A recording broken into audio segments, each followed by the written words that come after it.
Anyway, here's the game. I'm still drinking my coffee. I'm a bit tired today. I got woken up early again by the garbage truck. It's Tuesday. It's my fault for not being awake by the time the garbage truck showed up, frankly. Clock Tower! This intro song is loud as balls. Do we have... Play the intro scene again. For fun. There's coffee and not tea. Tired.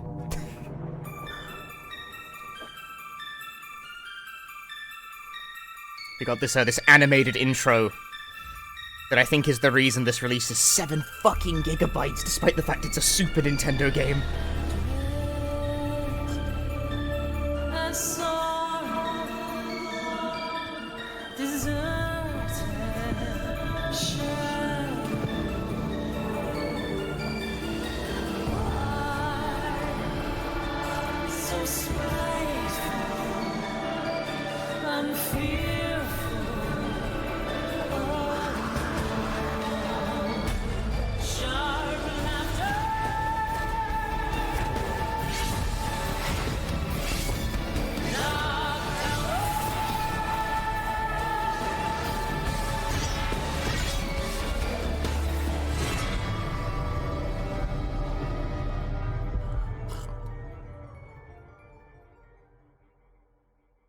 Honestly, I think that's higher energy than what the game really needs, but it's a good song.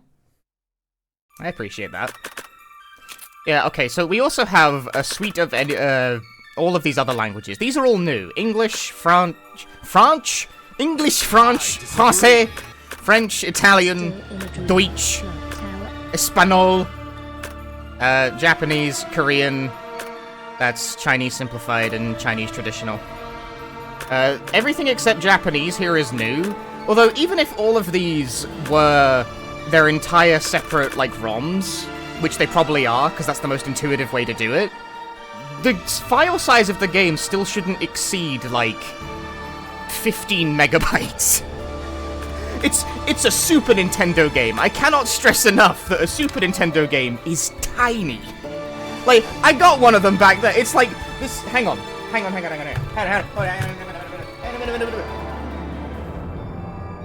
is it? No, that's Star Fox. You're not Clock Tower. There you are. Since when do I own fucking Star Fox, by the way? This, friends, is 4 of God's own megabytes. Like, tops. I don't actually know how big Clock Tower specifically is, but I don't think Super Nintendo cartridges got much bigger than that. They're tiny. They're fucking tiny. These games are tiny.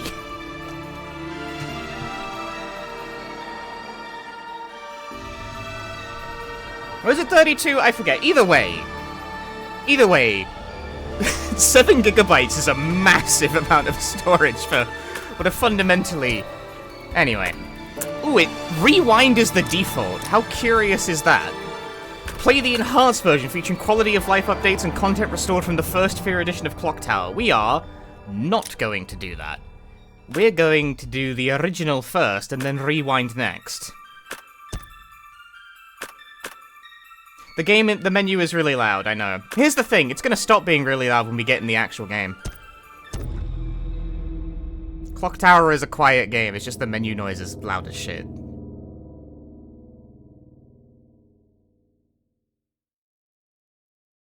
Unless they've, like, bass boosted the shit out of the audio. Yep, that's a super... Human Entertainment, creators of many cool things. Now, Clock Tower is a good video game, but it's quite a short one. Like, I'm willing to bet I can wrap up playthroughs of both modes in, like, 4 hours, tops?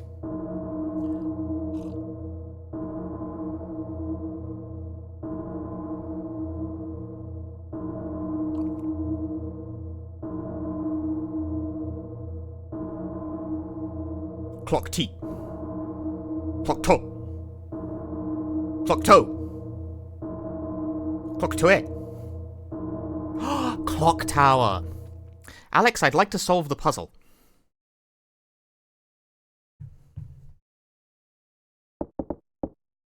Ending list. So we have all these endings. Quite a few of them, actually. Let's begin. Oh, right, this is a new translation as well, I think.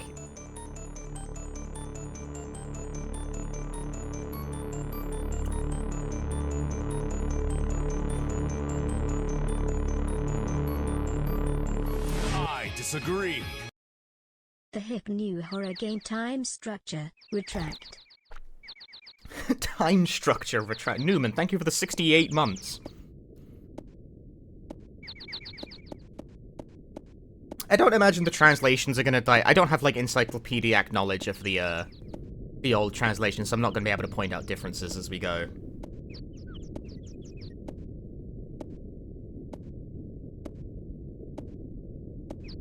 But for what it's worth, having actually played the Japanese version of Clock Tower myself, the language is pretty simple. There's not a lot of ways you can fuck it up.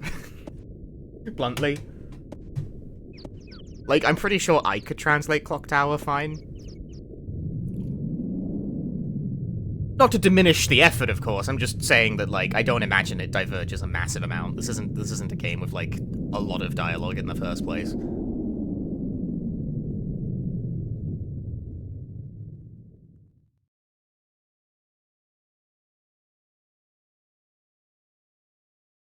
Prologue, motion comic scene A unlocked in extras. That really overlays across the whole game? Get it out of there.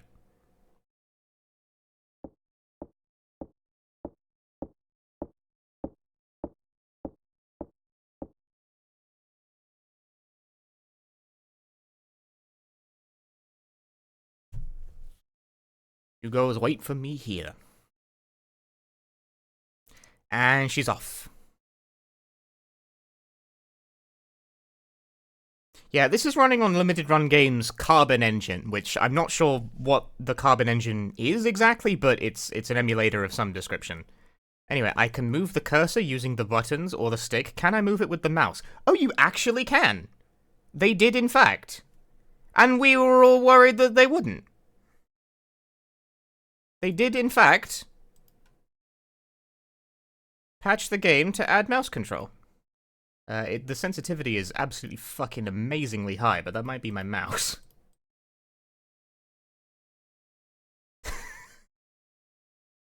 The SNES have a mouse peripheral? It did, but Clock Tower didn't support it.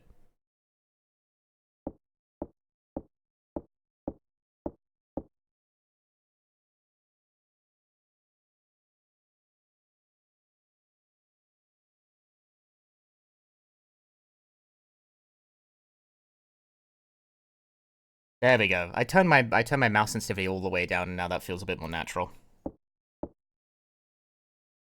My mouse fortunately has, like, buttons I can press to fuck with the DPI, so that's nice. Yeah, adding mouse control is a worthwhile inclusion, and the developers thought so as well, because mouse control was added to the PS1 version when it was released later, which I think I have on the shelf somewhere.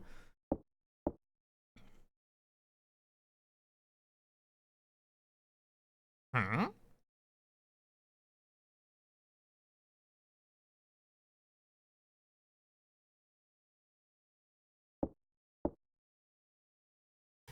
Left click moves, right click makes you stop. But how am I to open the inventory?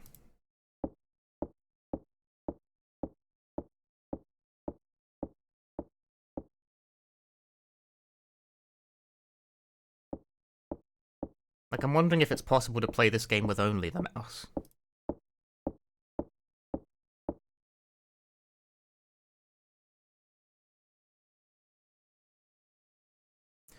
Middle mouse? Well, okay, well, we need the game to actually start first. This is still considered prologue.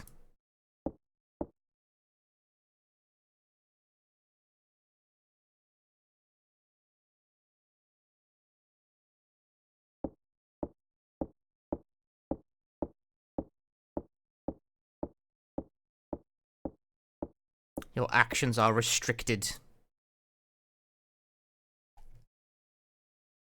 This is not the door? Can we not do that?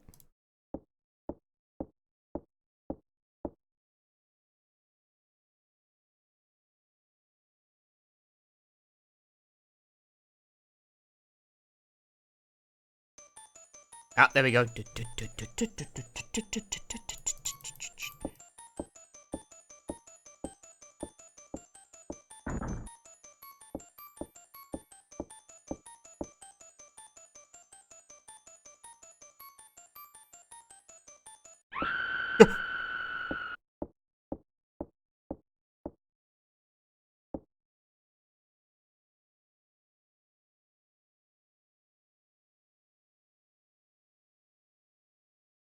The movie files themselves account for 6.3 gigabytes. That's most of the data. Okay, so double click makes you run. That's intuitive. Right click is still stop. How do I open inventory with the mouse? I don't know. Well, let's get an item first, I suppose.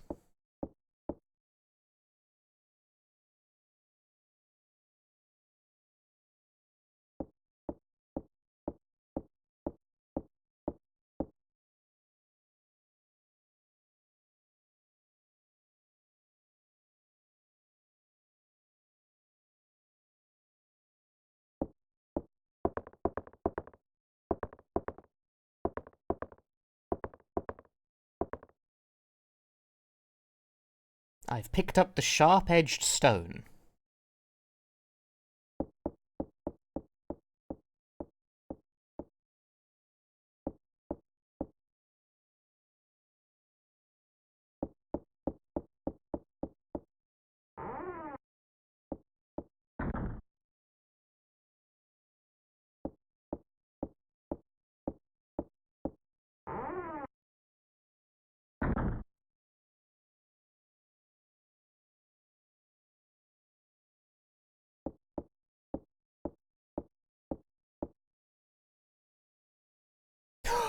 Just reset this trash run!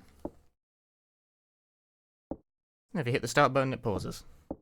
I mean, that's always been a thing, but what button opens, like, the system menu, you know?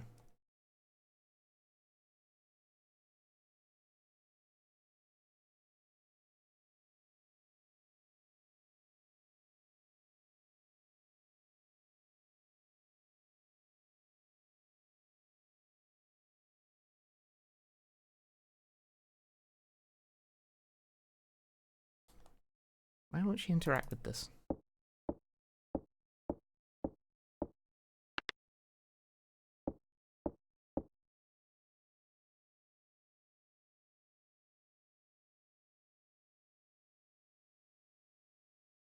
Is square the interact key?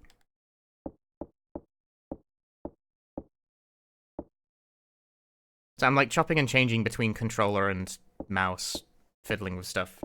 Testing my limits. What button opens the system menu? Escape does that. As is traditional for Yonder emulator, there is a outright save state button. Which I feel is sort of peculiar and unnecessary for Clock Tower Rewind, but we'll get to that. Hey, Nagisa.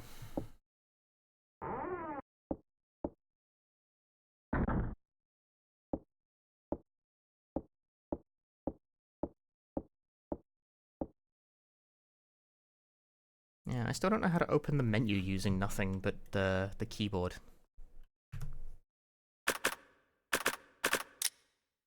Native times 2. Stretch, so you can make it look like bad. Screen size 4:3. I think 4:3 is probably the play in terms of like the most space on the screen. I'm trying to alt-tab so I can make myself smaller.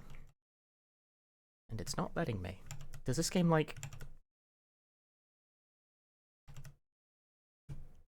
Oh man, this is one of those games that thinks it knows better about what the mouse should be doing.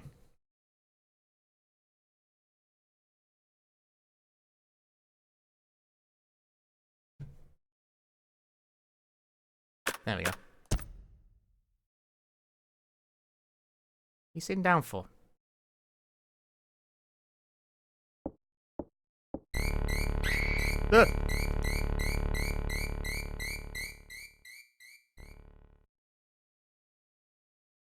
Dead.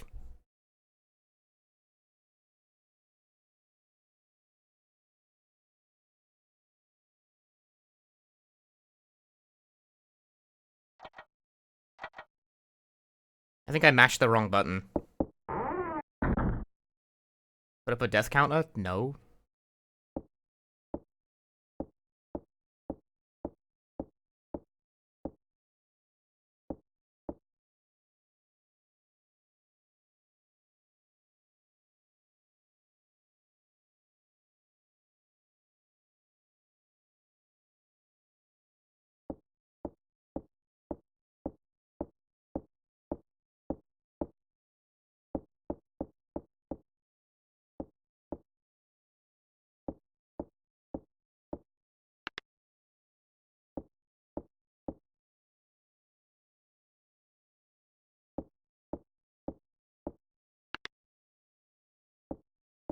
From what I can discern, the mouse control doesn't seem to be full.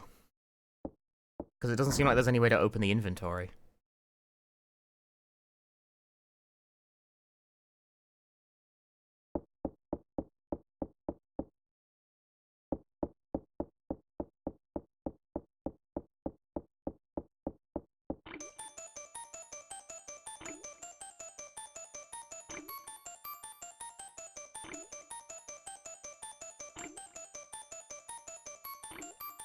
Nah!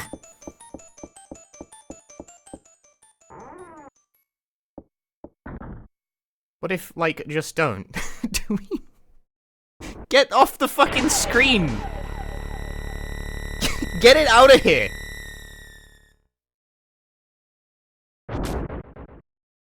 Oh boy. No! Hey, Lanko.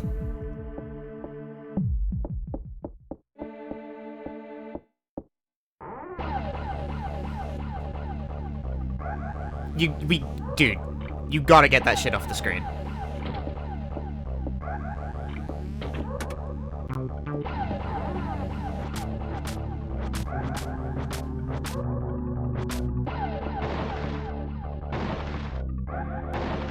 Oh, okay. Well, that was effective.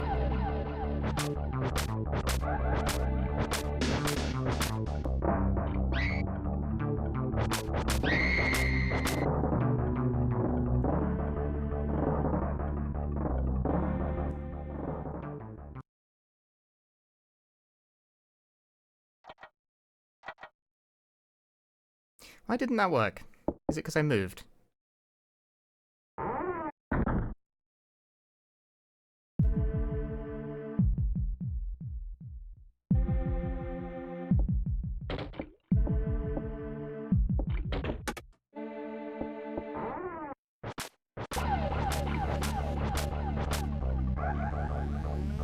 Yeah, I think it's because I moved.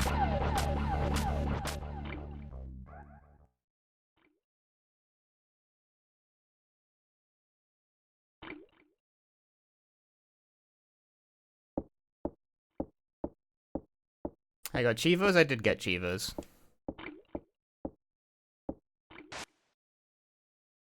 I disagree. Scissor Man scary. In it just. I need to inspect the toilet. I don't need to use it now. Portable head, thank you for the 36 months.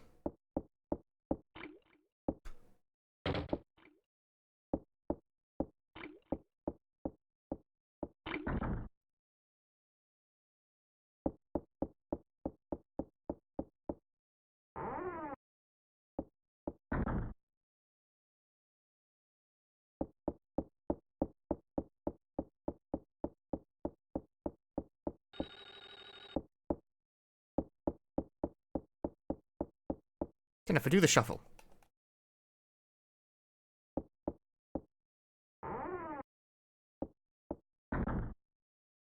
Where did the corpse go? Gone.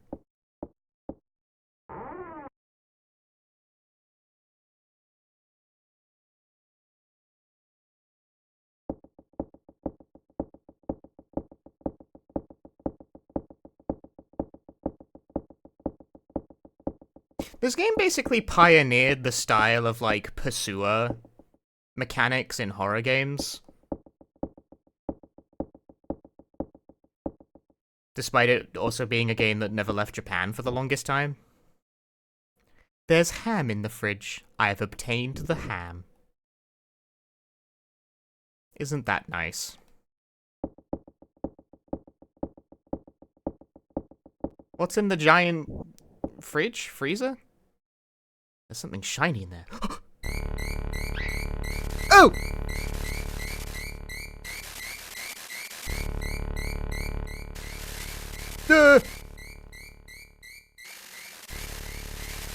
Bug! Bad! Ah! Get me out of here!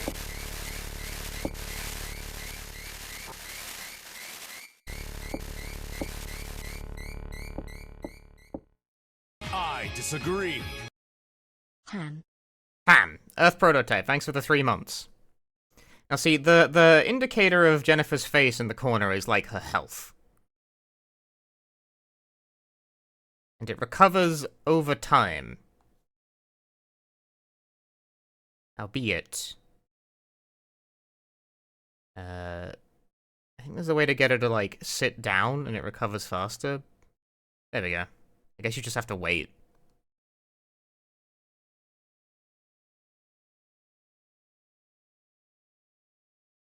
Takes bloody ages, though.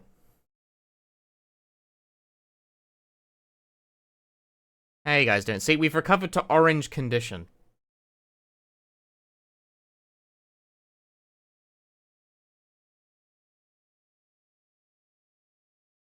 So my Merc of the Mermaid video last night was a good tune. Glad to hear it. That game still does not have an English translation of any description. Unique beast. Get me to yellow health. This really does take a while, huh?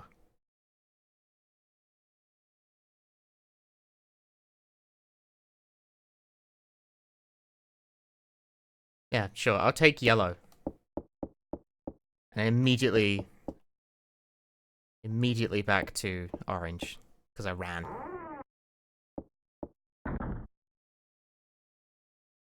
Can't will a translation patch into existence twice. I wish I managed to do it even, like, once correctly. Like, I know Germ's got one, but it was machine translated, which isn't very useful.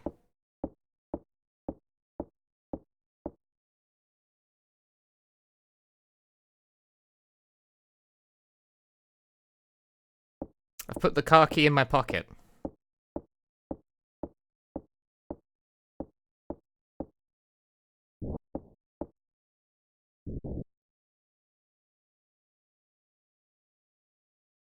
Might be able to escape here with this car. What about the others? What about the others?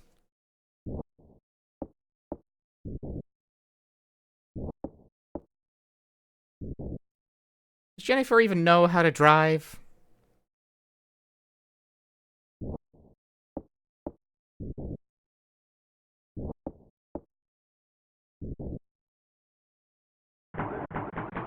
Is the car working? Sure, why not? It's a garage. And I beat the game. GG. Go next.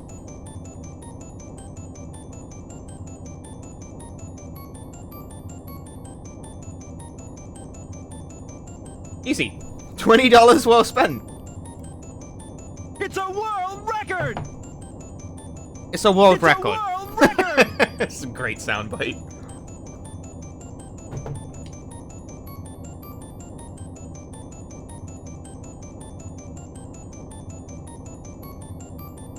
It can truly be that simple. I disagree. Who is upclocking their tower? Will, thank you for the 75 months, but also disgusting.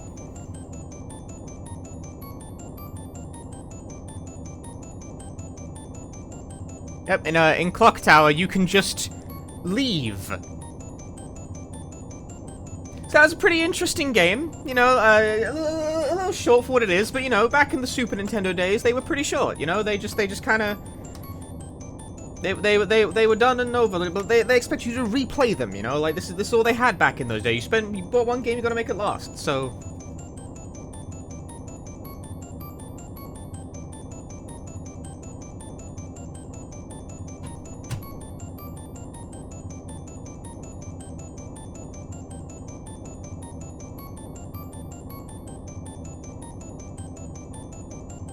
You know, the game Night Manor in UFO 50 has what is probably a reference to this ending included in it, because one of the valid ways you can score an ending in that game is also just to get in the car and fucking leave.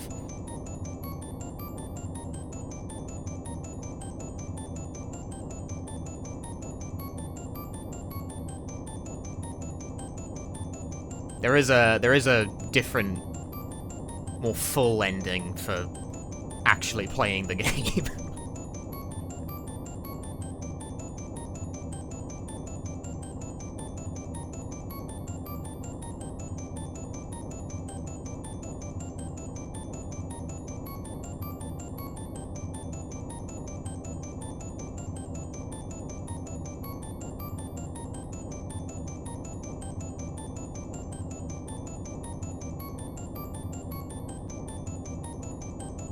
Clock Tower was, one of its selling points was the large number of endings you can get. So as you might be able to guess, this isn't, like, the definitive ending, of course not. And we're driving away.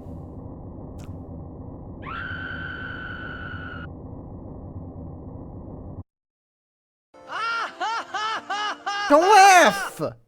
A dud.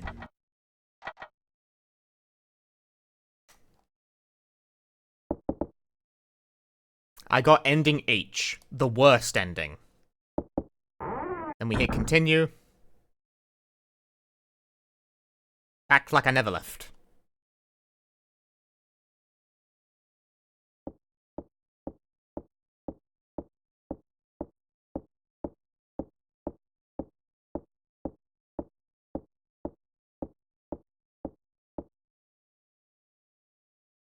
You know how I hit the continue button there and just started from where I left off? I've been eternally mad at the fucking JonTron video on this game for, like, many years now, because in that video he's like, when you die, you have to start from the beginning?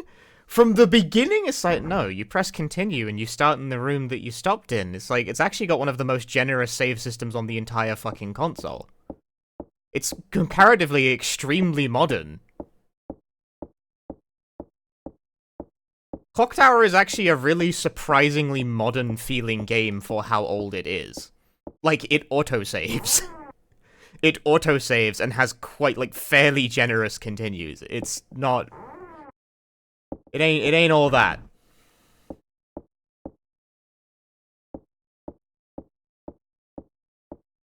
Clock Tower is not, like, mean in terms of difficulty, I would say.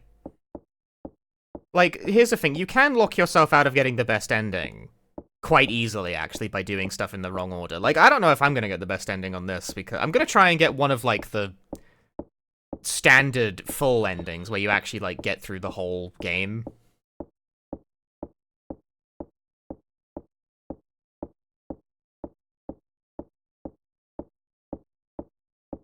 But in order to get the best ending, you gotta do the right stuff in the right order, and I forget what the order is. Best ending is RNG. You can always get the best ending. Like, there aren't certain patterns that make it impossible. It's more a matter of that some patterns are very slow.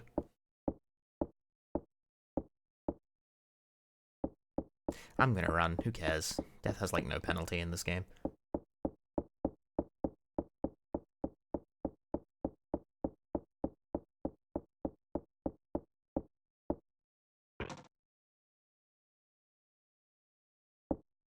Door's locked. Shit sucks. I think this is locked as well. Remember that.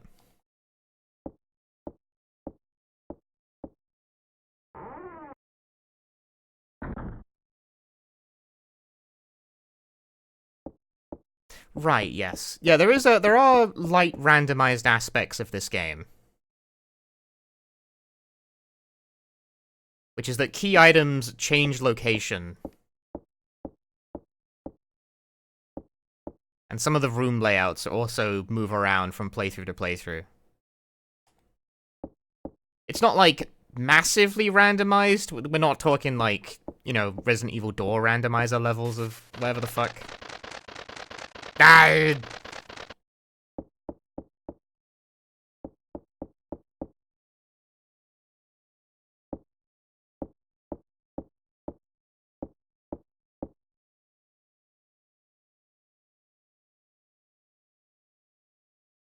Stupid bird.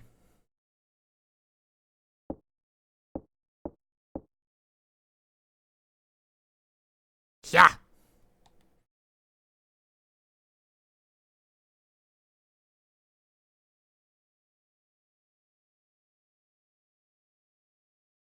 How's it so far? So far, it is in fact Clock Tower, but in English and official. You can get it. Like, to me, that's perfectly fine, but I sort of wonder if it's going to be enough for most people, you know? The PC market has historically always, like, had a problem with,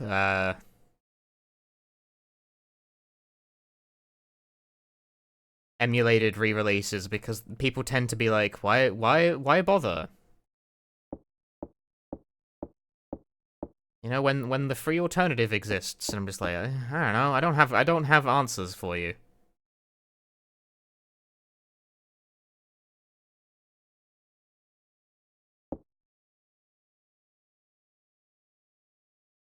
Then push a box.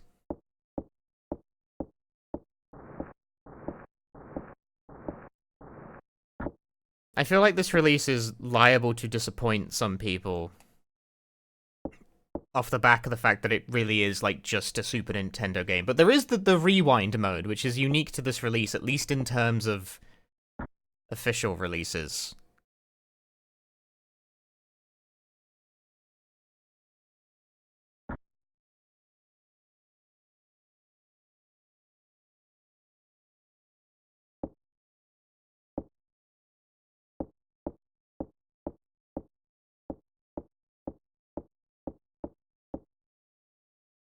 We'll see more about that later.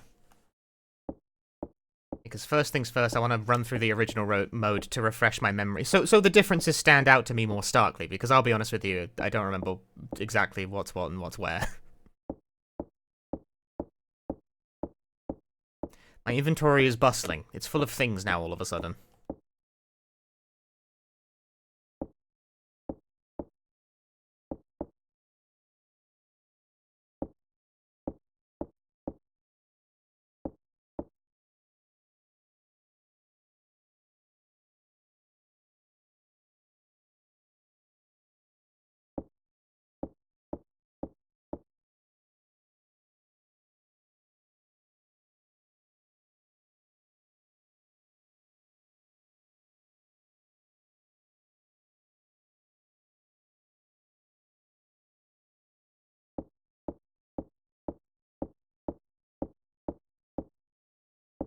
There you go.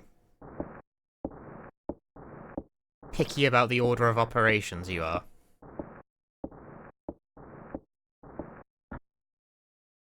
Get in there.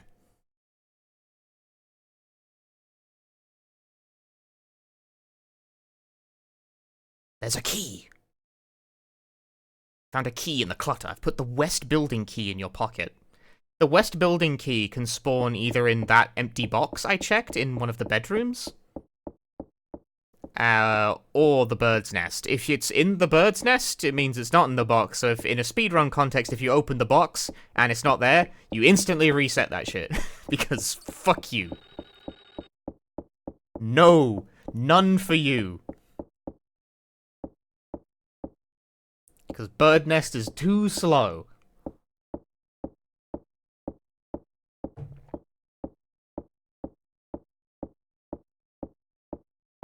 This is a run with a high degree of randomness in it. If you ever seen Ecdysis run this game, he resets like fucking 70% of the runs, and that's just like the nature of the game.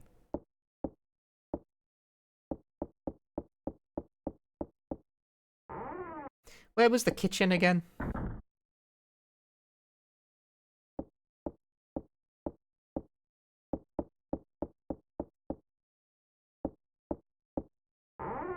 Speedrunners love RNG. I think they do, actually. I think they do love RNG. Should have assumed people speedrun this game and yet you're low-key surprised. I didn't want to go in the door. What are you doing, Jennifer? Fucking prat. What are you doing? Get out. Clock Tower speedrun when? Maybe soon. It's short enough, and I'm looking for something to fill the weekday streams.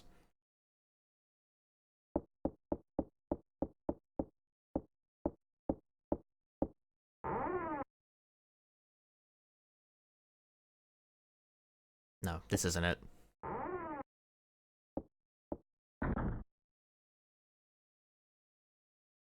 Especially because this release has save states, it creates interesting implications for, like, all endings routing as well. There's, like, a different route you can do because of it if they allow, assuming they allow save states to be used, which they might not. It's not traditional for speedruns of emulator re-releases to allow save states, but maybe they would. I'm not their dad.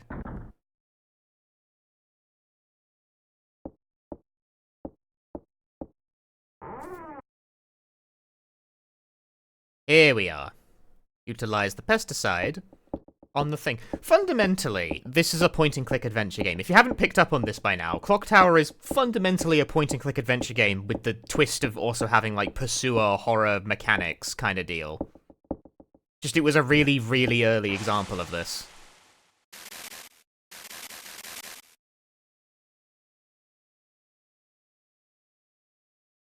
Like, this, I cannot stress enough, is a Super Nintendo game.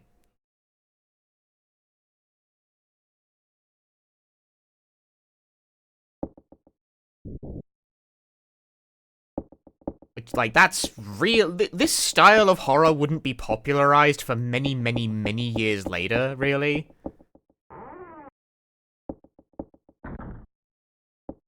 Clock Tower was out here doing it a fucking very long time before it was popular.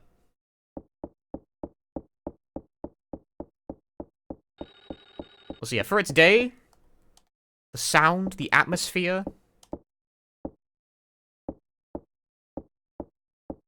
unmatched, fundamentally. It's a shame it never did get an official... If this game did get an official release, I imagine the trajectory of horror games might have looked quite different.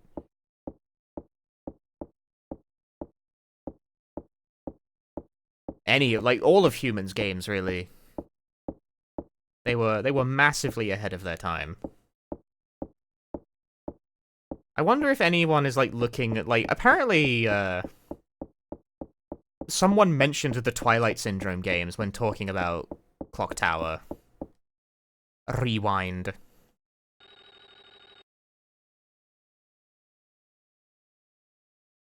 Where'd my key go?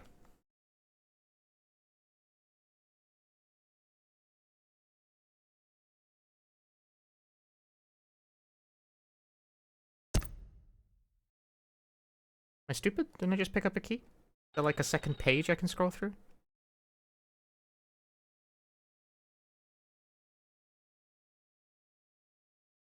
Ooh, L2 rewinds. Cute.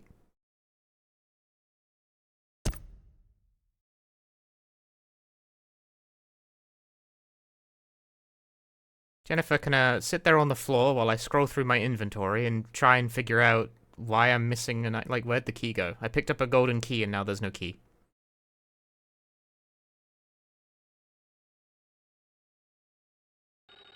That's something of a mild issue. And the West Wing key is also absent.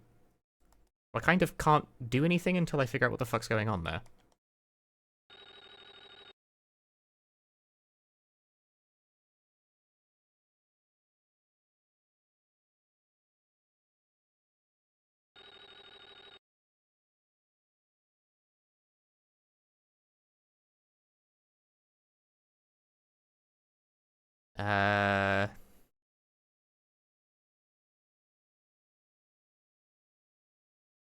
Does it just... Do keys like that just not show up as part of the inventory? I could have sworn they did.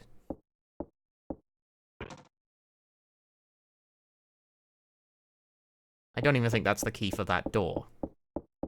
To my recollection, I think that one requires the silver key. Oh, okay. Keys don't count. Alright, my mistake.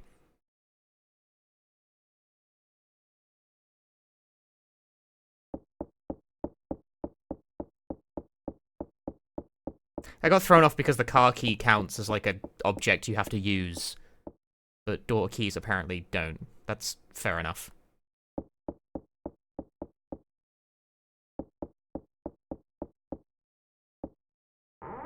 Understandable. Have a nice day.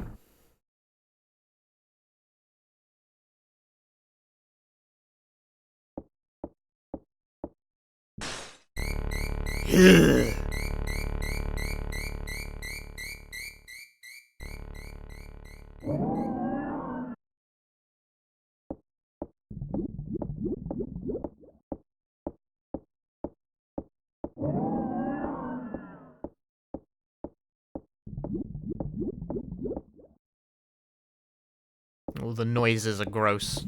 Key-based confusion got me full health. I don't think it did. I think that Jennifer's, like, surprised and screaming portraits only have one variant. Yeah, there we go. The background color is not dynamic. That's a thing I know because I'm, like, relatively familiar with the game.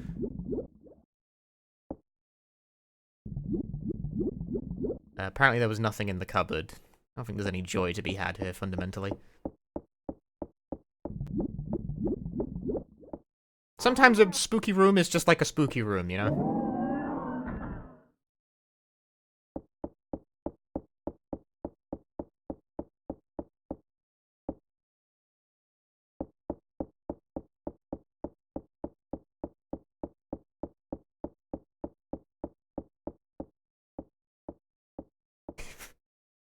Trying to do that thing Ecdysis does, where if you mash the inventory and run at the same time, yep, she's gone. She's off the screen.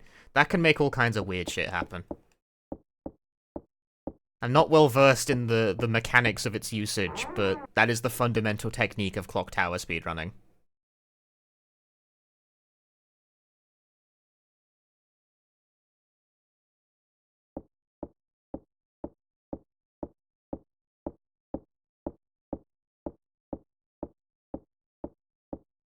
Is that there's a bunch of shit where the game does not behave itself if you make the screen scroll behave funny like that by doing that.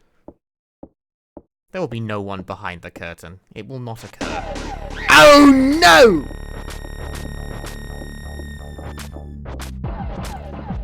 Booger!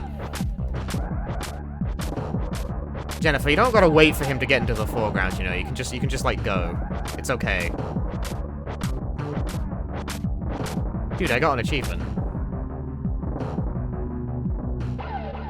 Let's go this way.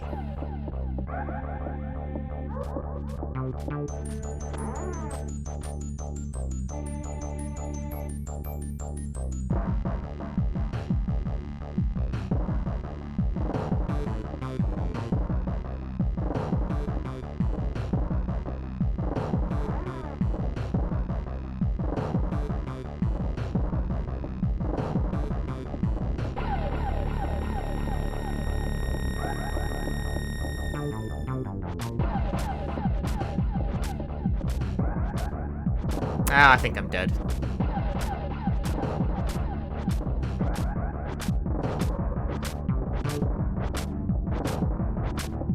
Nothing doing.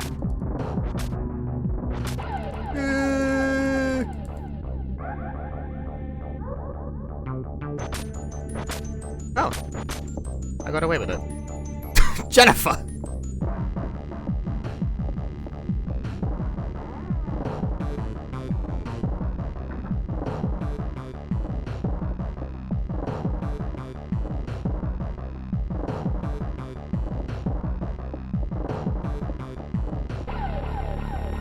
Where'd she go? Jennifer, gone. She can just jump it?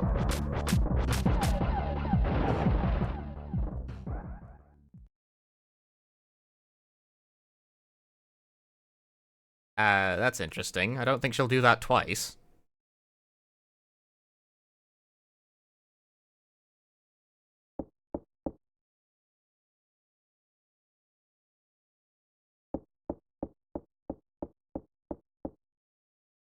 I've never actually seen that, like, jumping interaction before.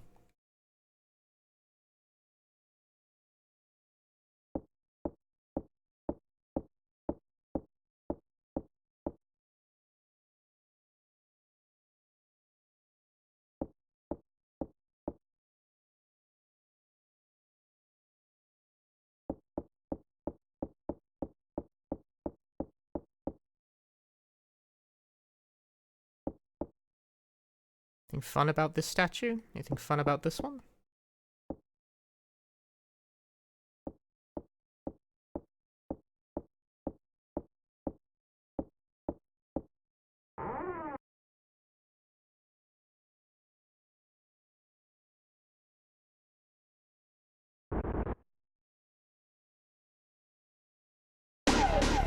Hi.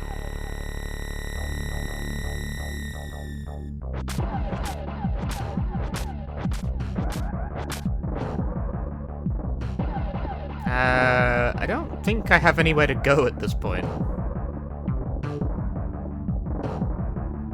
You see, normally what you do...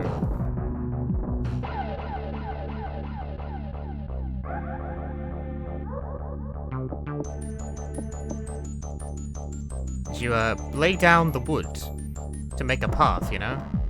But, like, I haven't done that.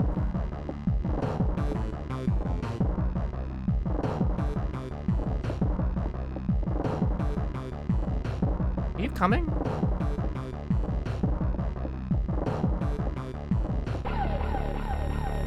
Am I supposed to be here?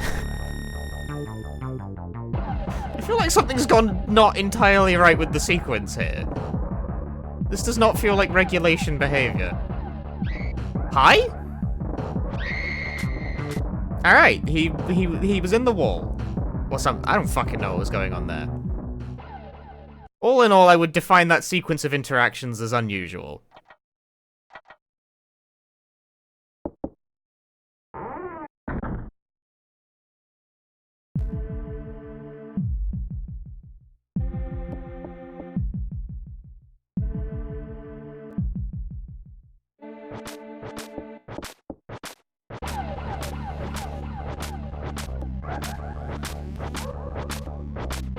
I think I might be soft-locked.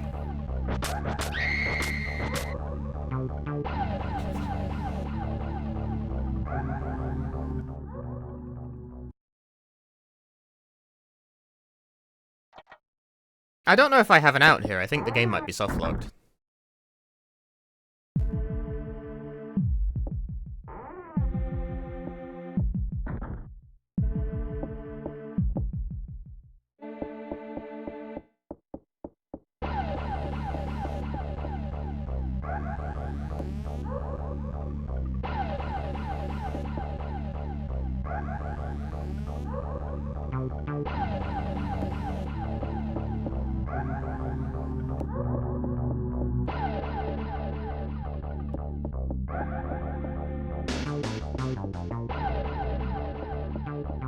Because, yeah, there's kind of nothing I can do at the moment.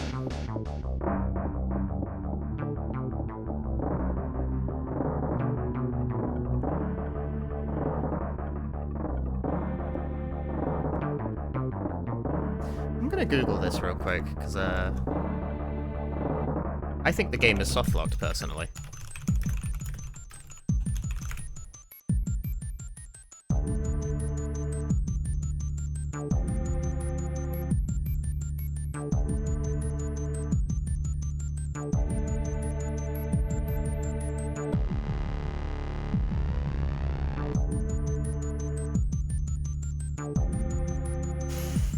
That didn't get me any useful results.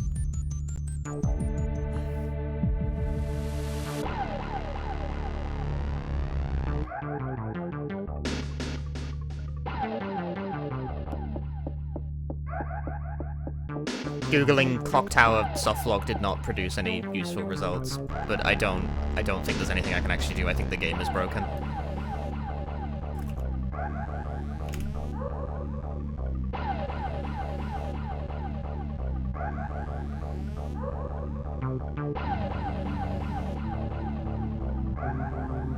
Doesn't actually seem to be anything I can do at the moment. Like, if I could go back over the plank of wood, I'd be able to do something, but I didn't lay it. Oh, or he could just stop appearing, that works too.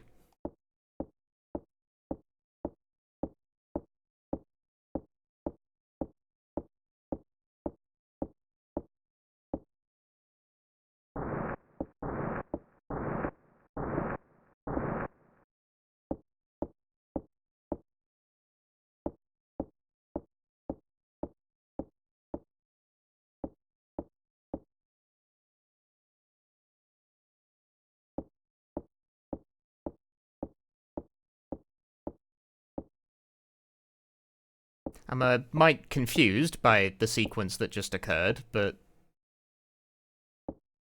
at least I'm not soft-locked, I guess.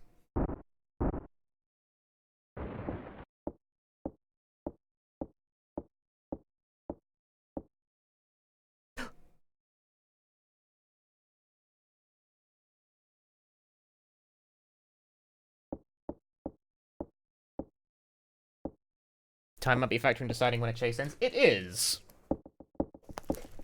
In the sense that even if you don't find a hiding spot, if you just, like, bob and weave for long enough.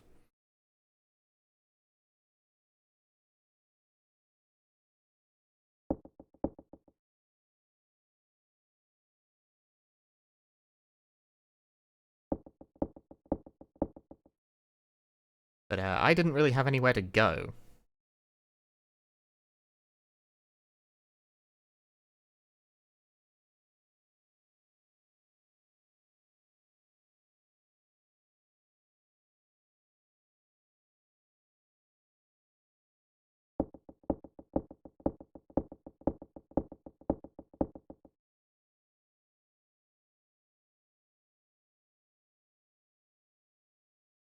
The patients are 2 newborn babies. It's a black leather bag. Embroidered on the inside. Walter Simpson. Walter Simpson? Simpson!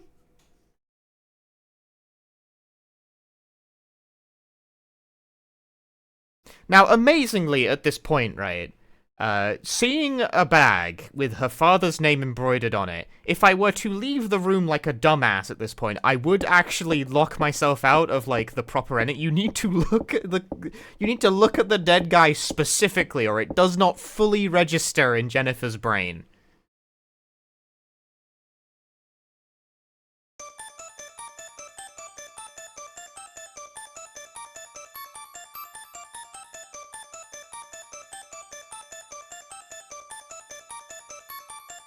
Hey, Helios. Dr. Walter Simpson's notes, it's been 3 days since I was locked away. I don't think I will last much longer.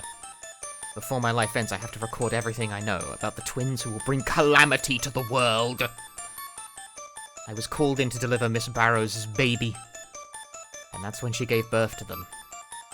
The demonic children. My right hand was bitten off as they exited their mother's womb. Jeez.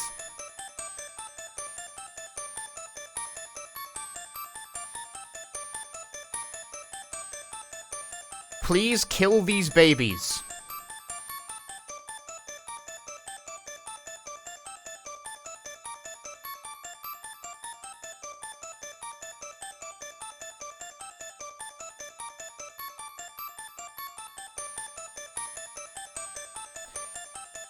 Okay.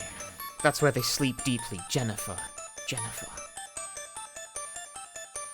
Thus, our goal is revealed. Kill the babies.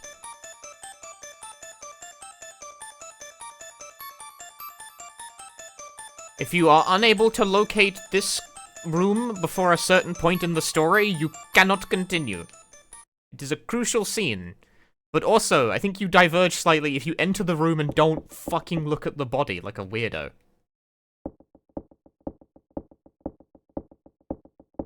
Now, this being said, it doesn't solve my problem for how you're meant to leave the situation.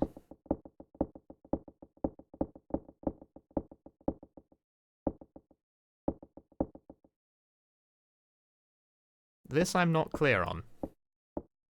I've never, like, gotten over here without... That's why I was so surprised when Jennifer jumped the gap, because I was like, what the fuck, she can do that?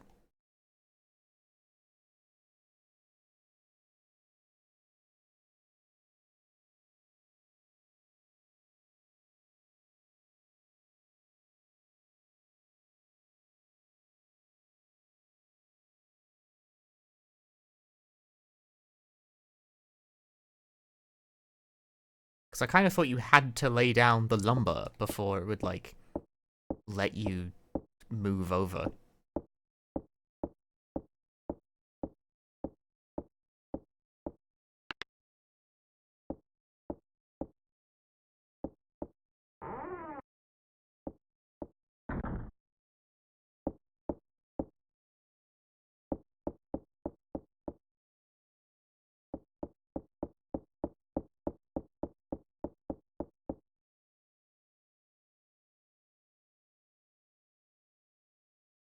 Any fine ideas about the statues, Jennifer?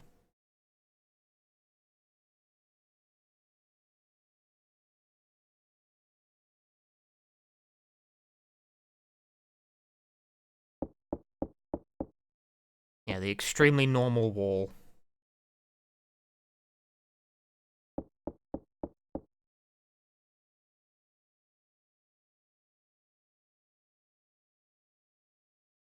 Can she just jump back? There was a selection there. It was very brief.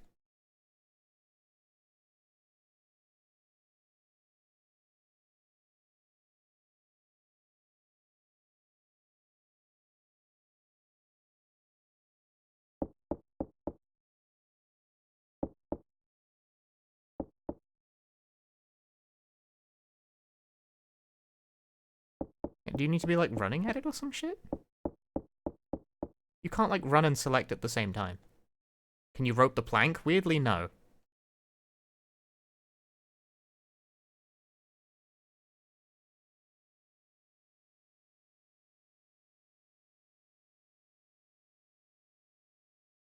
Do I want to know? Yes, this is dumb.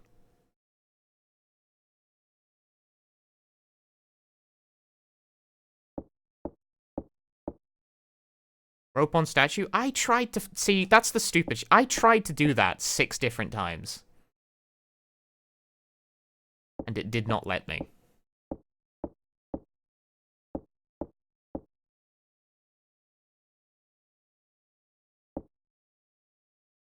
Well, now I don't have a rope.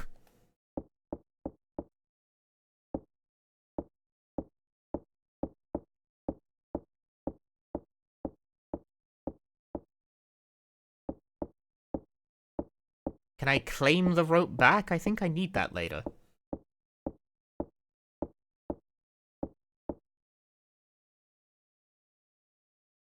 Nope, guess not. Well, fuck me, I guess.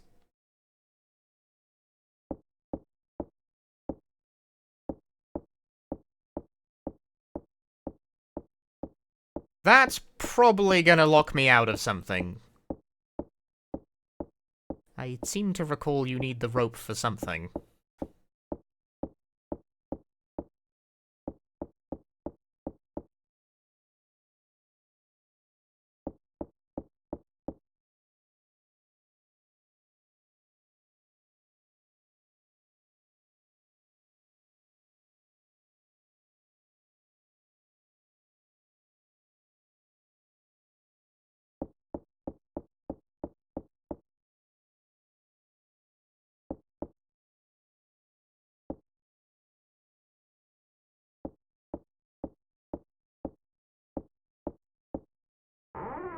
Well, the thing is, not looking at the body isn't a softlock.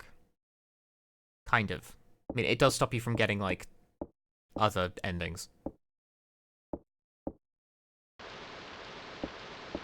Oh, good. The water is running.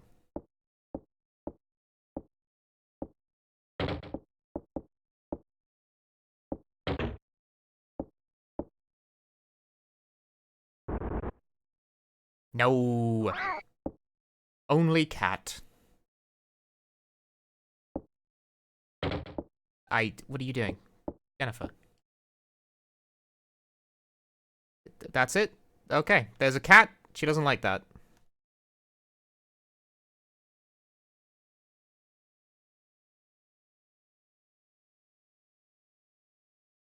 Jennifer will not interact with anything else in the room because there's a cat in the room. Is she allergic?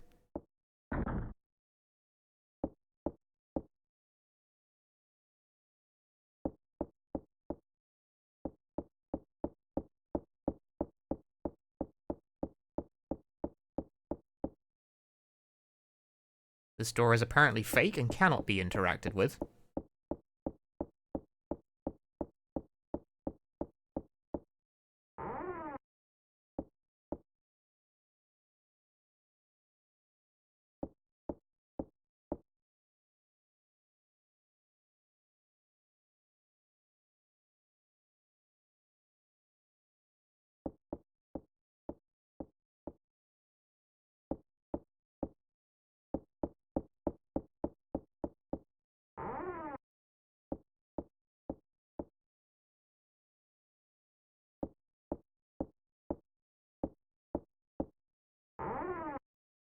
Good that it cannot be interacted with, else it might swing and slam you into the wall. You watching Maxi stream Clock Tower 3 as well? I was. It made me laugh how fast he ran into, like, every single problem I have with that game in a row. Must keep the demonic statue in a safe place. A tree within a forest, a person in a crowd. And a statue among statues.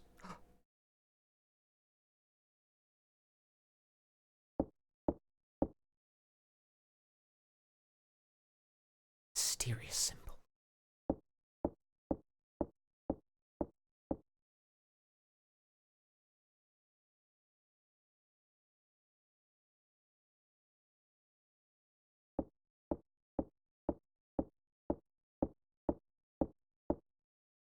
As a remaster so far, it's not even really a remaster, like, it's just the SNES game. The shelf's filled with literature, though.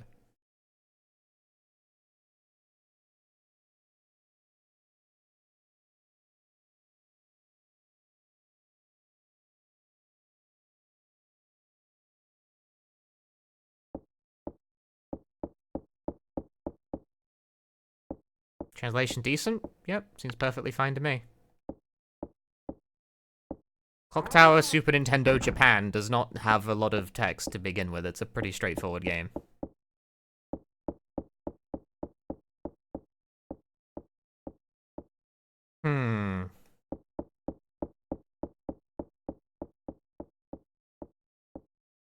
I don't think it's possible for me to get... See, I didn't see that method, you know, the statue among statues, but I can't get back over there now. It will not let me. Cannot push that lumber. Because it's a statue on the upper floor.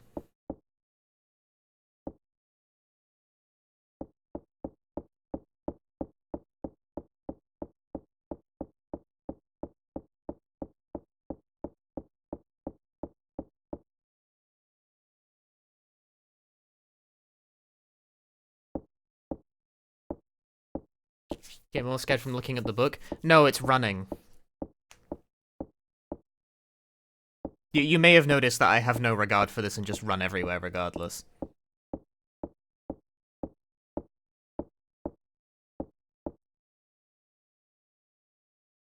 It is just lumber, correct. Nope, can't get over there.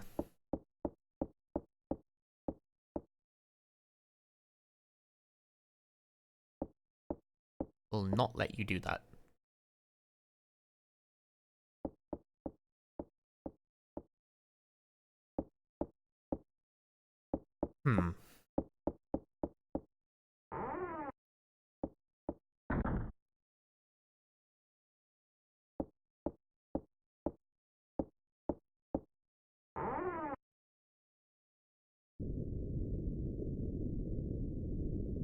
Yo, Kimmy, thanks for the raid.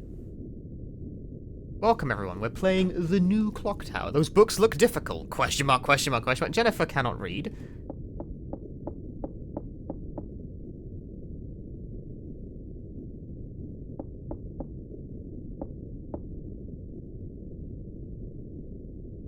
Yeah, hope you had a good stream. Welcome, everyone. We're playing the new Clock Tower Rewind release. There are indeed books on the shelf. Jennifer has the sharpest observational skills.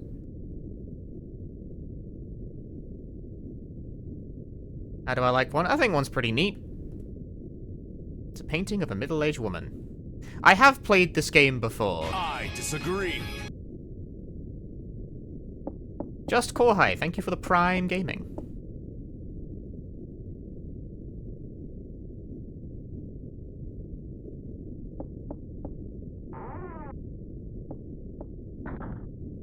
Exactly, as a Rian part, this looks exactly like the SNES ports. It's not, it doesn't, it's... it isn't... Let's try the sentence again. It doesn't look exactly like the SNES port. It is the SNES port.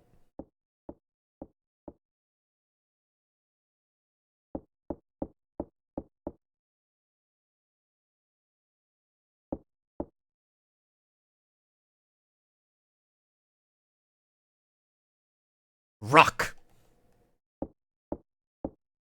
Where are you going? Jennifer is really unimpressed with me.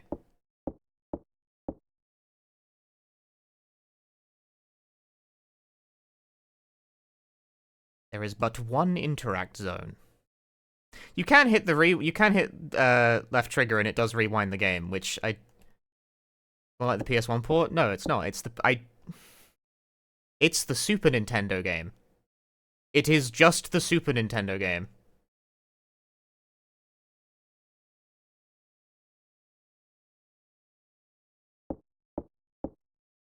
Hole first, then it's one of those.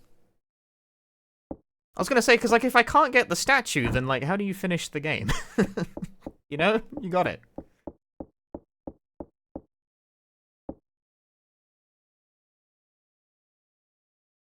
Like, when I say it is just the Super Nintendo game, I'm not, like, that's not me being glib. I mean, it literally is the Super Nintendo game. Like, this is a Super Nintendo emulator running in a wrapper. It is the Super Nintendo version.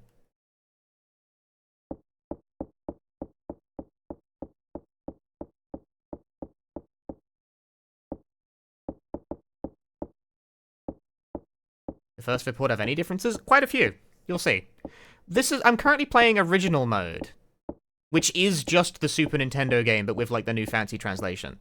And then later, we will try the rewind mode, which is supposedly has, quality of life changes, and things from the first Fear, the PS1 version, backported into the Super Nintendo release. But it's still the Super Nintendo release. I'm being picky about the distinction here.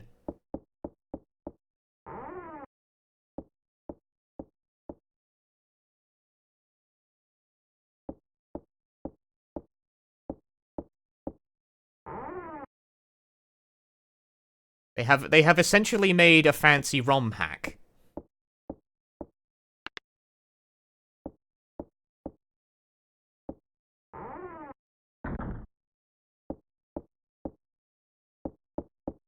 Although, actually, this being said, they have ROM hacked even the original version because mouse control works now.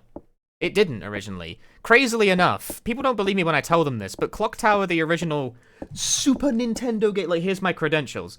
Clock Tower, the original Super Nintendo, does not support the mouse. Lots of people think it does. It doesn't. It will not work. Don't try. I mean, you can try it, just won't do anything.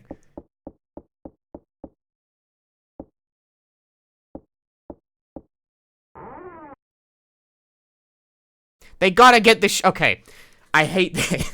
This is a new thing for the rewind. When you get to certain key areas and scenes, it's like, you've unlocked the motion comic, and it's like, it takes up the whole fucking screen. Do you mind?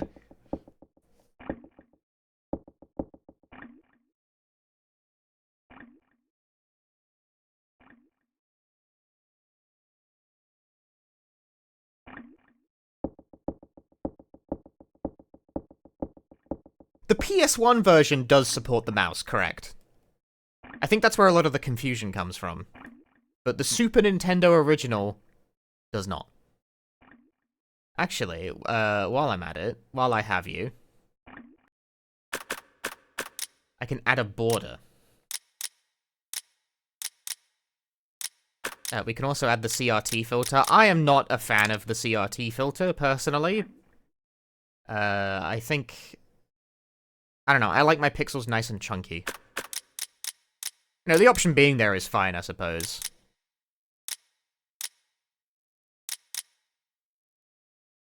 I think it's a bit too sharp for... Have a look at the borders. That's a bit macabre for my liking. This is the box art of the PS1 release, I think? With the logo sort of oddly cut off in the corner. CRT filters always look bad on streams and videos. It looks bad to me. I mean, well, it doesn't look, like, bad, but I don't know, it's not my preference. Clock Hour? I think this is probably the best one, and that's mainly because it's just the SNES box art. But it's a really high-resolution scan, I'll give them that.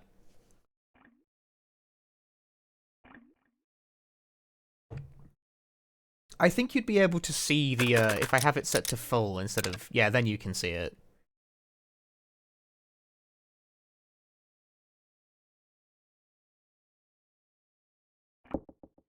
No, don't... Jennifer. Quick, rewind. Take it back. I want to walk out the fucking room. I can make it wide and ugly. You're wrong.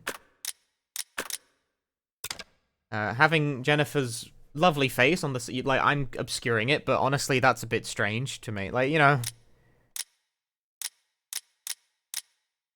I'm gonna go with border 2, if it's all the same to you.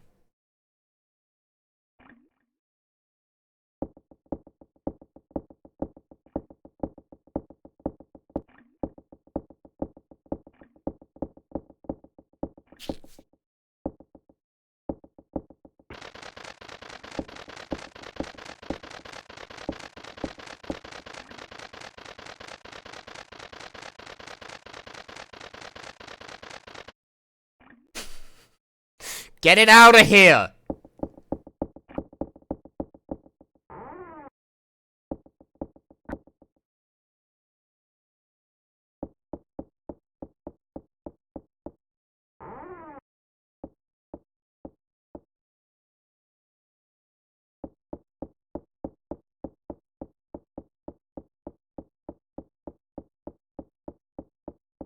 Yeah, I feel like there had to have been a better place to put those notifications, dude. There must be. Does it need to occupy the entire game screen? We don't need to be here.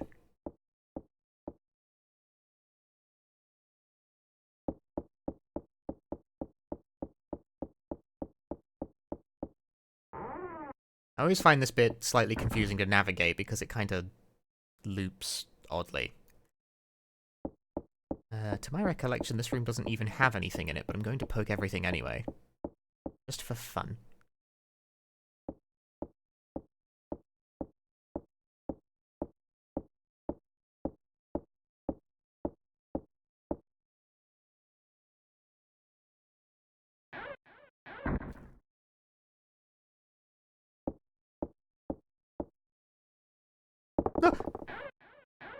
Jennifer is not bothered by that in the least. Absolutely doesn't care.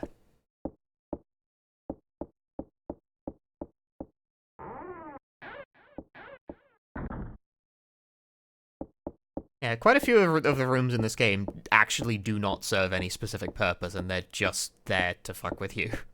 Sometimes a spooky room in this game is just a spooky room. I know one of the major major, it's funny to call this a major change, but one of the major changes between the first Fear and the Super Nintendo version is that you can run upstairs instead of slowly walking up all of them. As you are seeing.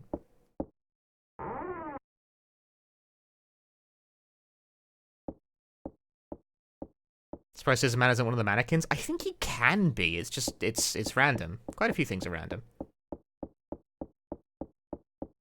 I think we're overdue, personally. Oh, this room again.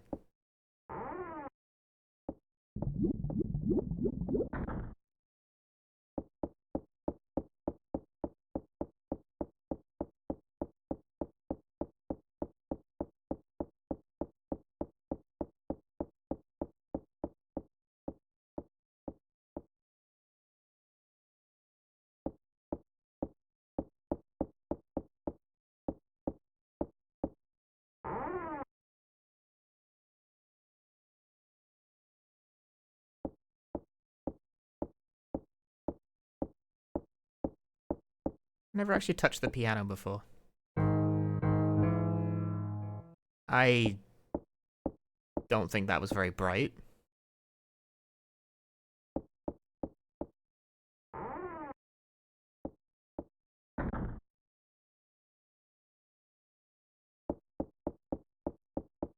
Yeah, I do wonder how the Steam reviews are going to react to this game, because as we saw from the release of Metal Gear Solid 1, people get very odd about re-releases of old games in, like, an emulated format. Right, this room. I didn't really investigate this one properly. Like, I don't understand the criteria for which the general public is, like, more permissive of it than others. Like, the Castlevania Dominus collection went over a treat, and I guess that's because DS emulation is always kind of awkward, and having the complete package arranged in, like, a nice way, and it's, like, very swish and easy to work with is just kinda nice.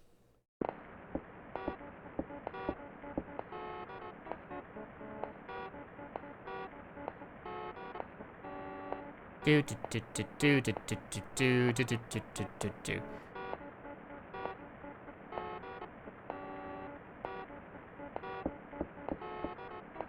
It's locked? No way. Uh, hmm, oh. Hello? Flashing!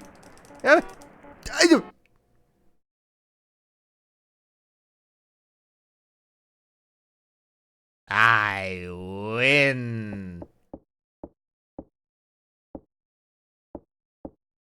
And it's been released, you've been a big fan for ages.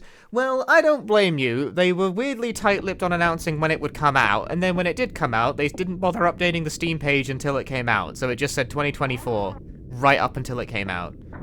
So, if you checked the Steam page at, like, any point between now and whenever, you wouldn't have known because they didn't actually write it down.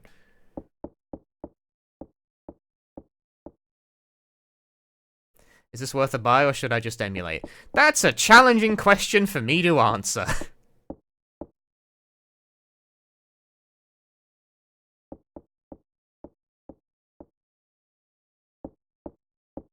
This is a personal, subjective judgment that must be made by the individual. I do not know if I can answer that one for you. Maybe hold until we get to, like, the nominally new stuff. Right now, I'm just playing the original version before I start playing Rewind, the new mode, because right now the original version is functionally identical to the Super Nintendo version because it is the Super Nintendo version. Like, literally, no changes. Which is fine. Like, I think that's fine. I think it's perfectly fine for that to just be, you know, like, you want to play Clock Tower Super Nintendo on your PlayStation 5? Booyah. You can. GG. It's that simple. It plays fine, it feels fine. That's video games. The one major thing they've added is mouse control support, which doesn't matter if you're playing on console, but having mouse control is slightly more natural, although I don't know how the fuck you're supposed to open the menu, your inventory on the mouse controls. There must be a keyboard button for it or something, I don't know.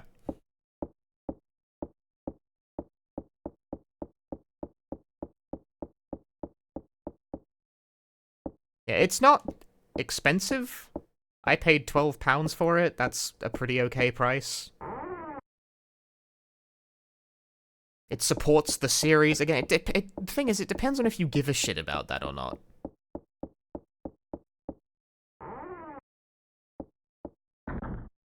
Like, I'm not your dad.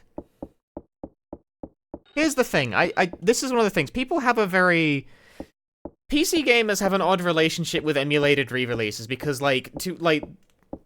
fundamentally, I cannot say that this is substantially different from just emulating it yourself on, like, something, because it is just a Super Nintendo game, and Super Nintendo emulation has been, like, a solved problem for many, many, many years now. So if you are incredibly thrifty, and, like, you really want to make every dollar you spend count,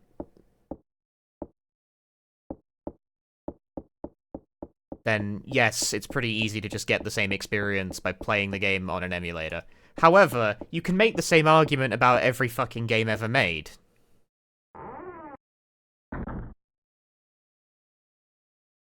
You can pirate any game if you want.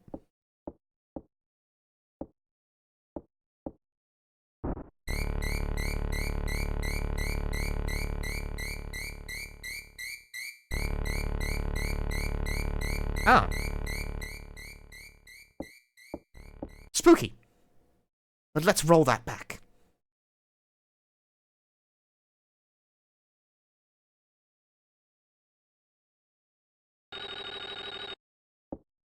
Clock Tower has a rather quantum view of things like that.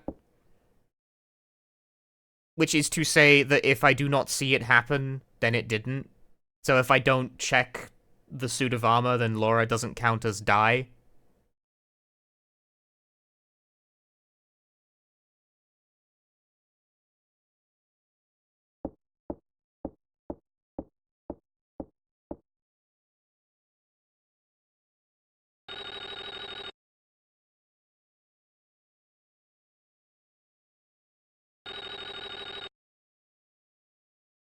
This is also the reason why I didn't open the bathroom at first. It plays kind of a mean trick on you at the very start of the game, because the very first door you pass you start hearing dripping water. It starts playing the music. It's like clearly enticing you to like open the bathroom and like look around. And if you look around, you find one of your friends has been murdered in the bath. And then Scissorman jumps out and he gets you. But the thing is that seeing that event will kill the character. Like they're dead. They are die. And I think doing so will actually lock you out of the best ending. You have to take a quantum view of things.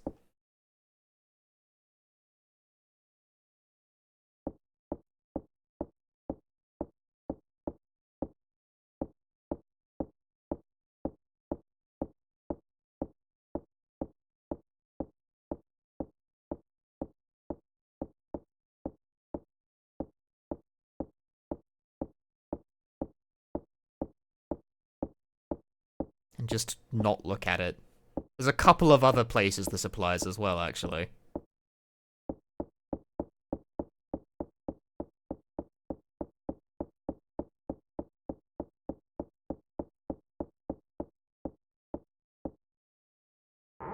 I've used the silver key.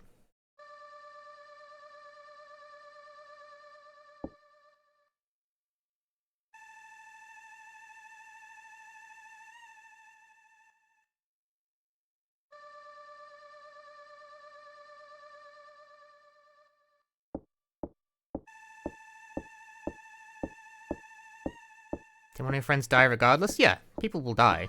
There's no, like, ending where everyone lives.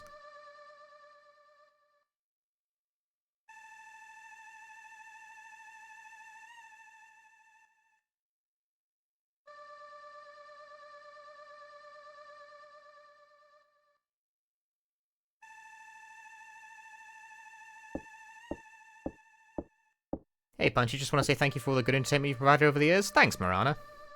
Glad you've enjoyed them. Can't see the whole picture because of the shelf. Well, then knock it over. Who gives a shit?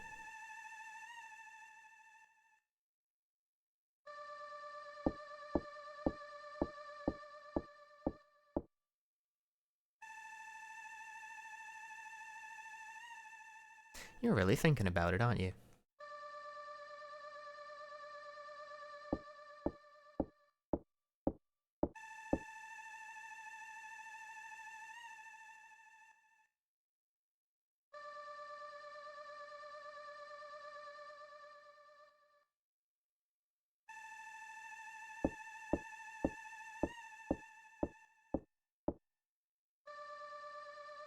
Several types of chemicals.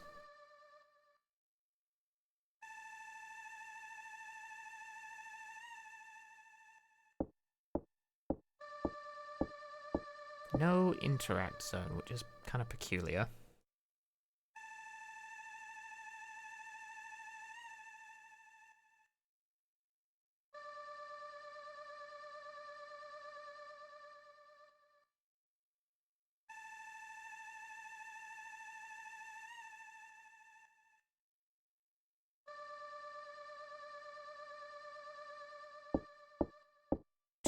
Two distinct zones of interaction. Both of them elicit ...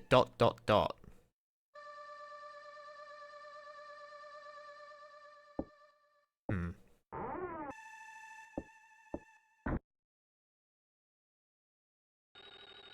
The game doesn't necessarily make this spectacularly clear, but ...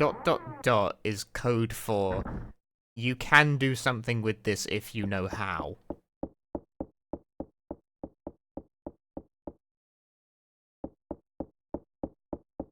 We are missing information. She lacks critical information, chat.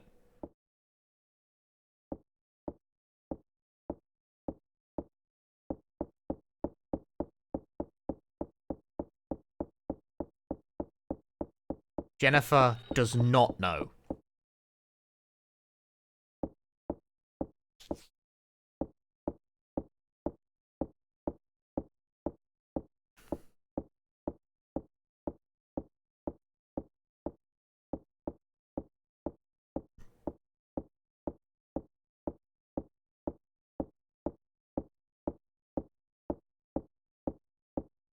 You know what I'm gonna do? I'm gonna save the game.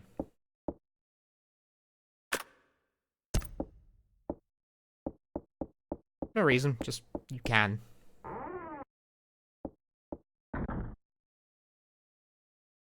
Like I said, to my knowledge, Clock Tower is a game that autosaves anyway. I don't actually think having save states makes a massive difference. But, I don't know, it's there. If you want.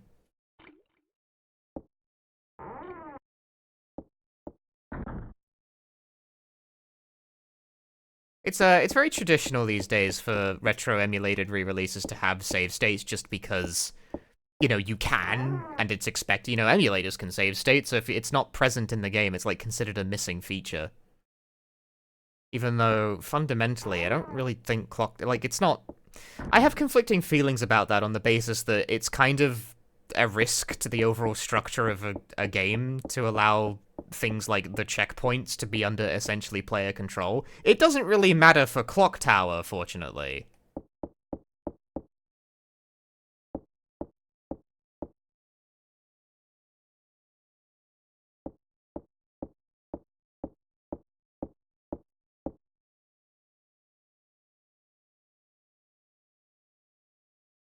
Smash it.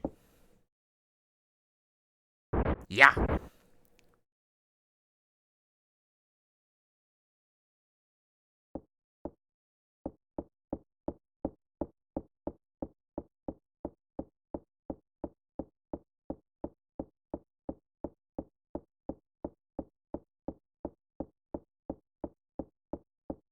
Ooh, look at that foreground tree. Aren't we fancy?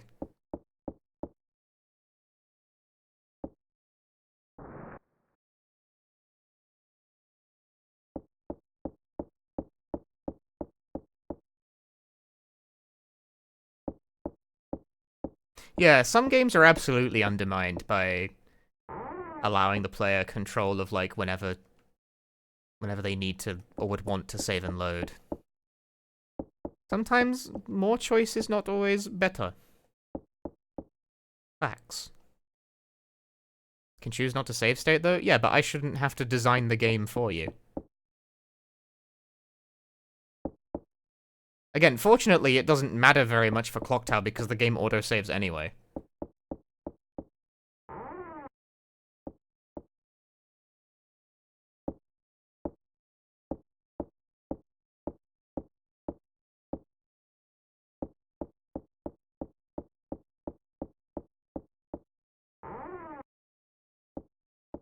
I've never liked you can simply choose not to do XYZ as a defense of things that can potentially weaken an experience. I don't have to do anything, you know?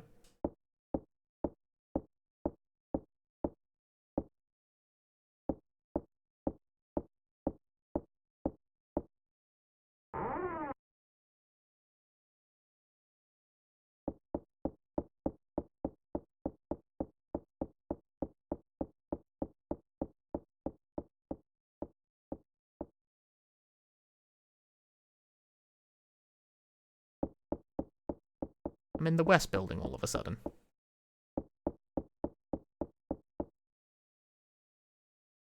I have the ritual key, but no ritual door. The thing about... It's the reason why I am, like, kind of mixed on it, even though it doesn't really matter for Clock Tower. So this is a bit of an odd choice for me to bring out this concern. Is that I have no sense of fair play. This is why I kind of balked at Conscript giving me the choice between having automatic checkpoints or only having limited saves. I'm like, that is not a choice that should be up to me. I still really liked that game, but that should not be something I get to choose. Like, you pick. You're the designer. Like, it's your game, man. You tell me. Hey, my DC.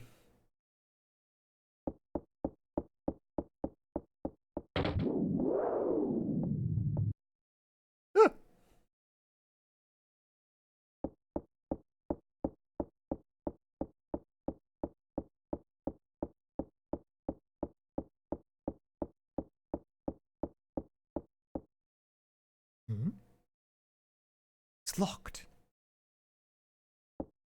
But either way, Clock Tower... shockingly modern about this for a Super Nintendo game. keep bringing out the cartridge. Look at it, it's fun. Look at how cartridgey it is. With that bite, I have reduced the resale value.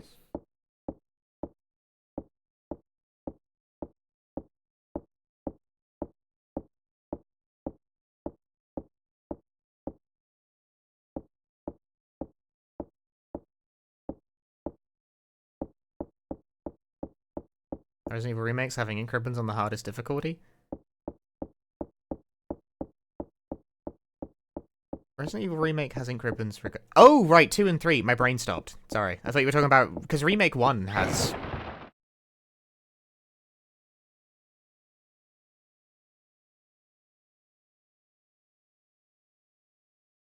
I wanted to go that way. Remake 1 has ink ribbons regardless of difficulty, but yeah, 2 and 3 have limited saves on hardcore mode, don't they? No. I don't know. Odd.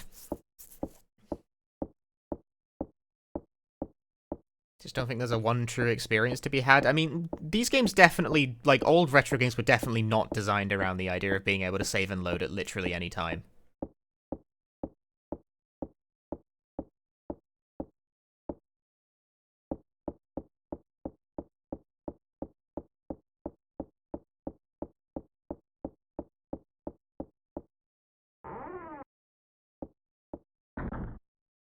It's far too delayed to react to. Well, I wanted to go that way and it interrupted my train of thought. I was rambling. Can't stop the ramble.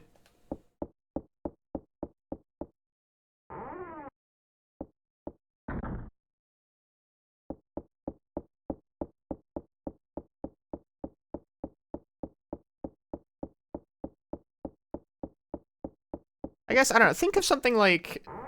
It depends on the context in the game, obviously. Like, everything is different, it depends on the game. I'm of the opinion that, like, how your game, reacts to saving and loading, like, the spacing of checkpoints, how saving and loading works, is the most critical choice for determining the difficulty of the game. Like, it's the biggest one. You can have quite a difficult game, but if it checkpoints really frequently, you can get away with it. Imagine if Celeste, imagine if Celeste, of all things, only checkpointed, like, every 10 rooms rather than every single room. That game would be almost unplayable by most people's standards.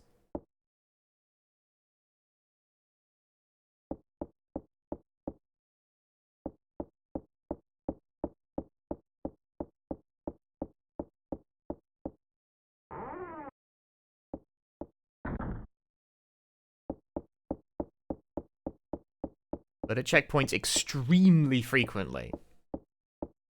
So most people really like it instead. I'm missing something. Just by the way, I'm just wandering around trying to find a new room. I've, like, overlooked something.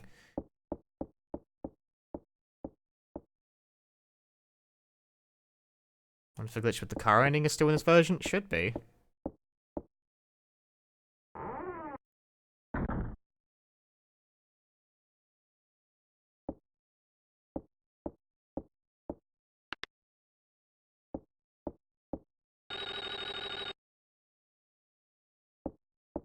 Who the hell is calling?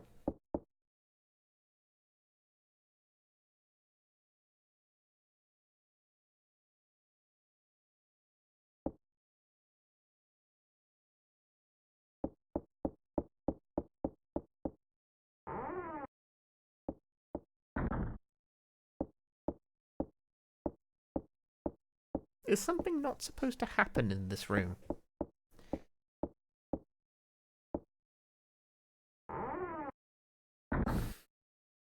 Ah, there we go. I needed to turn the lights on.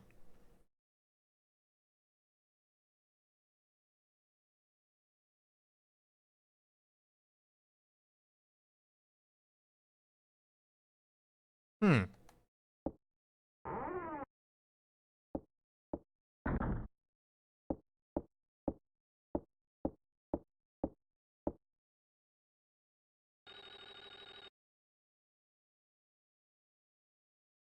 Run it back.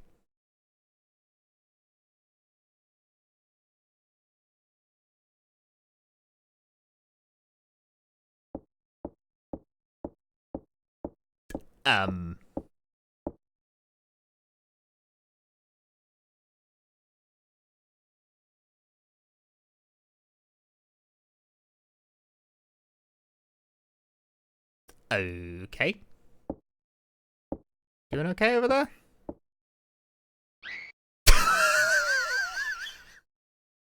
Mortis!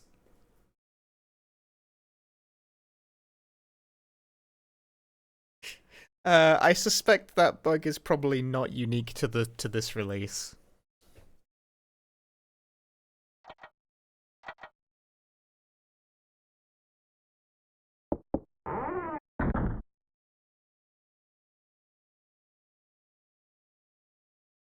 And she's gone.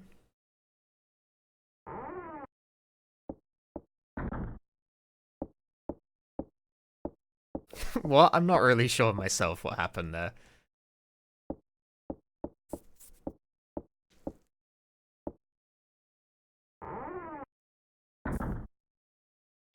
Nope, she's just gone forever now.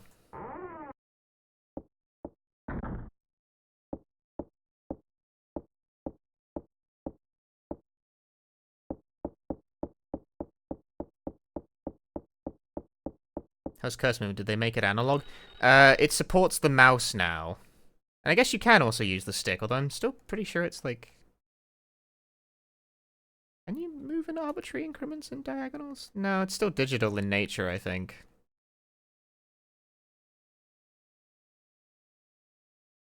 But it does work with the mouse. You can do mouse.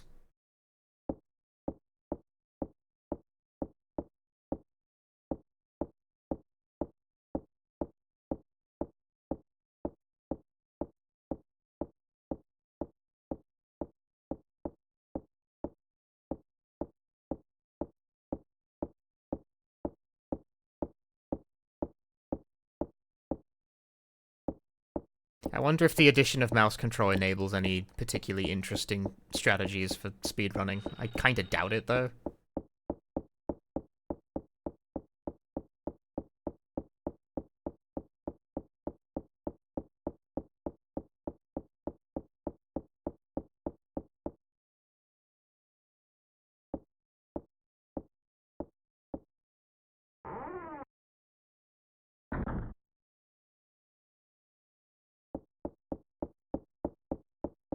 And there's just, like, the box. Yeah. This is the box.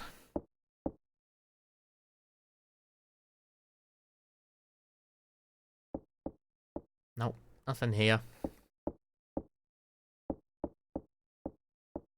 I love pickles. Hi, welcome to the stream. Glad to have you here. I've used the silver key. And this is the room with the funny thing where Jennifer won't look at it yet.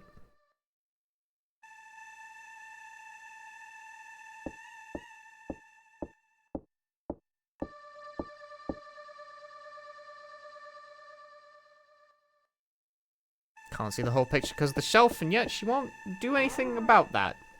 I fail to see how this is my problem.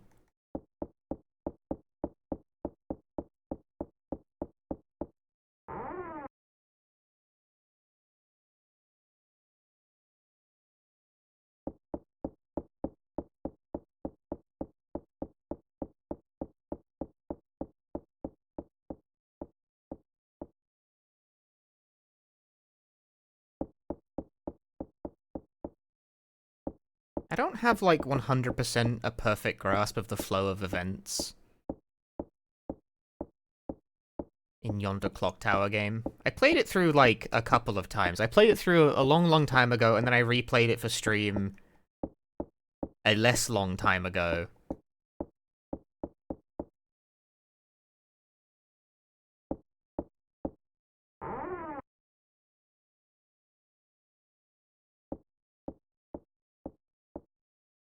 But I think the last time I played this was, like, probably a couple of years ago at this point.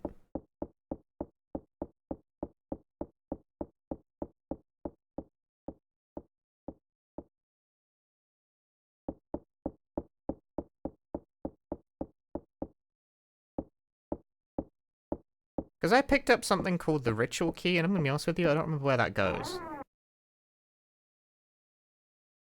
Not here. Can take that for free.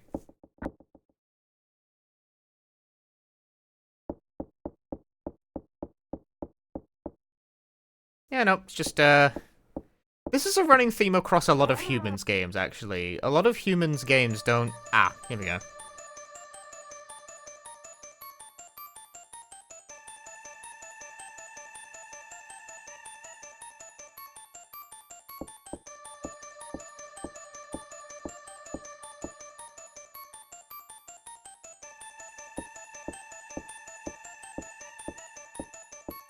For a certain value of here we go, anyway.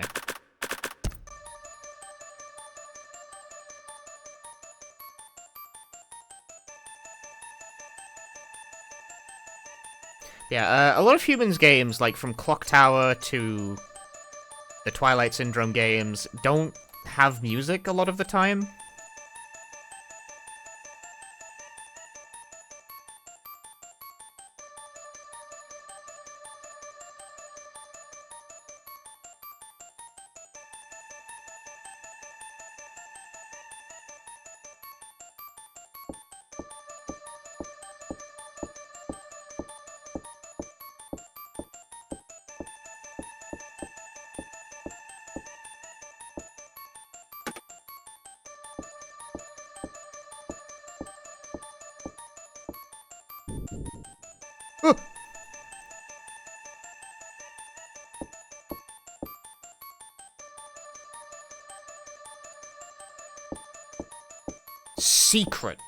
Secret passageway.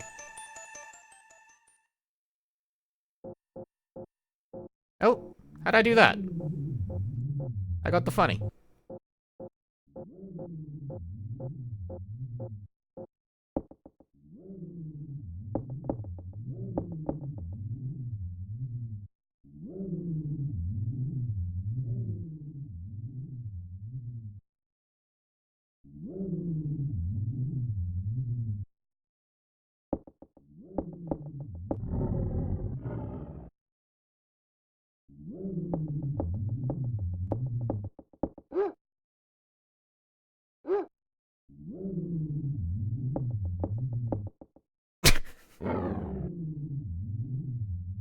Not strictly speaking what I had in mind.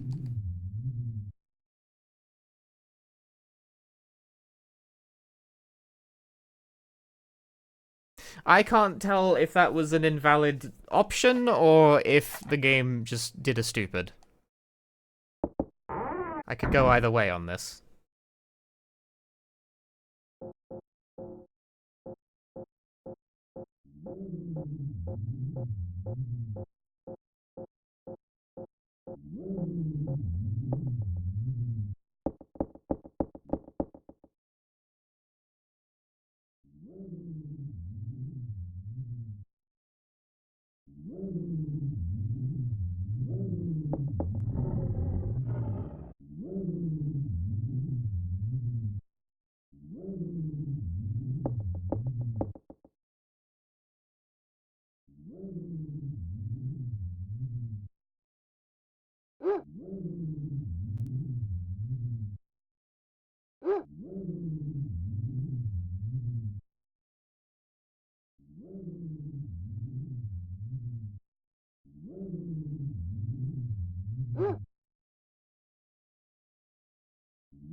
There is somewhat peculiarly no like, space at all.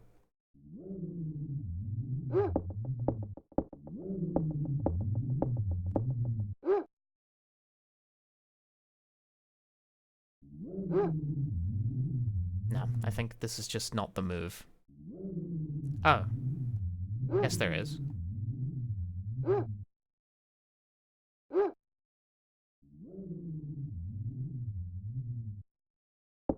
No.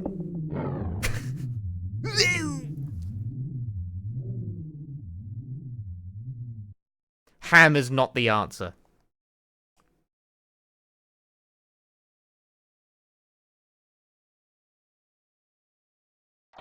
I didn't tell her to walk forward, by the way. She just fucking did that.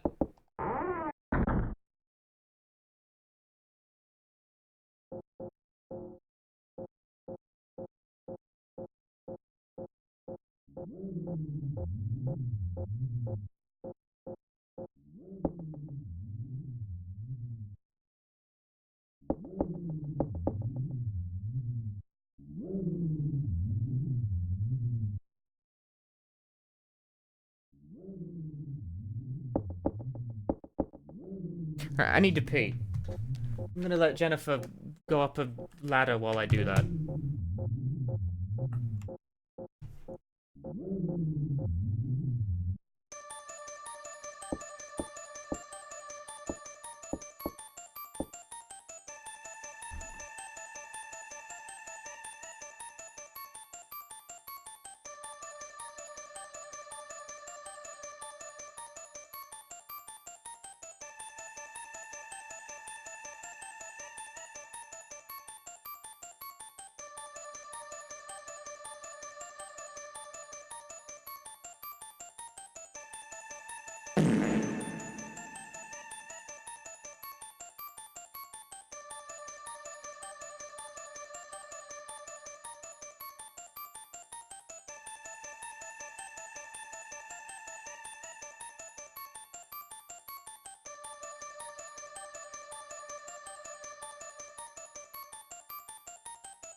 You got all the health back.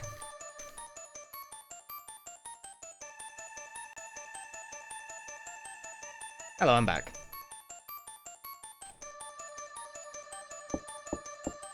Okay, we must pursue a final piece of the disguise to get past the dog. The problem is that I don't remember where it is. To my recollection, it's perfume. We're looking for a bottle of perfume.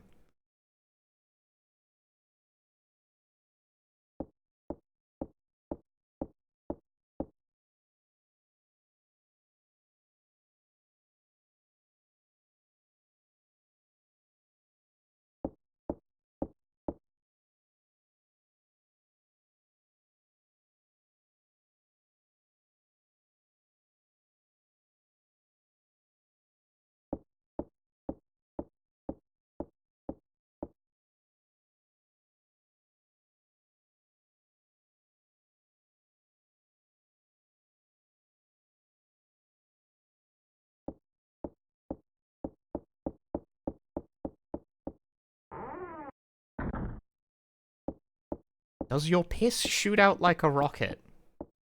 Does yours not? Do you lack internal pressure?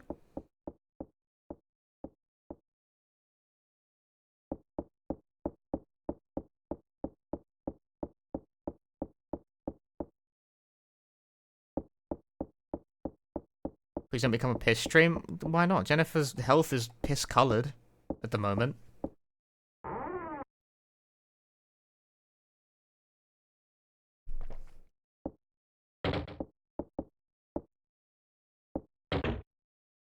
Challenge pissing.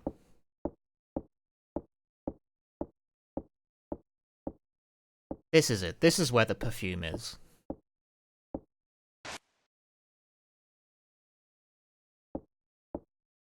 You would always keep your perfume in the shower. It's a toiletry after all.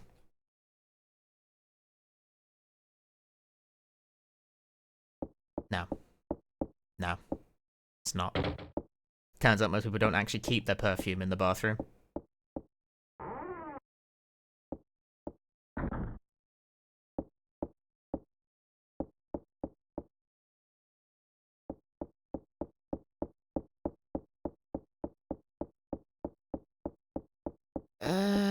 Where is this thing again? I'm trying to remember. Hey, Jonas. How is everyone? I'm doing alright.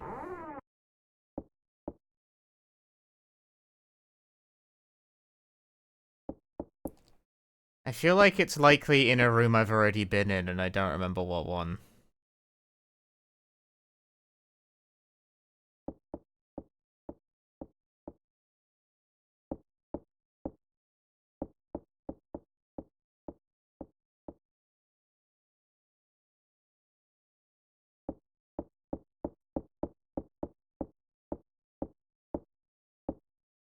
This is a re-release of Clock Tower? Yes. Running through original mode real quick to, and then gonna run through rewind mode real quick. Scope the differences between the two. Or at least attempt to, anyway. We're actually, believe it or not, we are actually relatively close to, like, getting an ending at this point.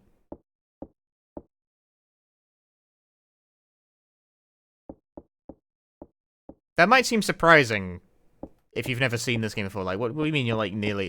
For the most part, yeah. Like, we're actually near the end, more or less. Like, if you can get down there, down to the secret hole, that is, like, most of the way done.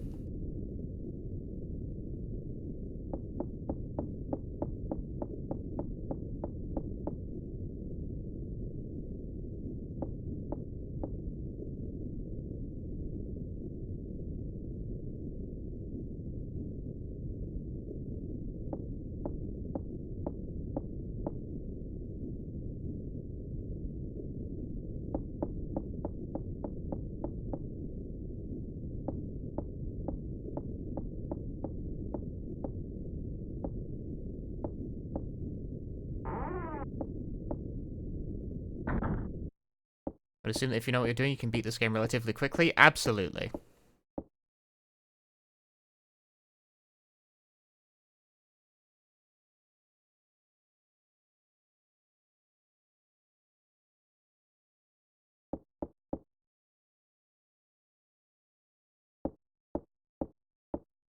Some of the first fan-translated games you played as a kid and first exposure to famous fan translator Aeon Genesis. It's one of the very first fan translations ever. I highly recommend someone go to the romhacking.net page and note the upload date. It's way older than you'd think.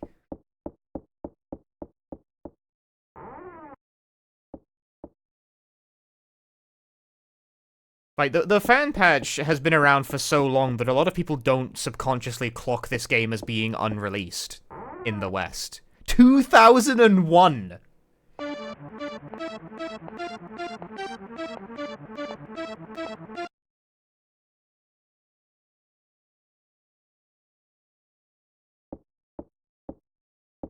...2001. That is crazy.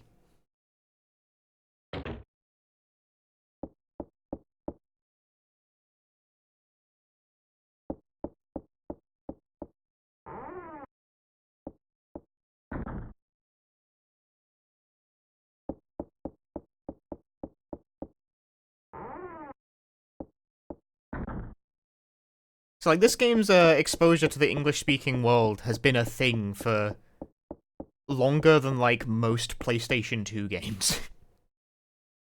This fan patch... Not this fan, this is a different thing. The translation's different, but the fan patch for this game, the way most people have played it, is older than a vast majority of the PlayStation 2 library.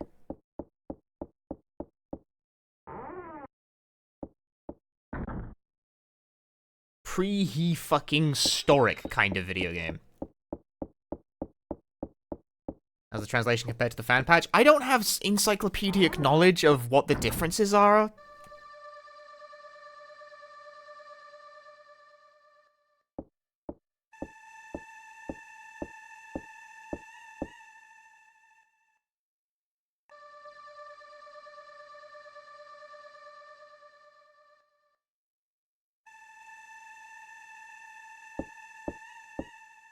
But I don't really detect any meaningful differences. Clock Tower, in its original incarnation,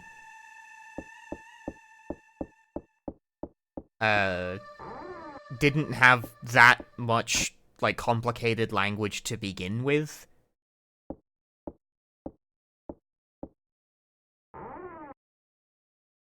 Not to diminish either the works of the fan translator or the new translation, but, like, it's a pretty hard game to fuck up.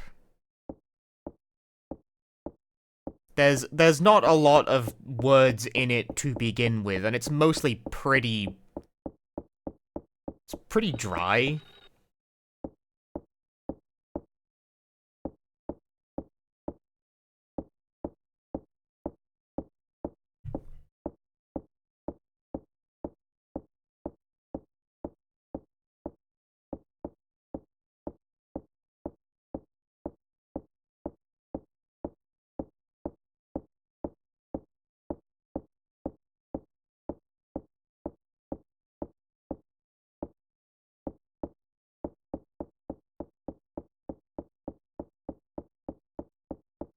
Did we ever find anything interesting to do with this? In this room? You've used the gold key.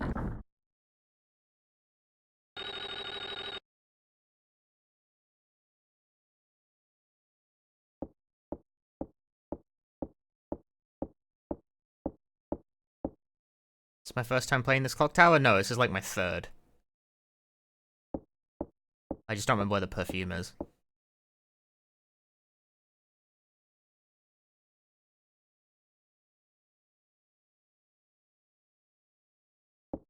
What about this cool suit of armor? Nothing bad happened the last time I looked at this.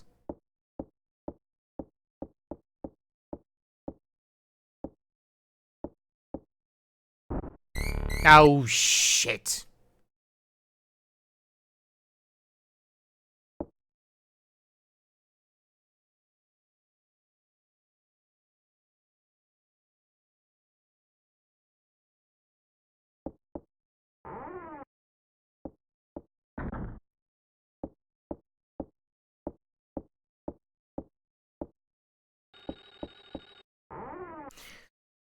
Oh, shit. Don't look at that. Don't look at it.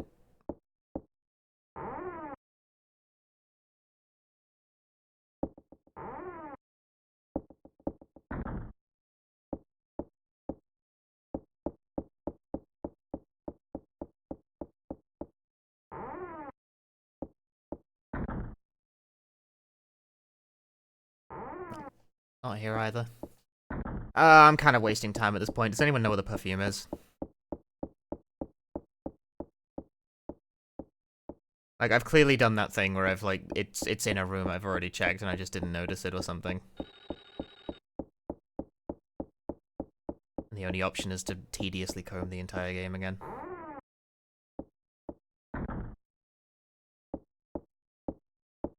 Parrot room? Domo.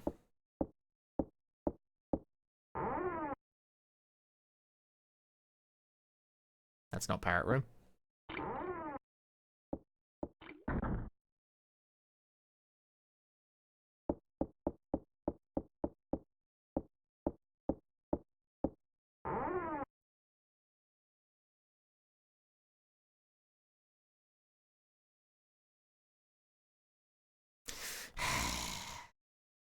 Picture? Mirror? Draw.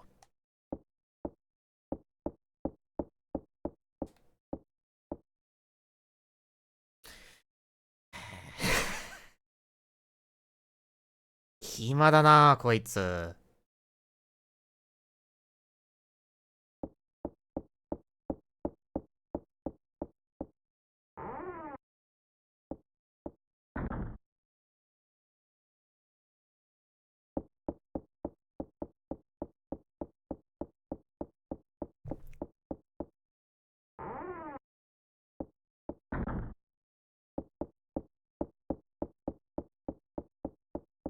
Yeah, I got my health back. I think. Just... You know, like... It's one of those moments.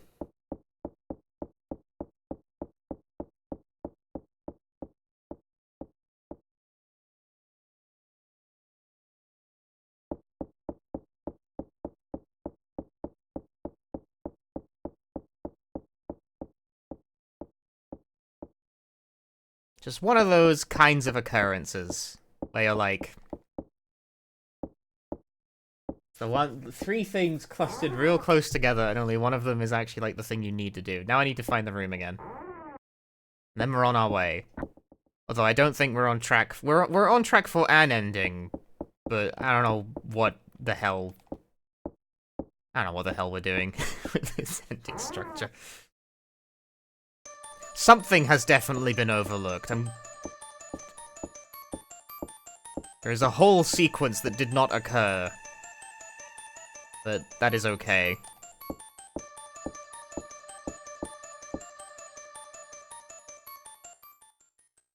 Black Ops 6 jump scare. This is why we gotta get Adblock on deck, man. I really wish I had the option to not show people ads for the latest and greatest in military shooters, but I don't get a choice in that, unfortunately.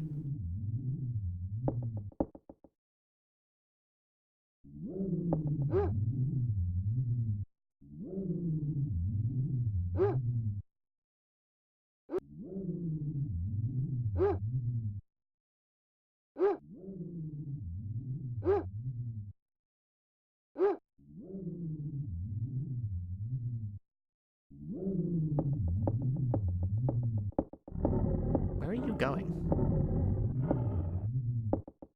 It doesn't sound like a dog growling, you moron. It is one.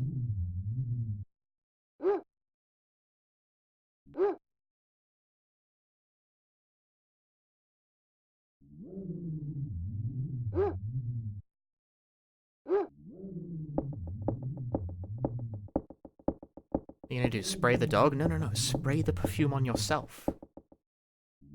Such that you can simply walk by.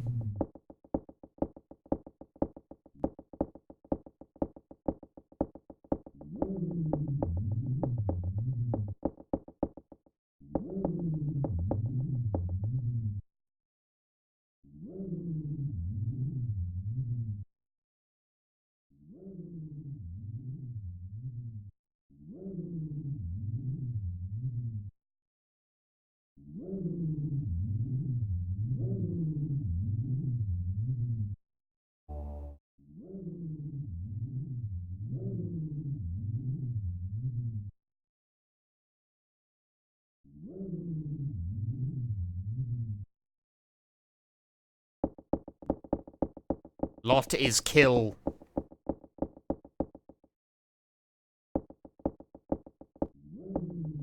I believe the game, you do in fact have the option to just immediately go into this cave and, like, not see her.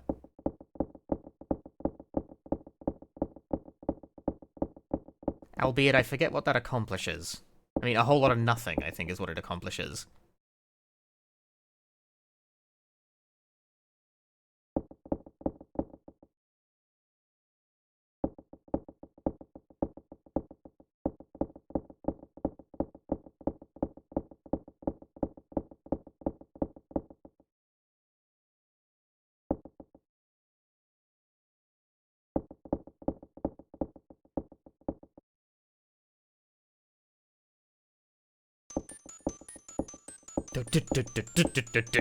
See, I like how it actually cuts into the interface here, just so it can display the scene with more space.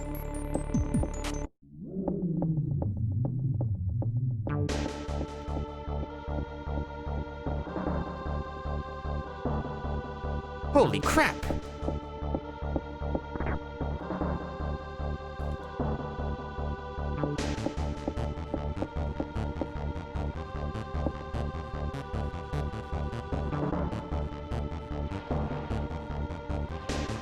When Jennifer's portrait's flashing in the bottom left, you're supposed to, like, mash to go. But, like, I forget what button it is I'm even meant to be mashing.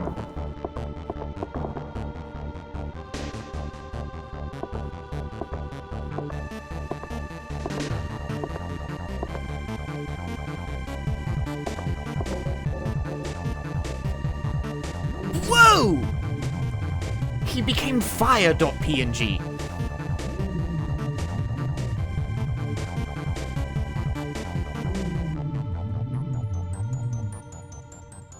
Damn, he burned so hard he completely stopped existing. That guy got fucked. What an idiot.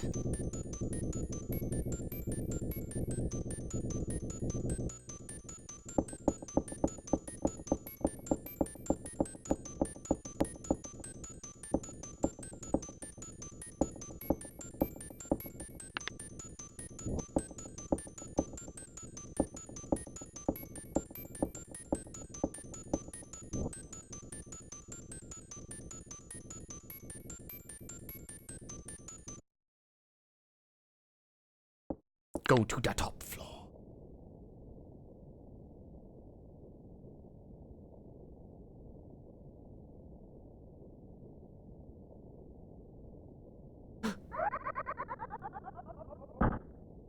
No.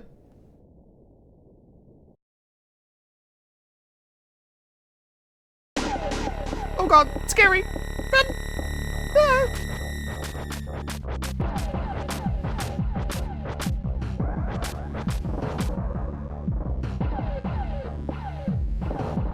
Period accurate slowdown currently occurring.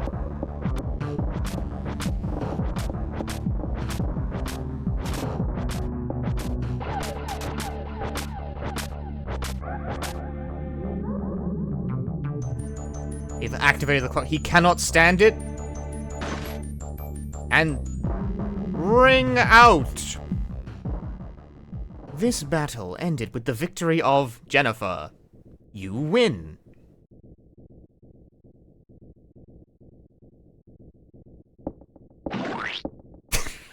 Good sound effect. Ah! Ooh, shocking.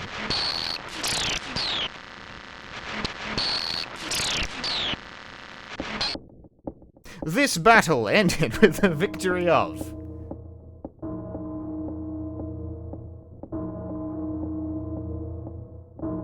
And Jennifer just fucking walks away. She's like, well, that just happened.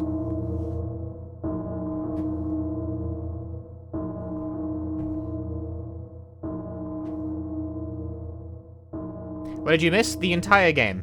That was Clock Tower. That was Clock Tower.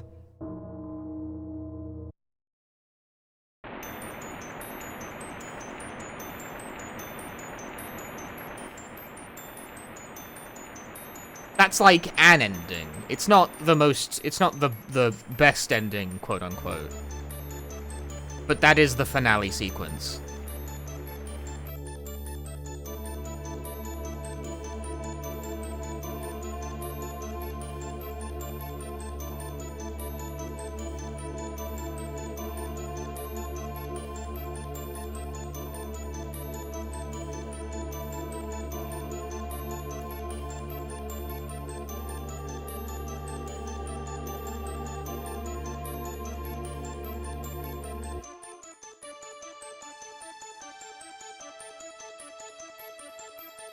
Is this the best ending? No. I did just say it wasn't. You gotta listen.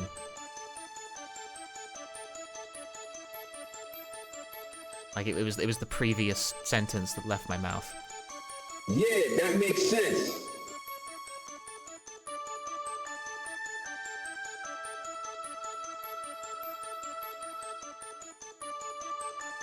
True ending now? Rewind mode. Is what we're gonna hit up next. Although I am gonna load the continue and see where it puts me.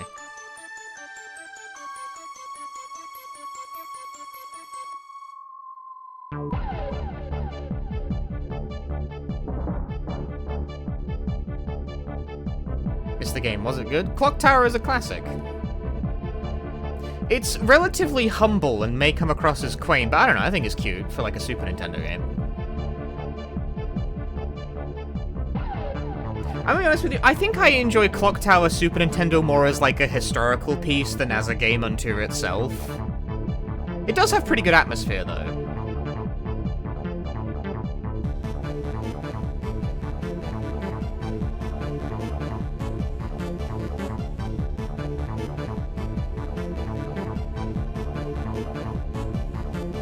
I think you have to appreciate retro games to get them. If you're coming at this like from modern gamer, like impress me, I think it'll come across as kind of quaint.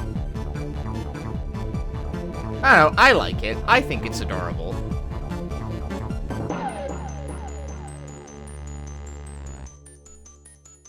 It's a pioneer of horror.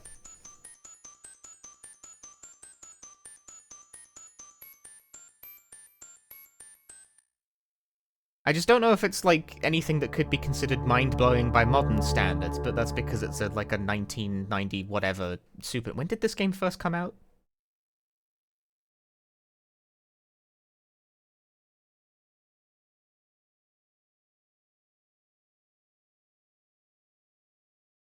95. That's pretty old.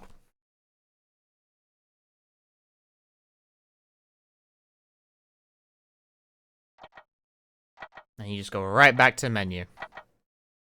Human entertainment? It's pretty human. B ending. That was ending B. But what if I continue? Where does it put you if you continue? Ah, that's not useful.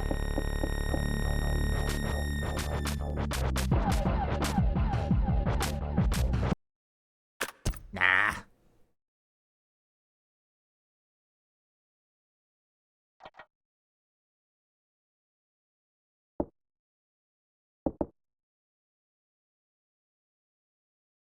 I was hoping if I loaded the continue, it would boot me back to, like, before I hit the elevator button and I could press floor 2 instead, because that actually branches the ending. If I hit elevator button 2 instead of 3, I think I would have gotten ending C instead. Maybe. I forget if that's how it works. Anyway. Save the game on that. Get me out of here. Quit. Quit!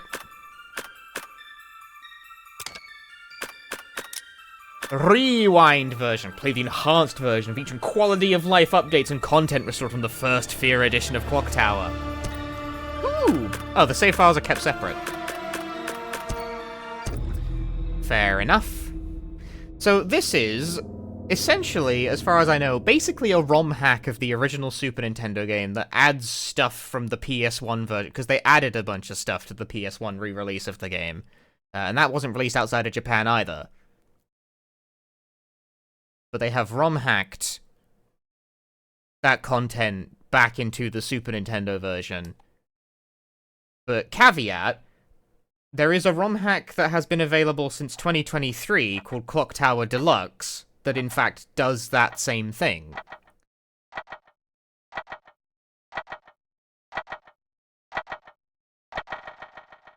I'm pretty sure they at least had permission and worked with the guy to do it, because it also has their new translation on top of it. But in essence, this is a reworked ROM hack that is kind of already out there. I don't know if it's one-to-one with that ROM hack.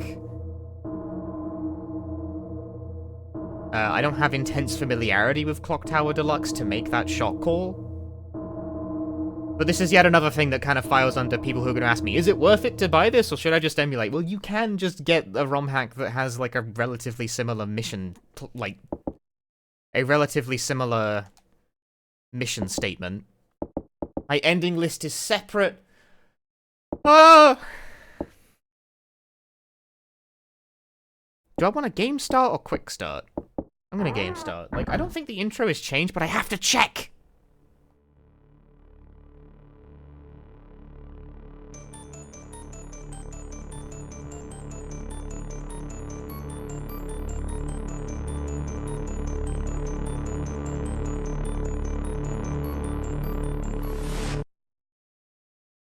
This is how it all started.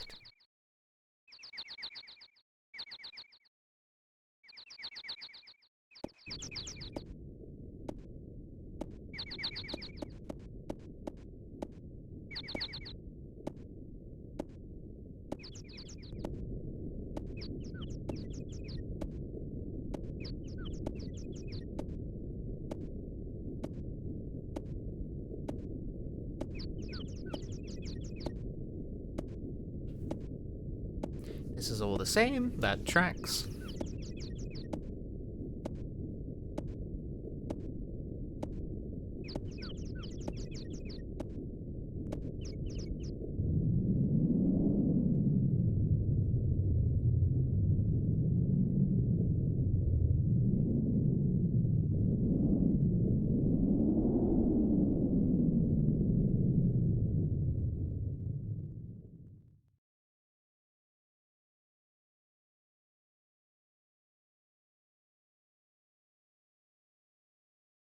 Wow.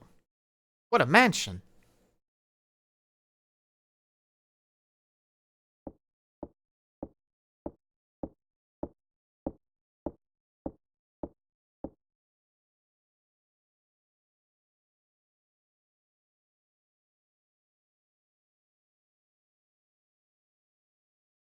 The quick start function...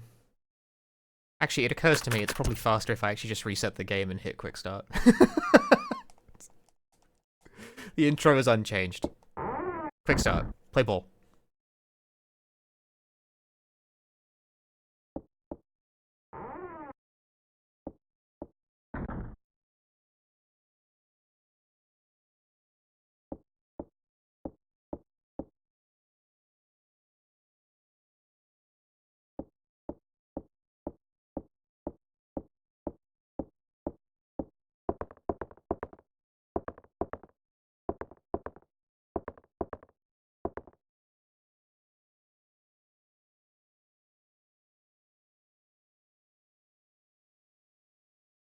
What if I do this first?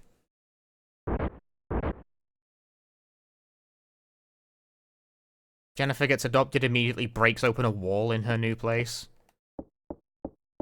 Normal thing to do.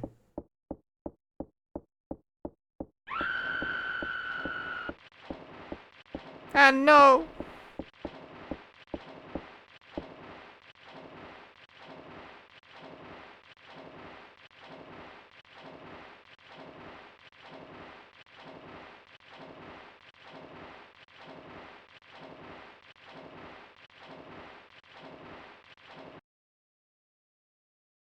It's 3 feet of water.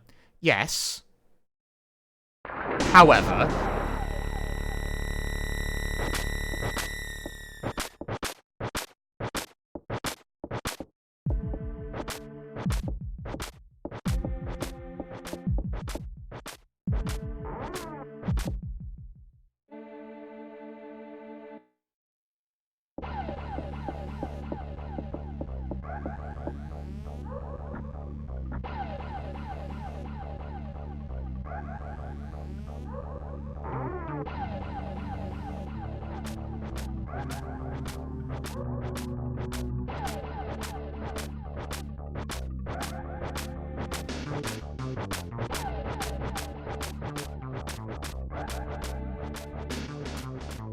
She's doomed her, no way to save them. I did say this once before, but there is no possible way to get through the game without, like, someone dying.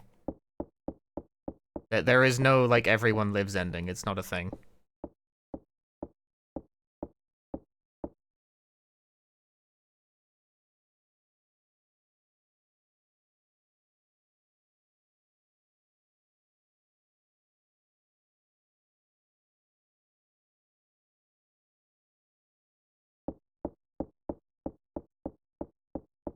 I know a lot of, modern horror games kind of condition people to assume there's, like, a true bestest ending where everyone lives, but it's not a thing in this game.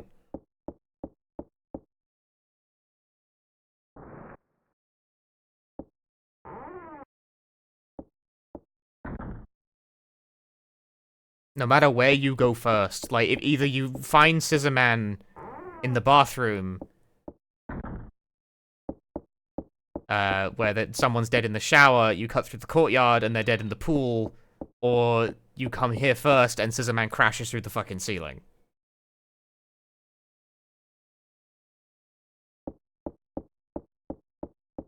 Either way, someone's gonna die.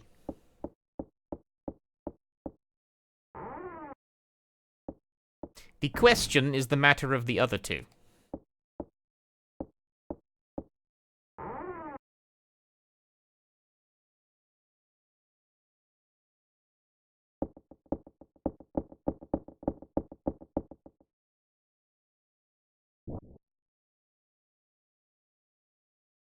There's ham in the fridge. Sure is.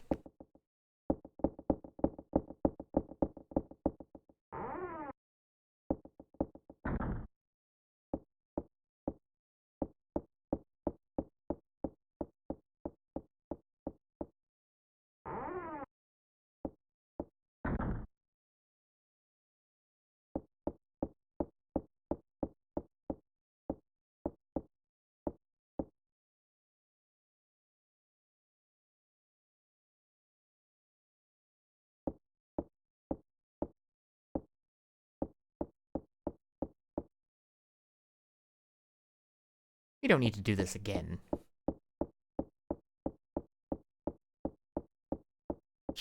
I mean, it's not registered to my ending list. So far, we have not seen anything that isn't present in the OG.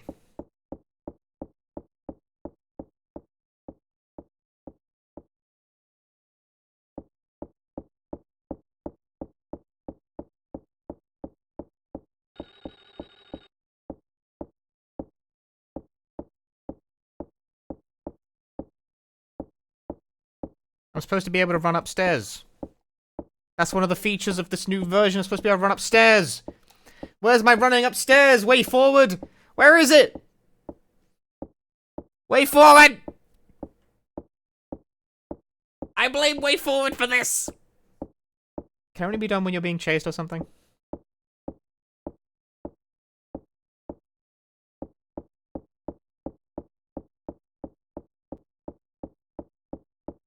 They lied to us, dude. It's way forward, not way up. Going fucking nowhere fast! Stupid. Once again, they are ruining my life.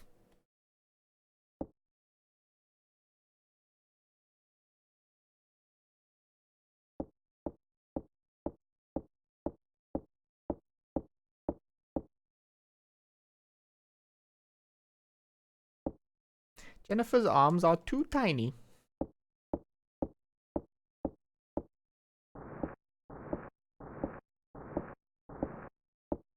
My legs feel stronger. And now she can solve the puzzle.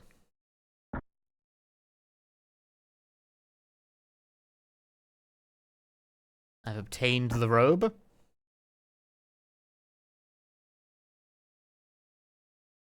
I disagree. The Kirby. Thanks for the Prime Gaming. Thank you very much. How is the port, by the way? Perfectly fine. This is, in fact, a Super Nintendo game, and it runs fine and it plays fine. It's even got mouse control now, which is a nice little bonus that I didn't think they'd throw into the mix.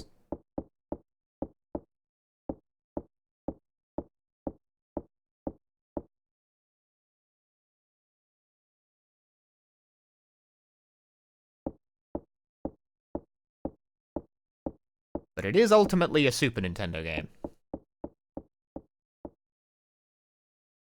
Now, like, I don't mean that as a negative, but I just kind of wonder how other people are going to take that.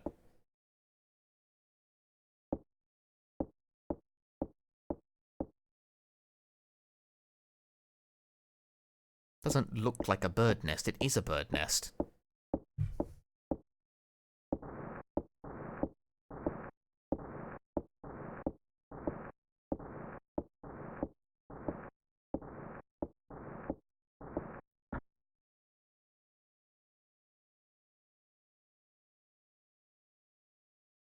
Filled with eggs and trash.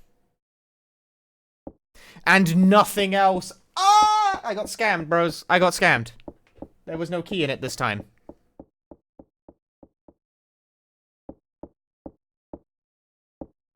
We got scammed. We got scammed. Scammed again out of my delicious keys. Oh, oh, oh. Oh, she's running down the stairs! We did it. We did it. It's amazing. The speed, new speed tech, running up and down. That's like, unironically, the thing that would make this run faster than the original version is that if you do it mostly the same way, but just you can run up and down stairs now. Gonna go back on YouTube to watch my Silent Hill 2 remake speedrun and have a good stream? Well, thank you. Have a good time watching my speedrun. Running when you start on the stairs? Yeah, I think so.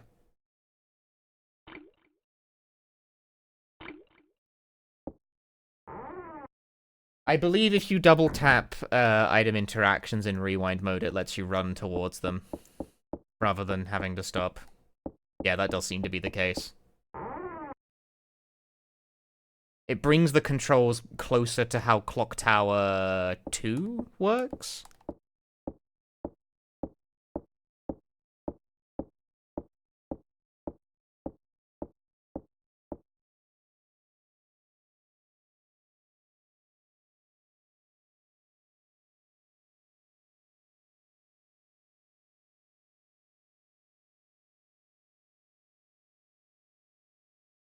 I have decided to casually steal the perfume. There's a reason to not run. It drains health. And if you're at red when you're asked to do a critical QTE, you will just fail automatically and die.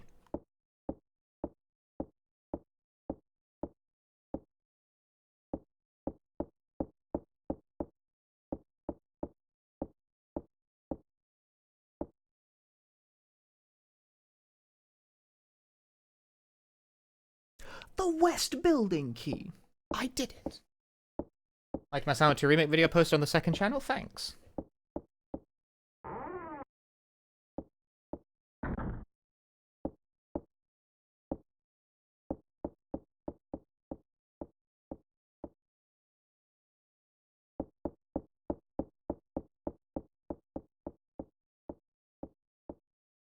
Anything interesting back here? Not really.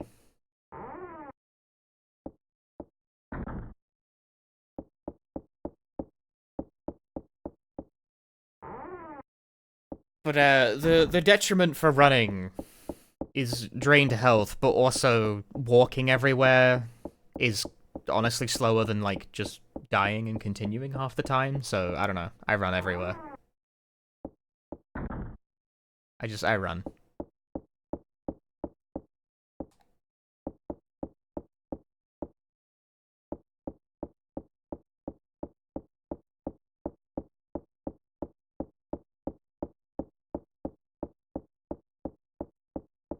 I'm a running type of person. Running gamer.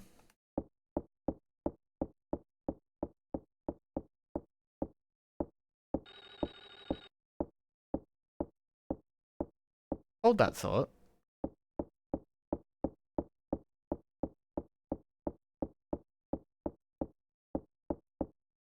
I have the pesticide, I forgot about that. Wonder where the scissor man is? Ah, he's somewhere. Never you worry about that.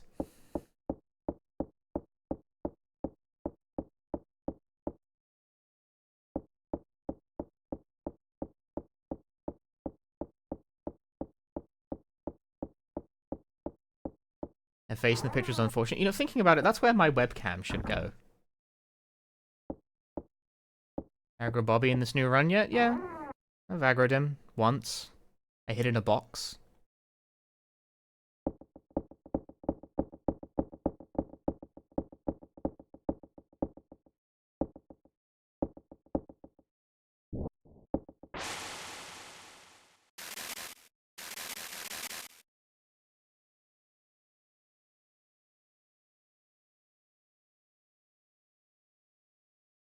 There's a key on the bottom. I've put the gold key in my pocket. Okay.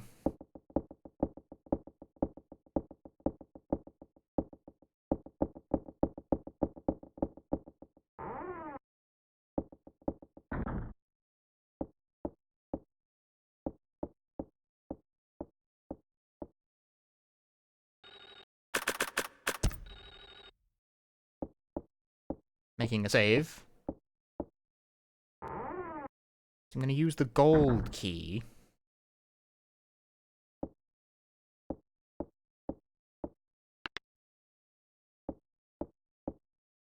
Could I interact with this before? Is this new? Is this first fear content? No, there's just women's clothes in there.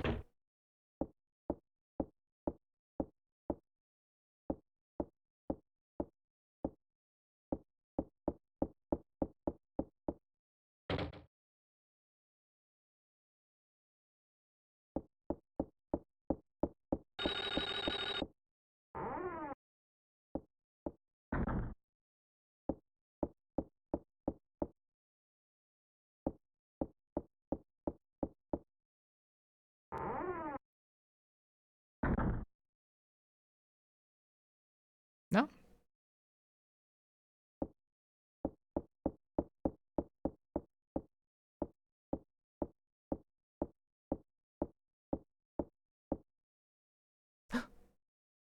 Telephone wire has been cut.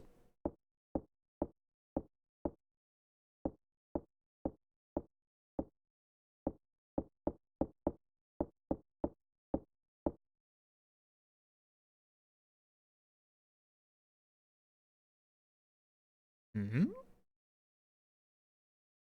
Ah. There's a silver key under the glass. Huh. That's not where that is, usually. Can it be there in... Is that a first fear thing, I wonder?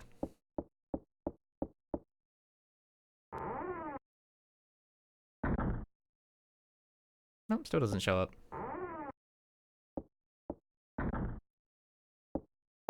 Because Mary spawned in that room before.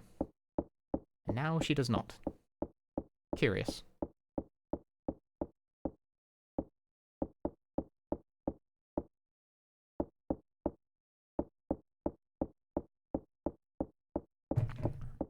What is the threshold for this? I need my Japanese strategy guide. Someone FedEx it to me. I don't think it's RNG, no.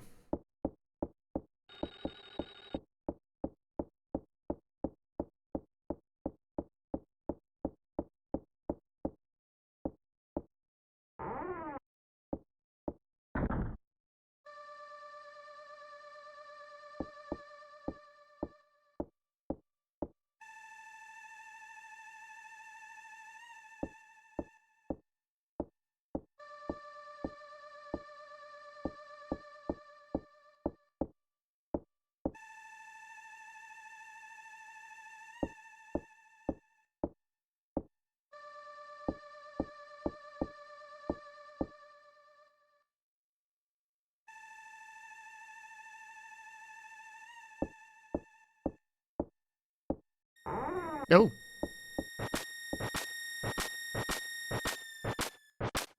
Bro just walked in.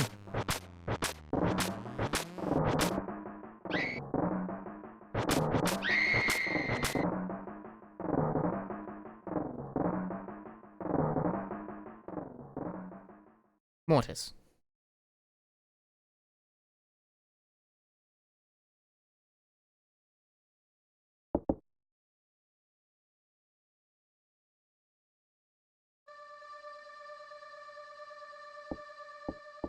Could have used rewind. Could have. Not really any point, though.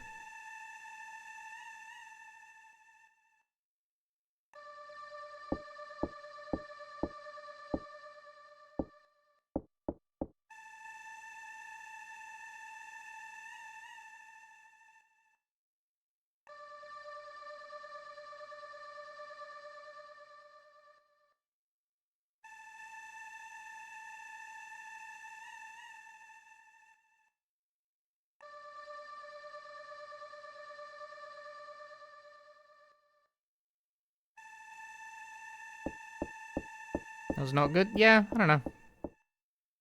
I think I was dead no matter what I chose to do there. I might be dead anyway.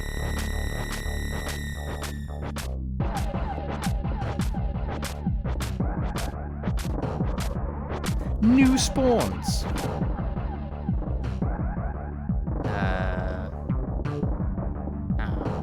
Yeah? Oh, yeah, this'll do.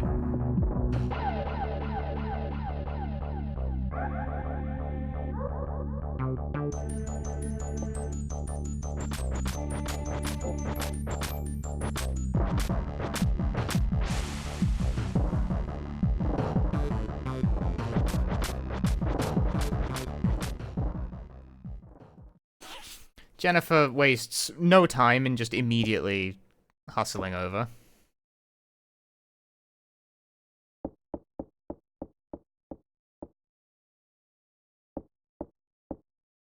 He knocked over a can of pesticide is why that happened, if you're wondering.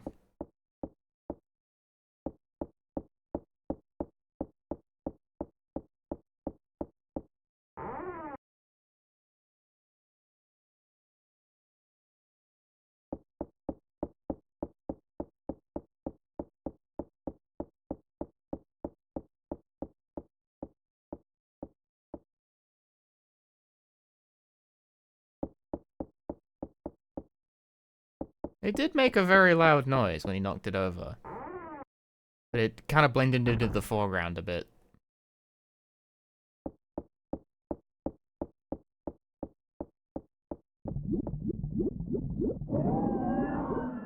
Oh, shiny? Why is there a shiny here? The dagger is glowing faintly. Dagger? This, I'm pretty sure, is new. I don't remember this shit being in the original at all. Dagger? I have a dagger? Ooh, how fun! Do I get to stab something?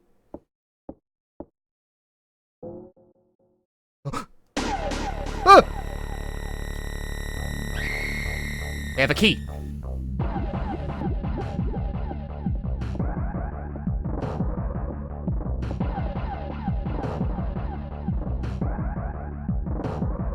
Get him with the dagger! Get him! Get him! Put her!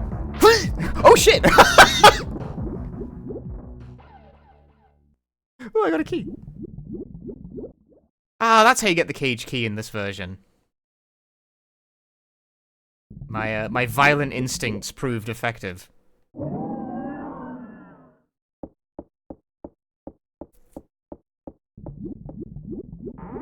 I'm gonna assume that's new to Rewind, because I don't remember that being a thing at all. In Yonder Original.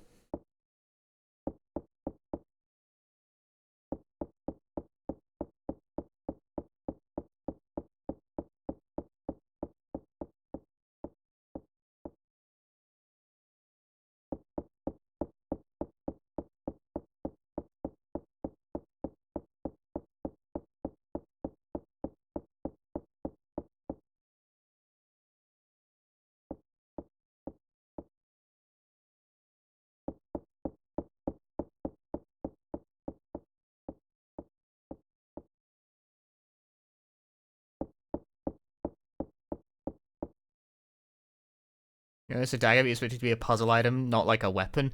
Honestly, same. I wasn't expecting to be able to just stab the fucking guy. That's funny.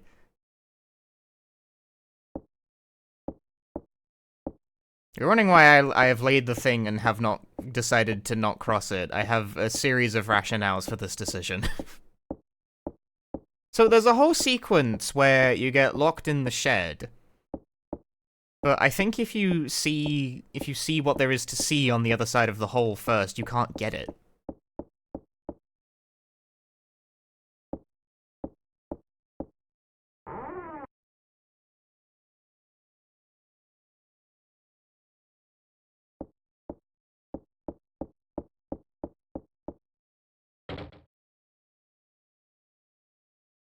Nout but junk.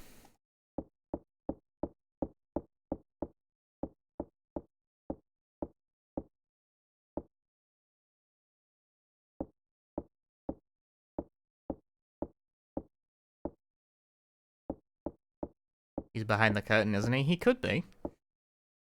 There's a possibility.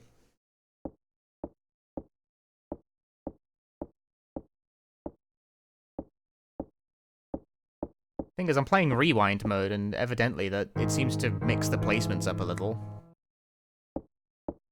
I love how Jennifer's instinct in this situation, where she's being pursued by a potentially lethal foe with giant scissors, is sure, let's make a shit ton of noise by just touching the piano. I can't believe it. He was behind the curtains.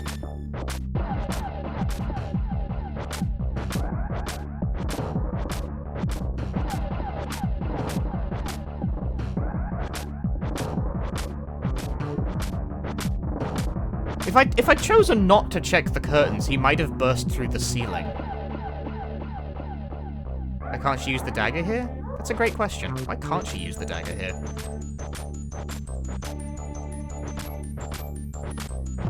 Okay, that might... Okay, the reason is that he has no interact prompt in general, apparently. He is uninteractable. Do not interact with this smelly man.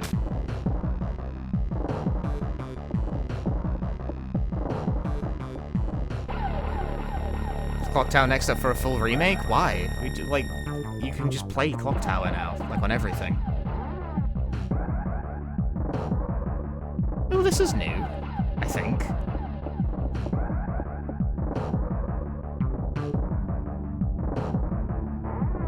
Stealth.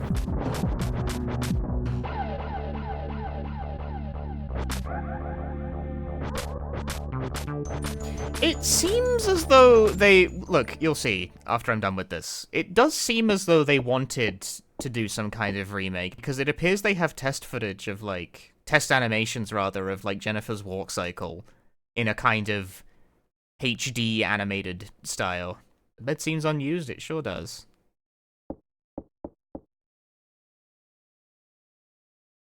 Jennifer enjoying her hair.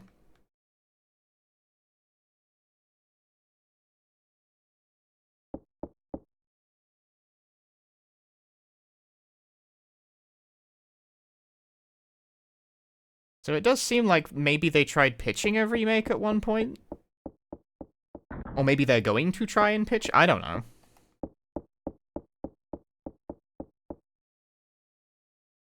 I don't know what their plan is. I don't work at WayForward. The door's locked? Why? Why must all doors be locked?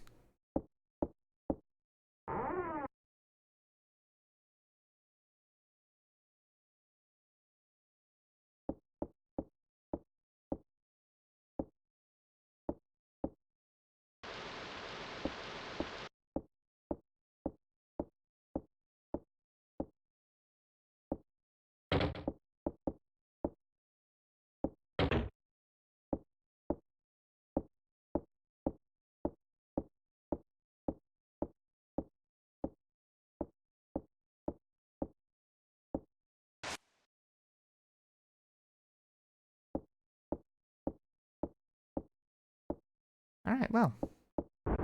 Ugh. It's the cat again. Can you pet the cat? No. Not interactable.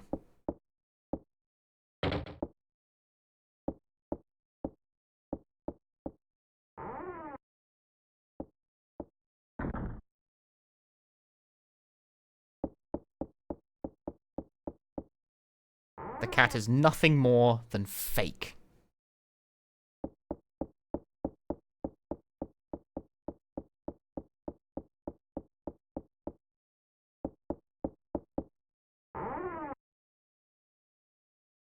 No, I don't want to go back yet. Or maybe I do, I don't know.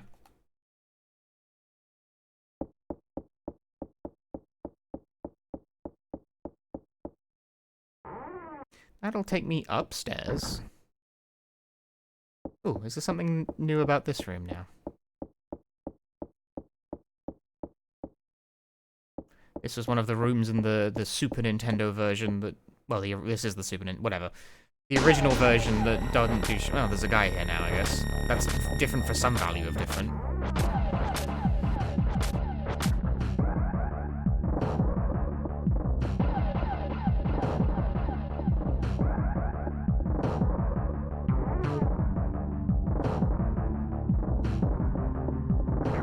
Ah!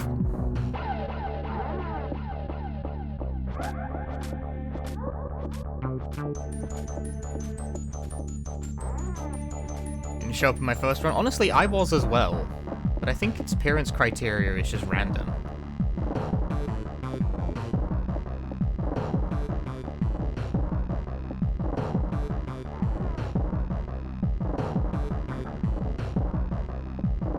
That's the kitchen. I don't think there's anything fun to do there.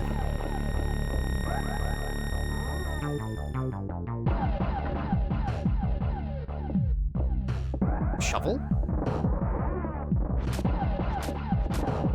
What are you gonna do with that? What is your plan?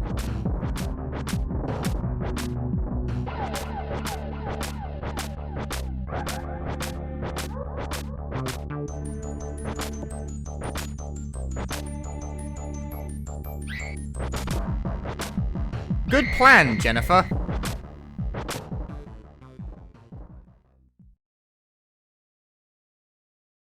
I didn't get a QTE prompt there, so I don't know if that's just like a prank, or... I have heard that there is apparently a bug with, there is a pervasive issue with rewind mode where QTEs just kind of don't work properly.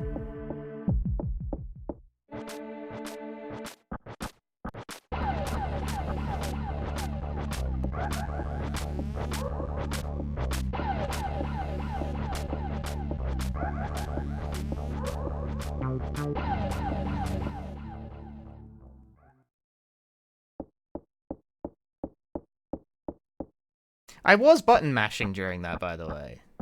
So if I was supposed to do it, I did do it, and it did not work.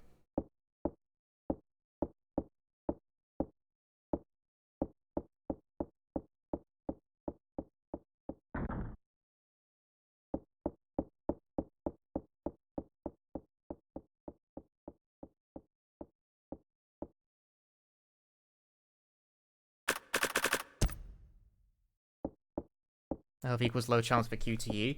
There are scenarios where having low health gets you killed. Still nothing.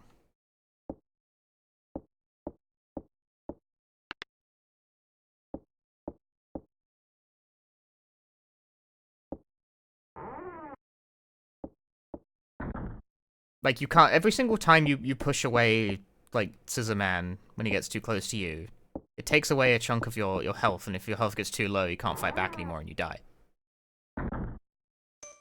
Ah. Here we go. See? This is what I was trying to do.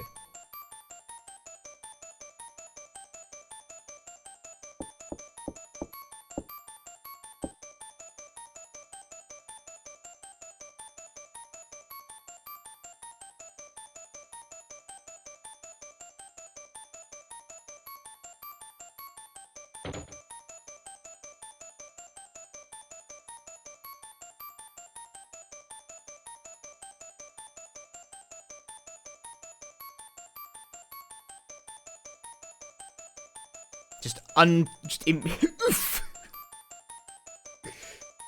Immediately wolfs it down. Nay, bother. Oof.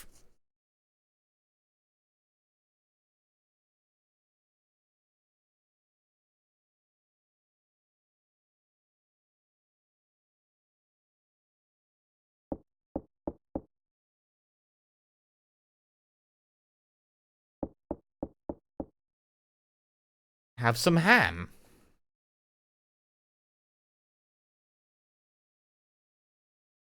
Yeah, so this is the sequence, like, this isn't new to the rewind mode. This is something that can occur in the original, but, like, this is how you...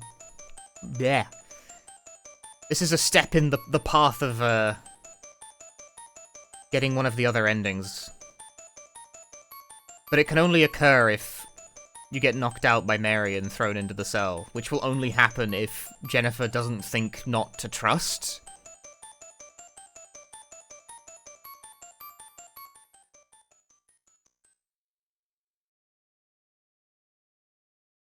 So if you've already found your father's, you know, dead body in the other room, then this doesn't happen.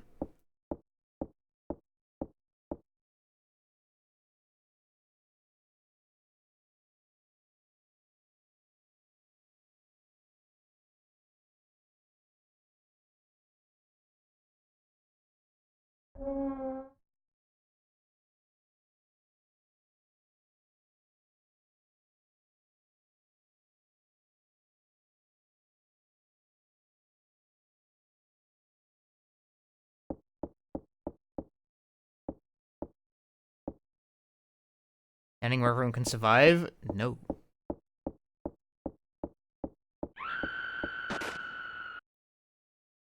Heard a voice from out there.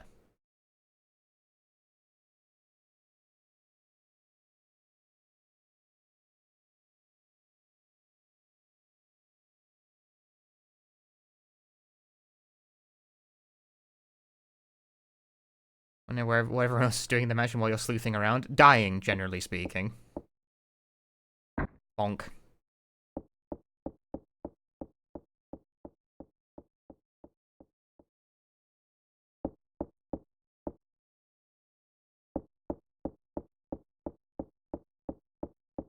Not lot. But not lot. We didn't see the body, therefore it doesn't count. Remember, Clock Tower is very quantum.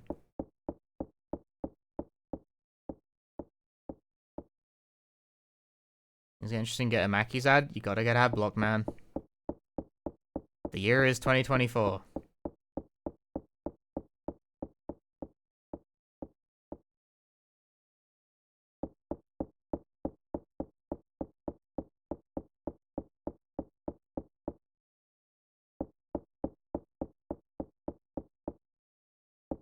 Well, doesn't do score anymore. Seems to work fine for me.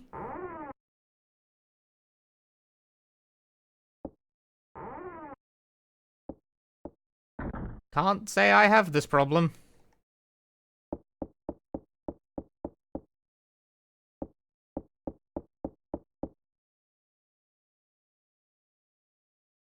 Consider investigating alternative methods.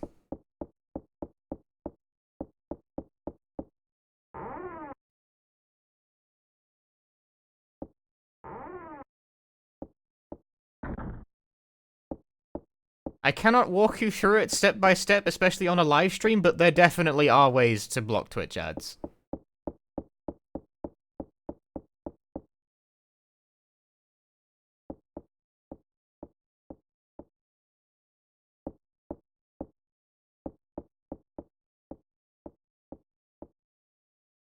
Block Twitch ads, how will I make money? Subscribe to the stream, I guess that would also block ads. That does also solve the problem in its own way, I suppose. But, like, I haven't watched an ad on Twitch in, like, years. They did go through, like, a phase where they were trying really, really hard to stop it from working, and that did, like... It went through periods of working and periods of just breaking Twitch completely for me. And during that time period, I just kind of didn't watch Twitch very much. Honestly, I kind of want YouTube to bring back that thing where if they detected you were using an ad blocker, they would just brick your like, they would be like, you're using an ad block, we're going to stop the stream. Nothing. No videos. I got so much work done the month they were trying that.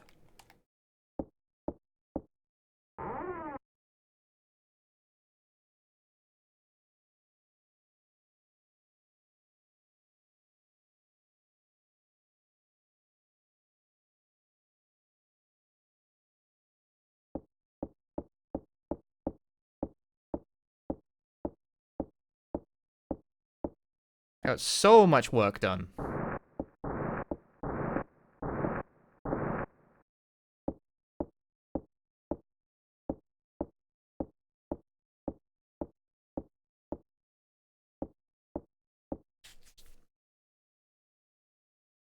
I'm so unused to seeing ads on the internet that I briefly, like, didn't know what was happening when some prat at Google managed to get ads in Discord embeds working.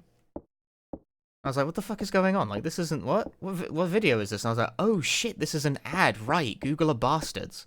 So now I keep falling for it. I keep clicking on ads. I keep clicking on videos in Discord, then it briefly plays, and I go, ugh, and I click out the channel and then open it in my browser.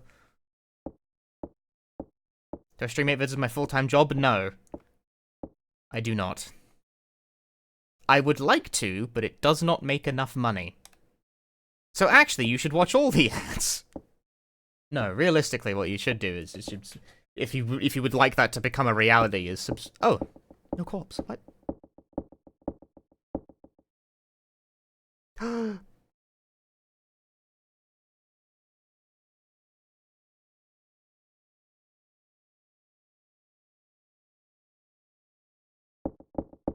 subscribe to the stream or subscribe to the Patreon, either or.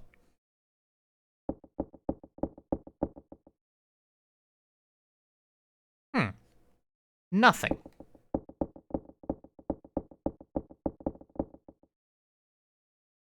Which gives me a bigger cut? Patreon, but I'm really not that bothered.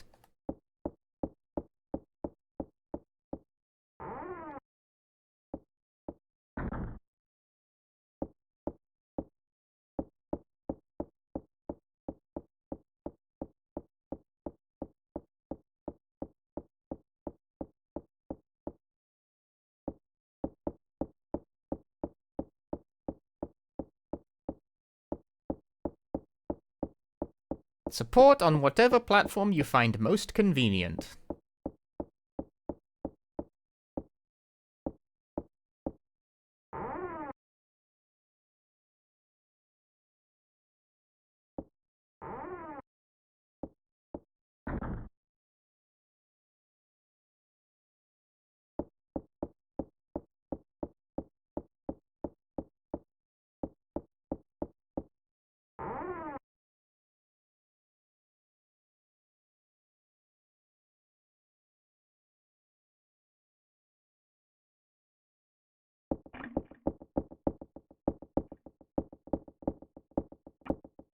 Yeah, no, I don't do this as a full-time job. I do it as a part-time job.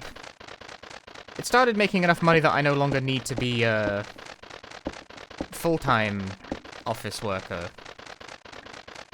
But it doesn't make enough money for me to be able to completely quit my job. At least not safely.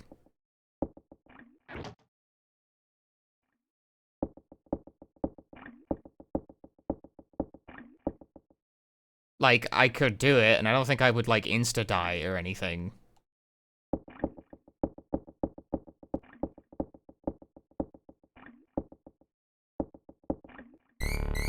Ew.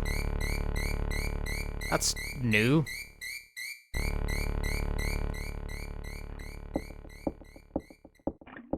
Any good sponsor? Not really. Sponsor offers are kind of infrequent. They're not super reliable. I disagree. Leftmost Manatee, thank you for the tier 1. Thank you very much. Thanks for choosing to support the stream. Maybe one day I'll be able to quit my office job. I would like to be able to, let me tell you. Wouldn't we all? I in specific am kind of in the awkward zone where I am high enough profile. High? What's he doing? Looking at the rocks? Where I'm high enough profile on the internet that a lot of people assume it's my full-time job. But it's not.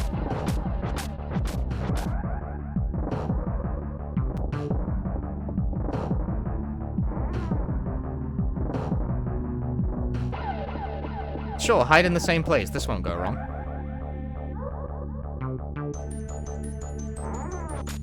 You've used this one already!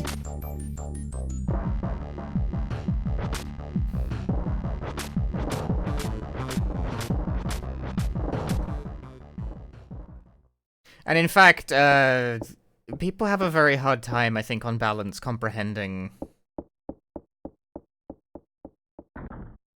the fact that the internet stuff is not only not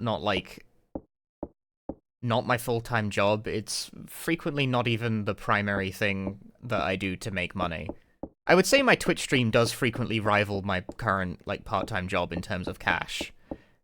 And as a summation, it is plenty to live off of, but it's kind of awkward. I can't, like, cut one out of the equation entirely without then having, like, a serious financial problem. But I remember I posted the video where I explain to my YouTube audience what the general spread of my life is like in terms of what I do in order to make money to live. Where I was like, I have a Twitch stream, it's been my primary focus, like, online for 9 years, but also I have a job as well. And that takes, like, basically YouTube is my third priority, and I still had people hit me with that fucking "we get you your paycheck" bullshit. I really need the YouTube crowd to understand that they are playing third fiddle here.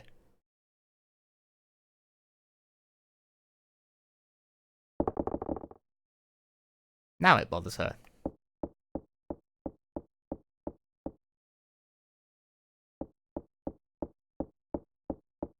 That's the thing, is that, like I said, I'm high profile enough and active enough that people expect this to be the full-time thing, and therefore, you know, it's like, they want the regular content, the regular videos, the regular stuff. It's like, I don't have that degree of freedom to constantly be producing 24/7. It's also just challenging to balance that with, like, you know, having hobbies that don't revolve around content creation.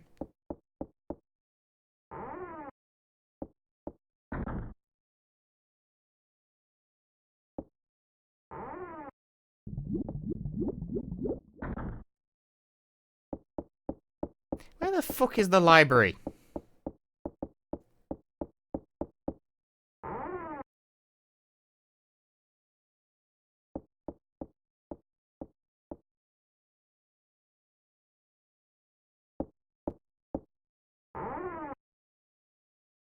It's tricky.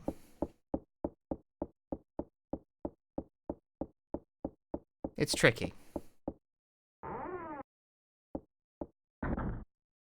Like I said, high profile enough that I have an audience that has expectations, and expectations of regularity, no less. But not enough of one that it is actually my main job. And in particular, I've thrown the YouTube crowd onto the mix, which, in terms of, like, my audience share, in terms of what makes me money, it is, like, 3rd place. But it's non-zero. It's not nothing. Like, it's enough that, again, that there are expectations and an audience there, but it's just not, like, large.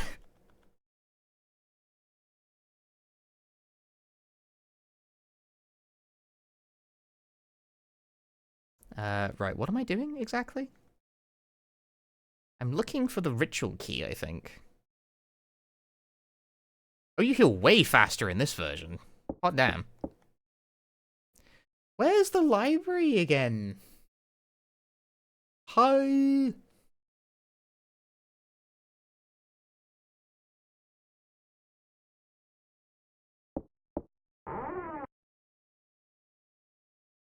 Yeah, making videos on other VNs? No. I mean, I didn't make videos about VNs in the first place. Part of the thesis of the video of the last one is that dating sims are not VNs.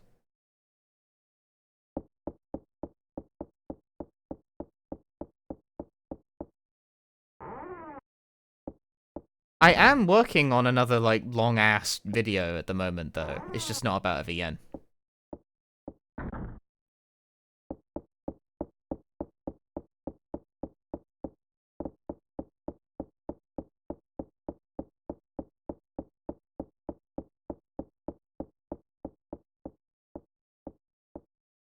It's a shame, really like my videos. I like them too. I'm egotistical. I like making them, and I do want to make more of them. But there we go. Here's the library. But they're time-consuming to make, and they're sort of not. They're not like top priority for me. It can't be priority for me.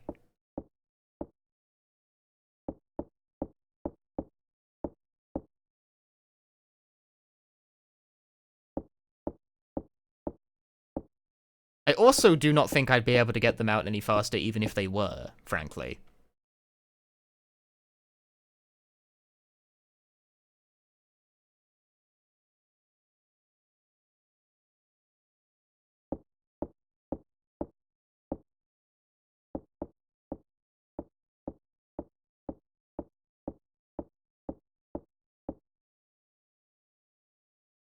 The shelf is filled with literature. Filled with it.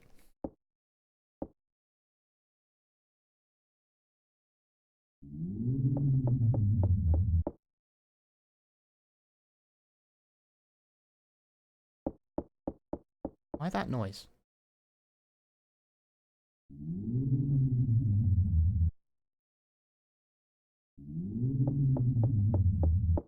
Freaky noise. Okay, so now we know that the statue is among statues, so we can go find the statue. However, I still don't have the ritual key.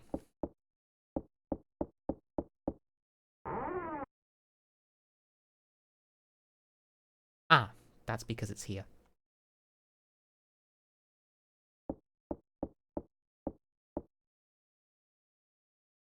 Found it.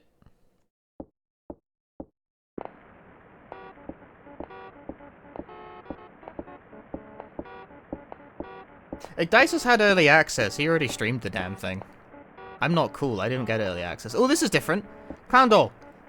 Oh, it's attacking. What are you... Ah!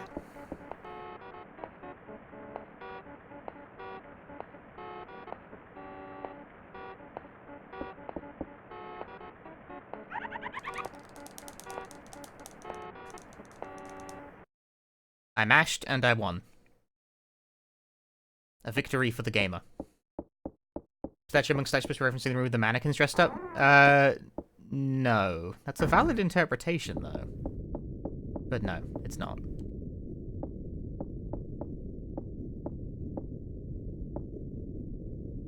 Those books look difficult.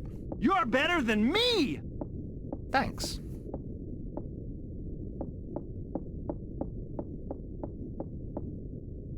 I don't want to bog the stream down too much with talk of trying to balance all this stuff, but, like, put it this way. Streaming for anywhere from, 3 to maybe...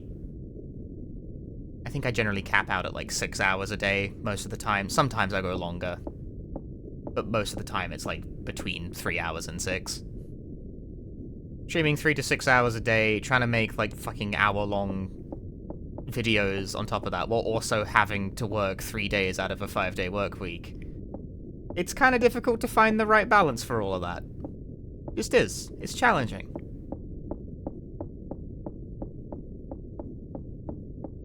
I think it would be challenging for someone who doesn't have sleep issues.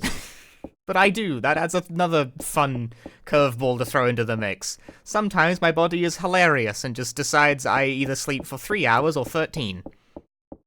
Which one is it gonna be? What's the mix-up?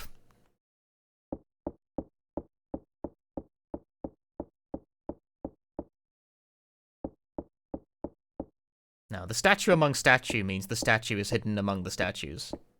Like so.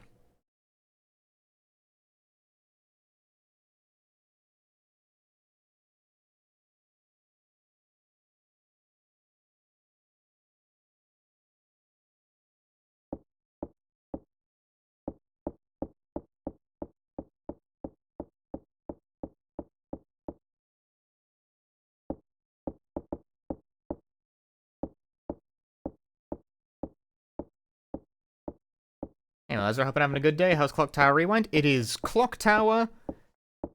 It is Clock Tower. It's Clock Tower. It's Clock Tower, guys.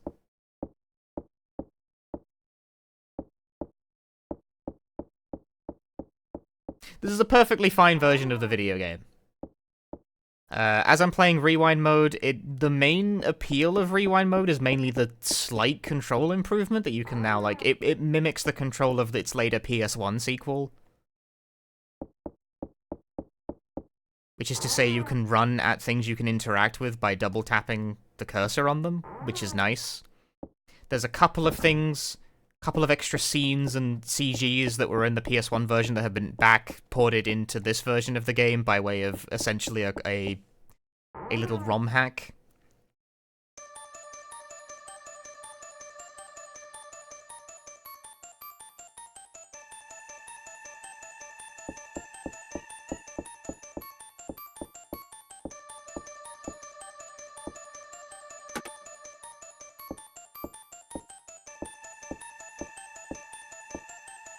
But it's not a massive difference overall.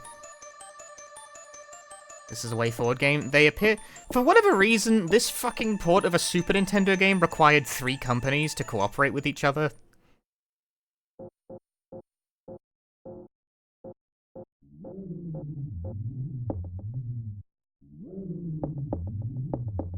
So this was apparently produced in... Let me check the let's check the developers list for this game on Steam, because it's very funny how many names there are there. Publisher, WayForward, Sunsoft, Capcom, and then it goes off screen. Developer, WayForward, Limited Run Games. I don't know why so many names needed to be involved in this. It's a Super Nintendo game. Sunsoft, they... Why are we crouching?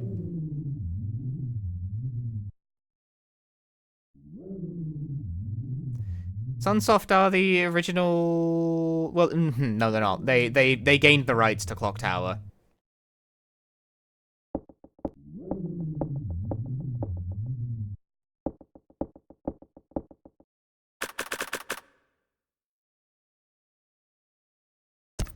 I'm gonna save the game here.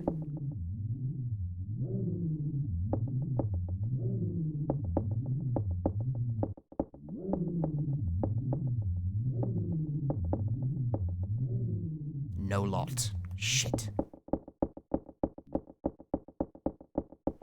I'm gonna get a crap ending. I might not get an ending at all, actually. Well, I'm gonna get an ending, but... Well, I don't think it's gonna be a very good one.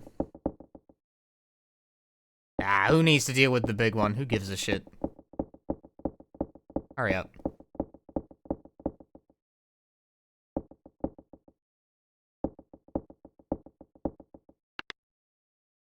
Oh.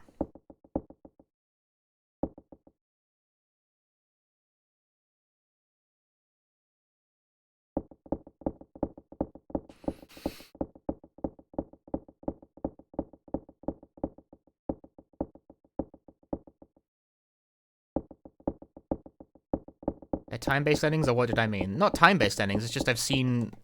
Why is this interactable? The sequence of events that I have seen before getting to hear the finale segment is different than is usual.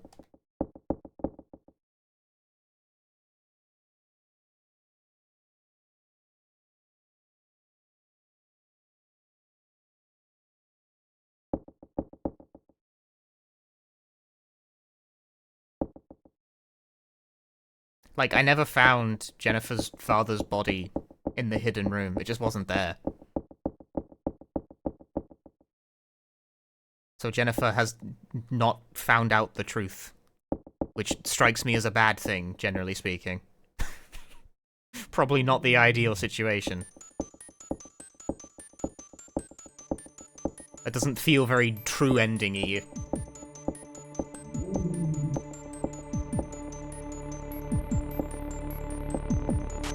Oh, blimey.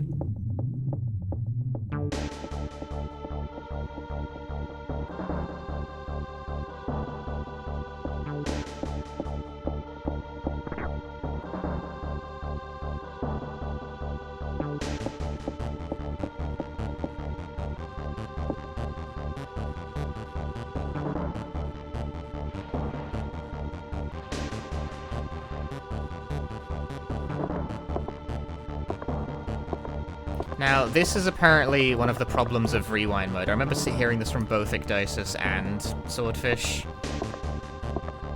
Which is that if you enter this with low stamina, you just kind of can't win this. I don't know, it worked fine for me. Skill issue. Mash harder.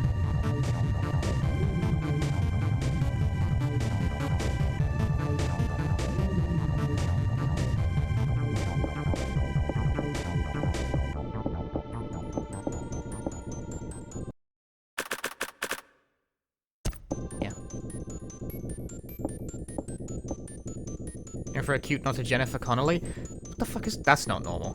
Is it normal? Maybe it is normal, actually. Okay, it is normal. Sorry. That must be a rewind mode thing. Whoa!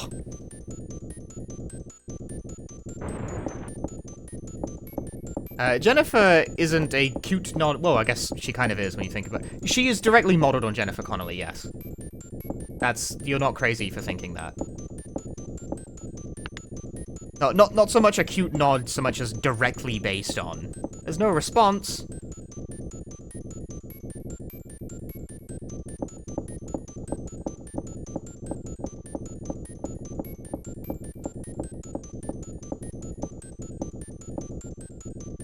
Burning a giant baby in the original? That's not new. You definitely do burn a giant baby.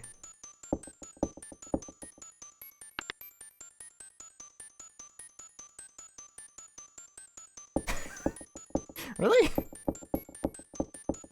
That's new. Needing to turn on the elevator?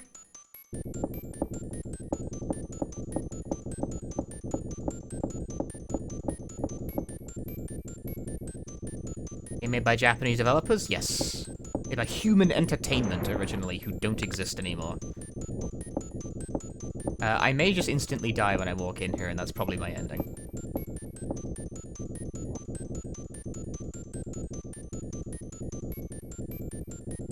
No? Got like a... I get to at least press the buttons.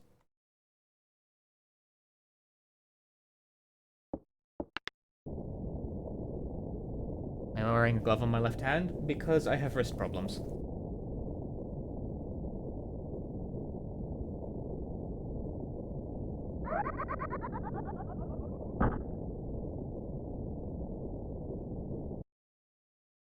Got to top floor.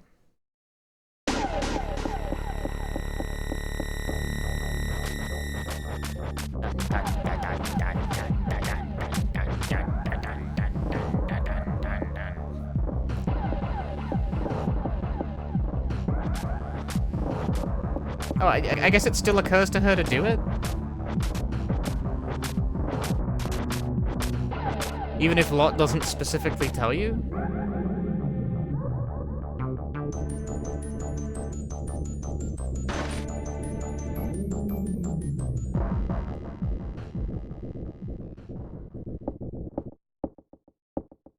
Oh, my wrist will improve soon. Well, it improved around the time I went part-time at my job. Hey! Look who didn't die.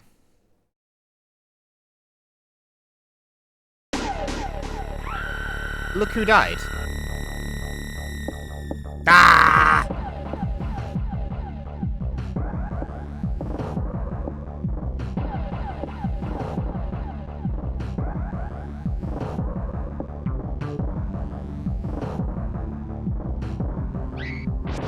Yep.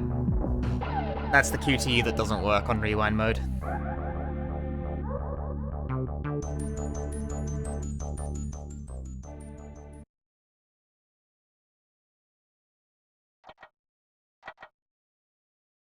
Needs fixing.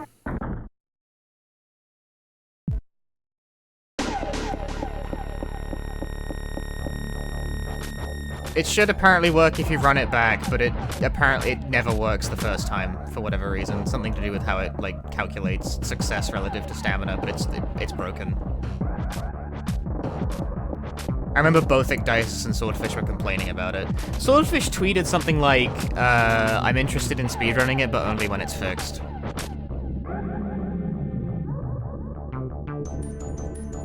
Swordfish is a speedrunner who does the Clock Tower games. Don't know if you...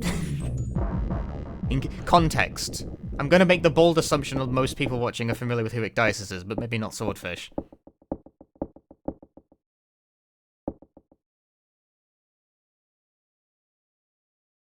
On account of the fact Swordfish is Japanese.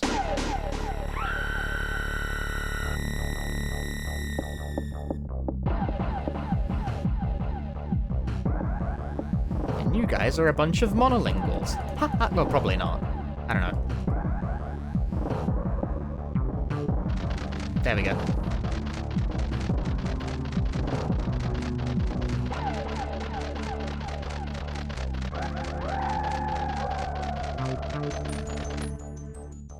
The birds, the birds. So if you don't free the birds, you get a different ending there, because the birds don't help you out. Birds repay the favor, always.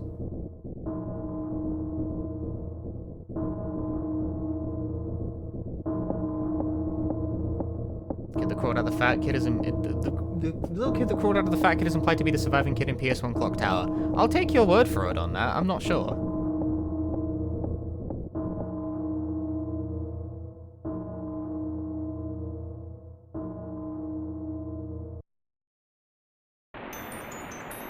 Ding, ding, ding, ding, ding, ding, ding, ding, ding, ding.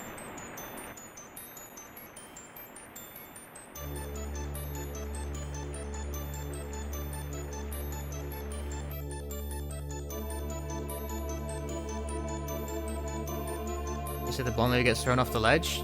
I don't think so. The best ending, like ending S, is an ending where Jennifer and one other girl survives, but I forget what the criteria is for it. Only 2 may survive, and also I think it's like non-canon.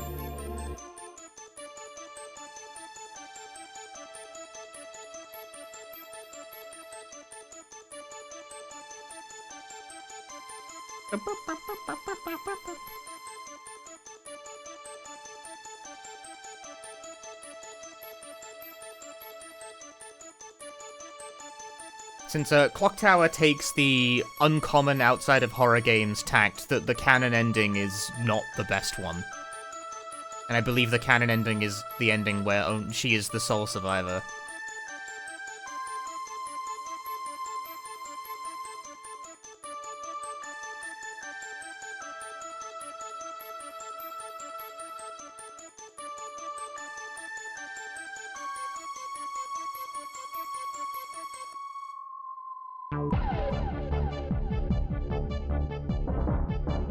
Does your round function during the credits? Sure. I don't know why you would, but you can.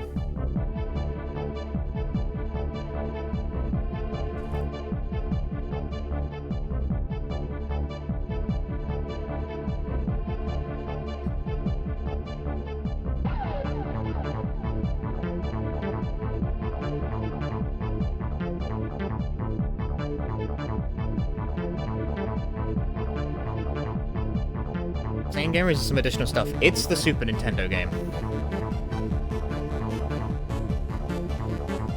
This is...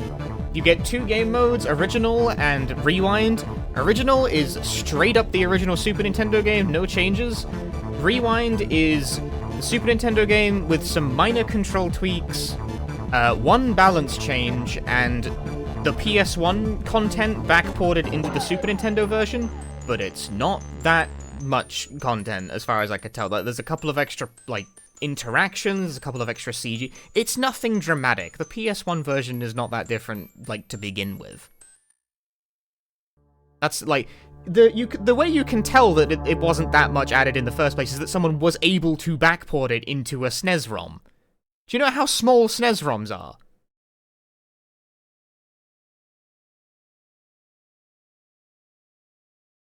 They are tiny.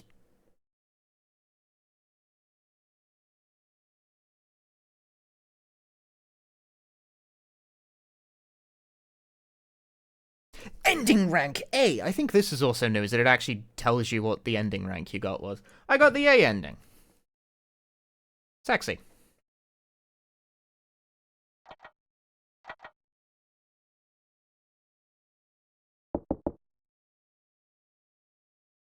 The best ending. There's no other ending above that. Do not question it. I will not accept questions. Don't love that. The thing that surprises me is that there actually isn't save states in this version. There's only save game. Like, you have 1 save slot and that keeps the overall... Like, you can use it to stop the game in progress and pick it back up later. Because, like, if I hit quit right now... and I hit continue... Here we are again.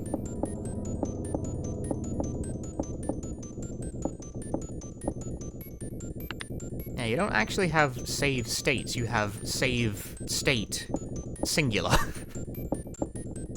And I'm willing to bet that's probably also loaded in, like, different SRAMs, so it took away the fact I hit ending A. If you're wondering why I did that, is I want to show you something. I want to try something real quick.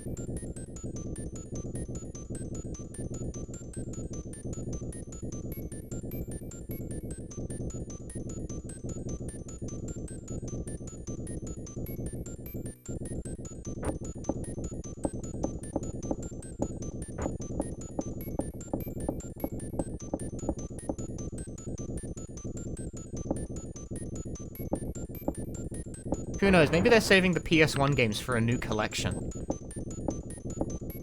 Clock Tower, the PS1 days, and it's got Clock Tower 2 and Ghost Head in it, you know? There we go. I was having difficulties there.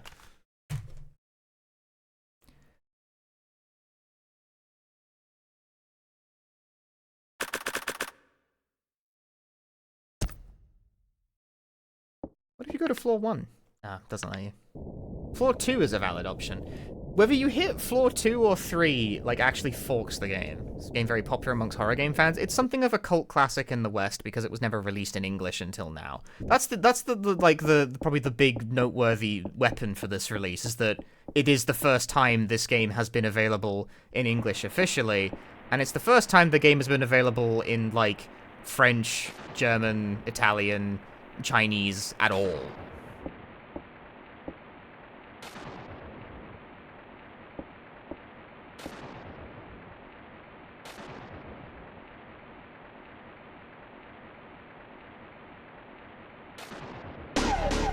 Ah! God damn it.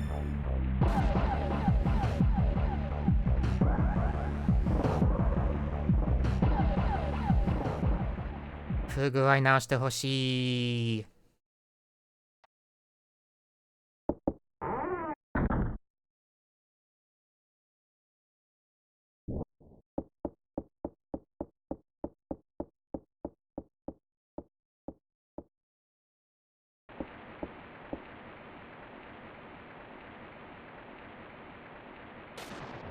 Yeah, that is in fact a bug with rewind mode. The ending QTEs just kind of don't work the first. I can see why that has led to no one wanting to bother with the speedrun until it's fixed. Having to repeat every ending twice before it lets you finish it is fucking stupid. Yeah, see, look like that, it's easy. The fuck? Where am I going? I'm off. Ah, bugger.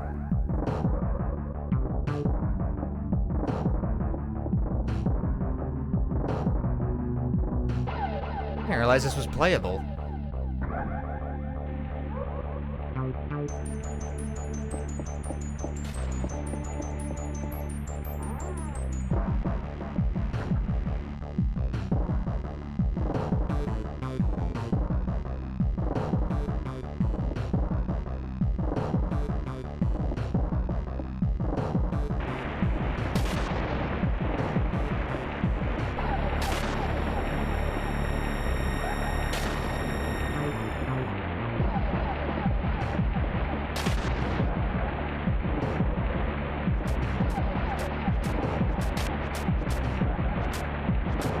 Yeah, the benefit of this release to non-English speakers is much greater.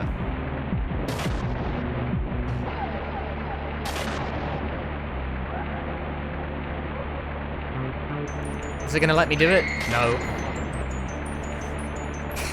No, it's not.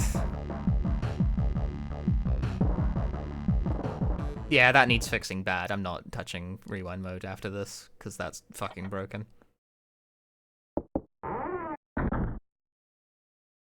Actually, is it even possible to get this ending because of that?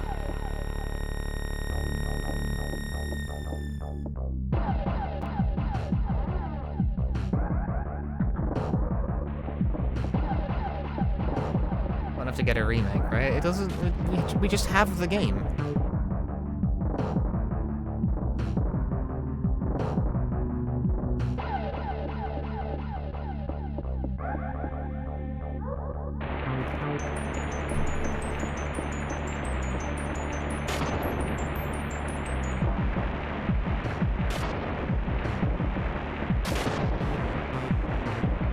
We just have the game.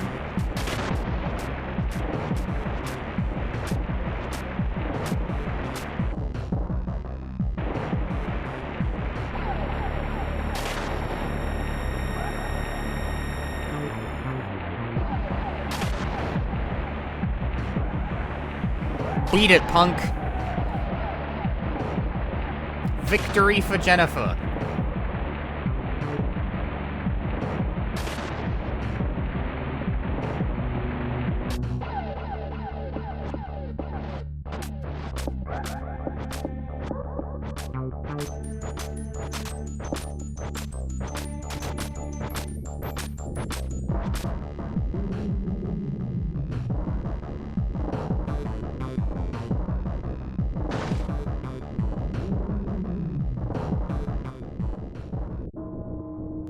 Laura survive now? I don't think so. I think it's just going to assume she died off screen. Maybe? I don't know.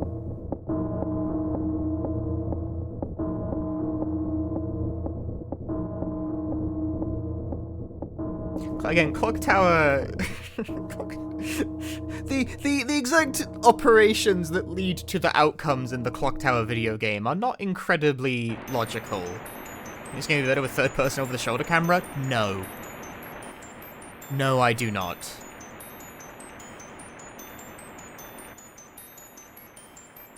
You couldn't even really do that, you know? That would just be making a different video game entirely.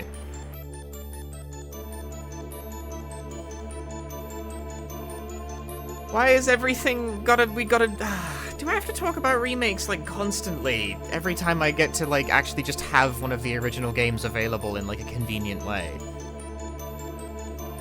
You guys are so depressing.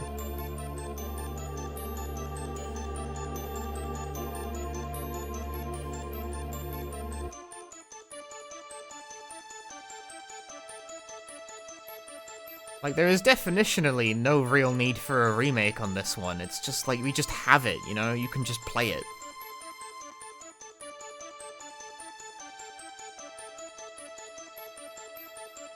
You have different routes for the same ending. This is considered a different ending.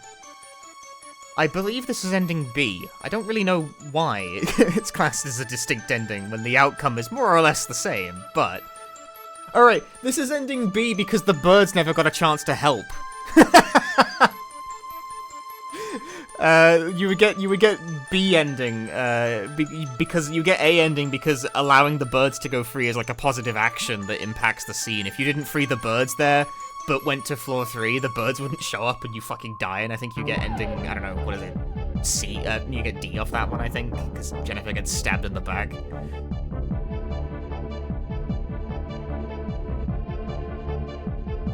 I think. I'm not like 100% sure on the ending matrix for this video game.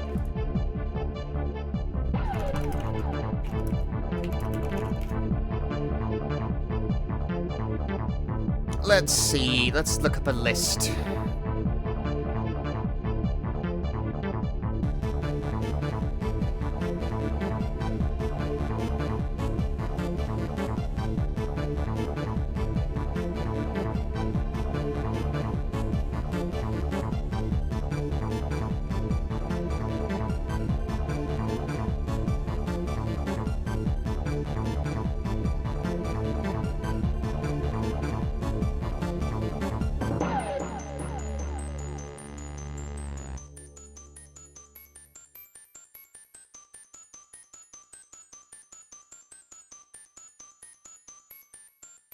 Oh, this is ending C, what we just got.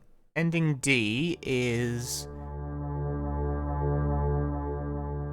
getting stabbed by Mary from going to the second floor, if you never uncover her nefarious intentions, which I guess means getting here without finding either your dad's body or without getting drugged by Mary. Ending E...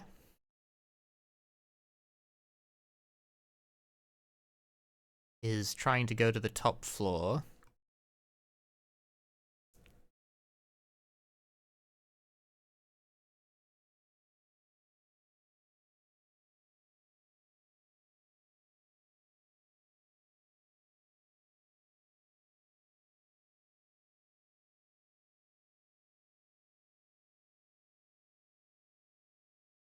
Oh, apparently either Anne or Laura can survive an ending S. It's like either.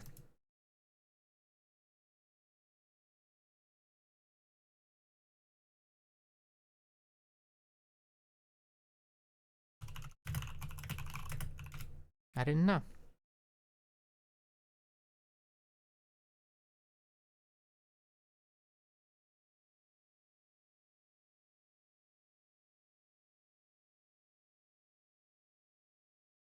Alright, the question for me is, since I loaded a save to do that, and it was very annoying to do, actually, because ending...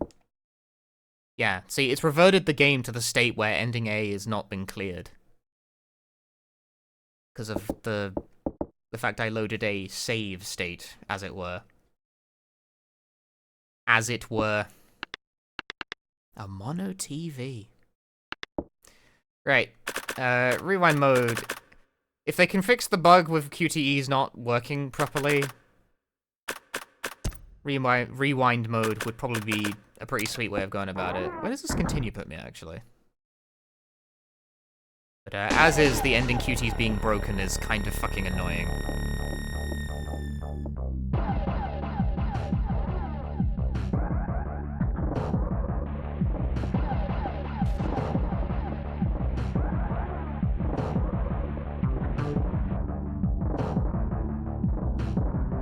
I don't think it matters which archway you go through. Archway? Archway.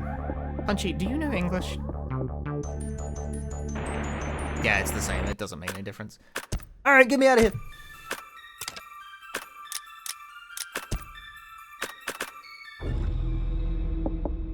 My ending list is B and H. How that happens? I don't know, it's a bug with the ROM hack. It doesn't happen if you select original. Why is this not even shown on the list? Because it's secret. Shh. Secret.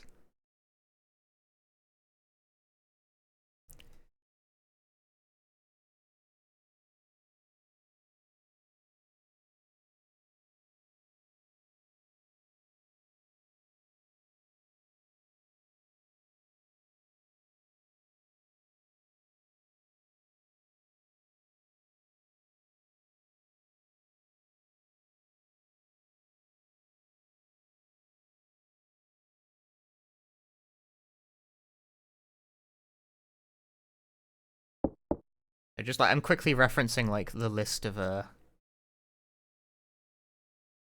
to get S ending.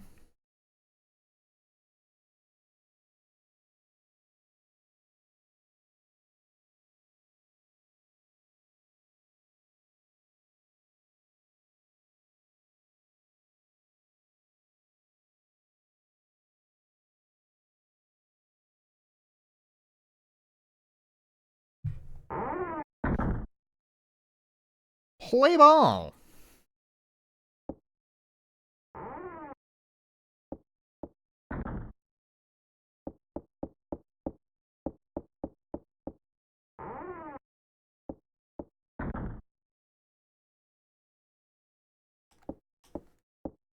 Actually, is it vital?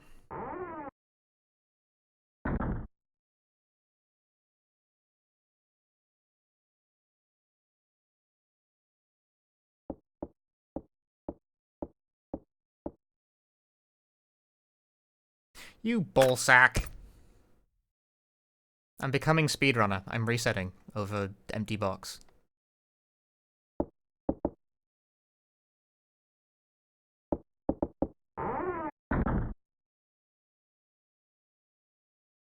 Apparently in order to get S ending, you need to not get... Yeah, no, you need to not get caught by Mary. And therefore... Which means I guess you never find out the full truth. Even in the best ending. Hmm.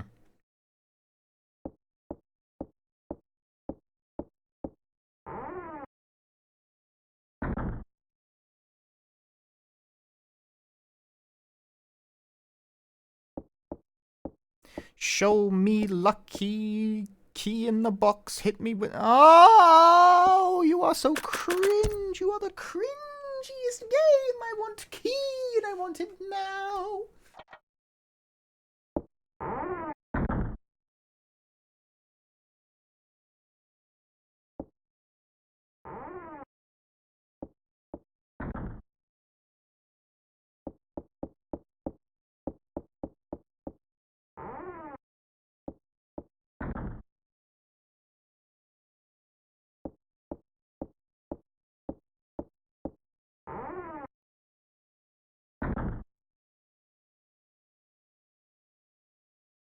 Actually, it occurs to me, what language would be the fastest now? Smart money's on Chinese. There we go.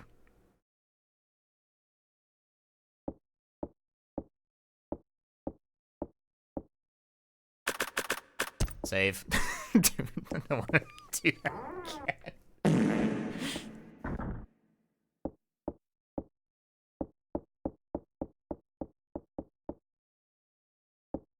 Traditional or simplified? Simplified.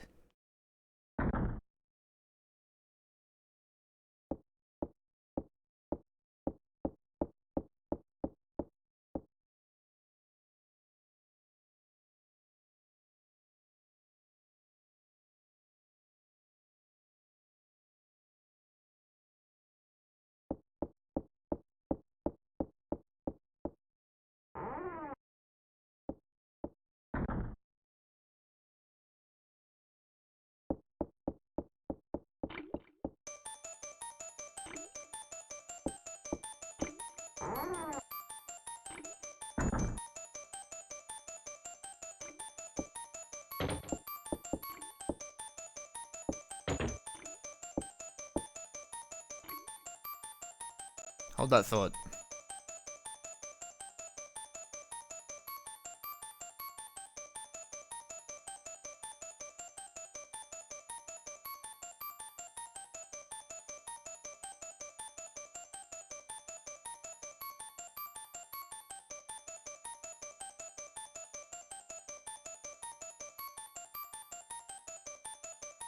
When I sync to the game, I've paused the game. What's occurring? I'm looking at a walkthrough. Like, only in vague terms, I need to,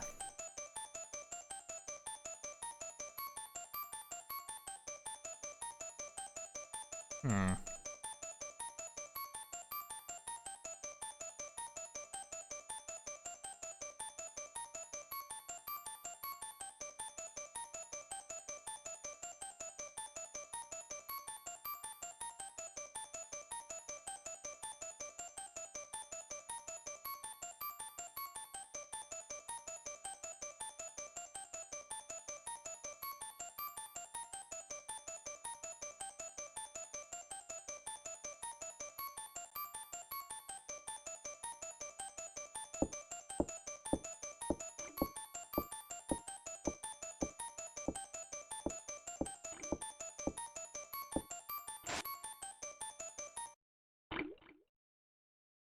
Oh, are we doing the whole why do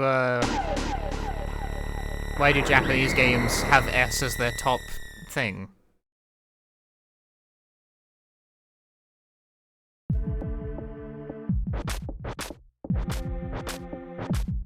Yeah, it doesn't derive from the school system, I can tell you that for now.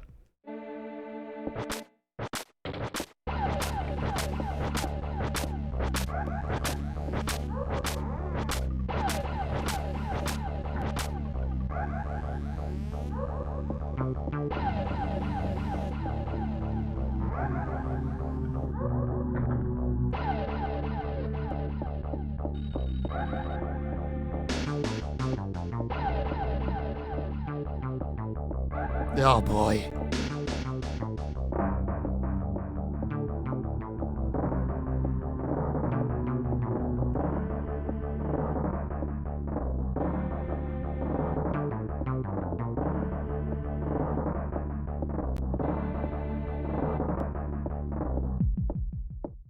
That took so long. The guy isn't even like, he's not showing up.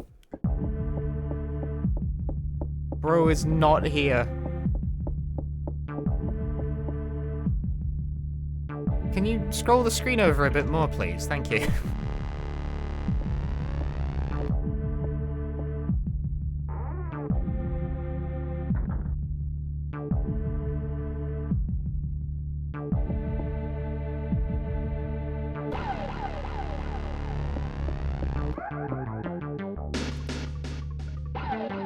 And she's off.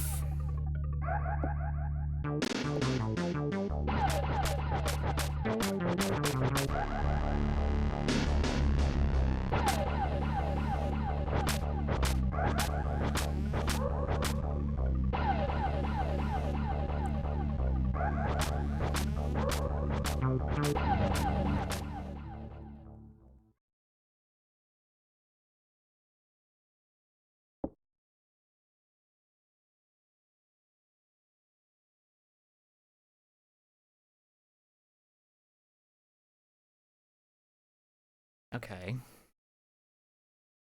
So I'm looking at stuff. So do find the secret room before Mary shows up, or it locks you out, seemingly. I'm wondering. So the thing is that from the criteria I'm looking at, I'm not really sure why I didn't get ending S on the first go. Why did I get ending A instead?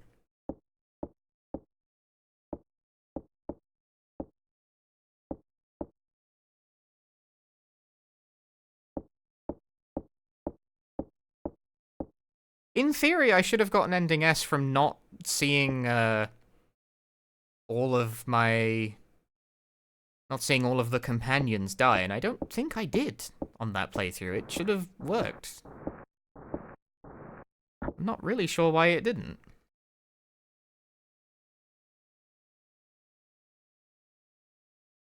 Seems like it should have, by all accounts.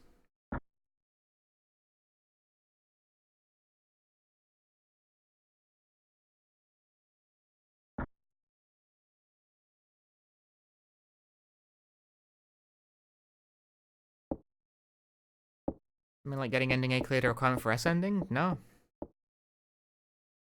Nothing like that. Just not sure why I didn't get it. Feels like I should have.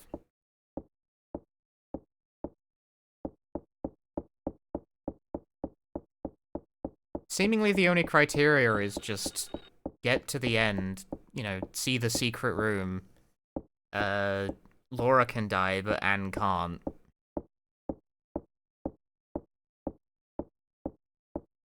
And I don't think I ever saw Laura die on the A ending playthrough, so I'm a bit mystified by that. Unless I'm forgetting something? I don't know, maybe I did. Like, Anne died because she came fucking crashing down through the ceiling.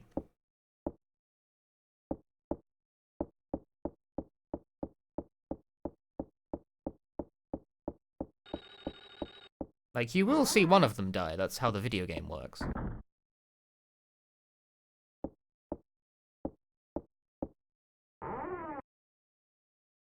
Am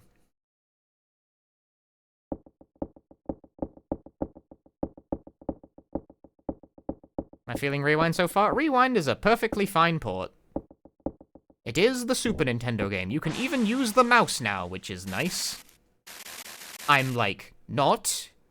Doesn't make a... I haven't worked out how to get the inventory to open on mouse is the main thing.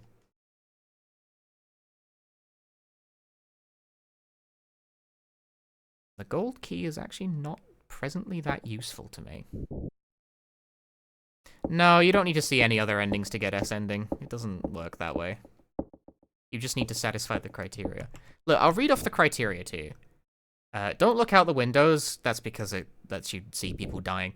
Laura dies in the first bathroom. I don't actually think that's true, but that's what I've done here. Do not find Anne dead. Important. If you hear Anne scream in the hallway linking the main mansion out to the west wing, you've fucked your S-ending playthrough. In the SNES version, you could hear the scream but not look out the window or find Anne's body, and this would mean that Anne is alive. This is not the case in the PSX version. If you hear the scream, she is dead. Sure. I see, Mister. Encounter Mary in the armor room and run away from her. Did I do that? Did it count? Check the note in the study. I think you have to. Explore the secret room, examining all notes in the corpse. Did do that. Release the crow. Did do that. Find Lot in the cave. Did do that. Find Dan in the cave and kill him. I think that's mandatory. Use the elevator in the caves to go to the 3rd floor. I'm wondering what part of that I didn't do. That all sounds above... I mean, Anne died, but it can be either Anne or Laura in S-ending. Like, it can be either. It's not that prescriptive.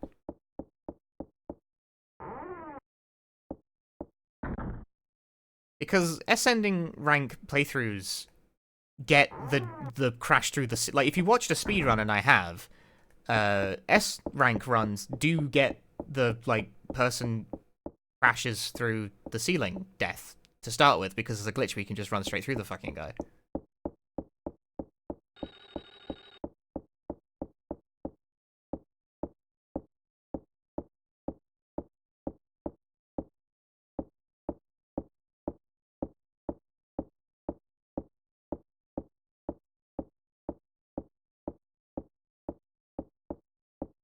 And it puts you closer to where you want to be, so it's faster.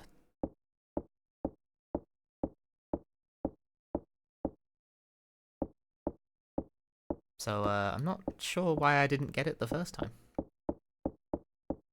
Something I did apparently classified it Anne as being dead. Just couldn't tell you what, is all. Bugger. Armor room is not the room to be in right now, as we have not discovered the secret room.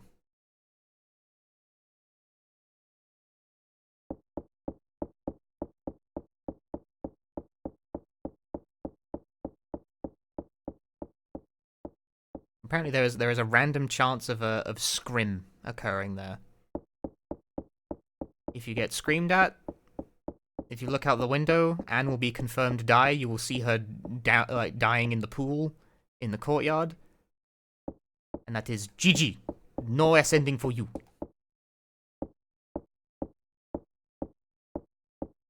Where are you going?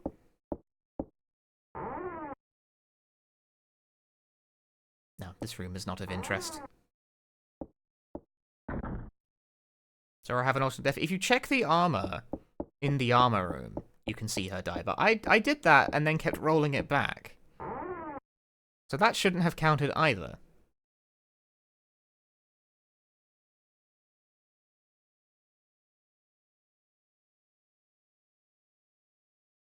I've put the ritual key in my pocket.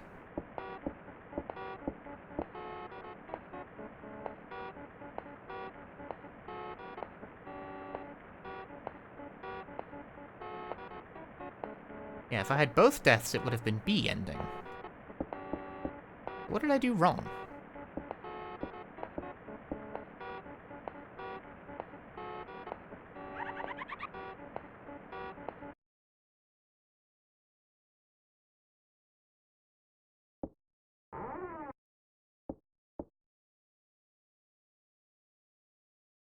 And Jennifer's dad remains for S rank? Yeah, I did.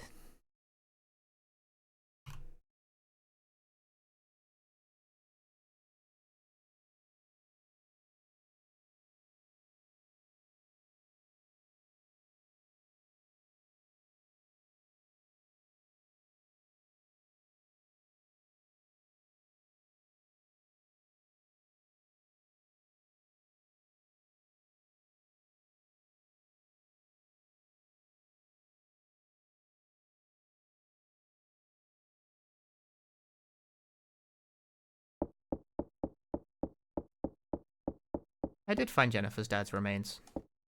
Okay, game. Would you like to not do that? I don't think there's anything even in here that's like of much use. I think this is a dud room. Yeah.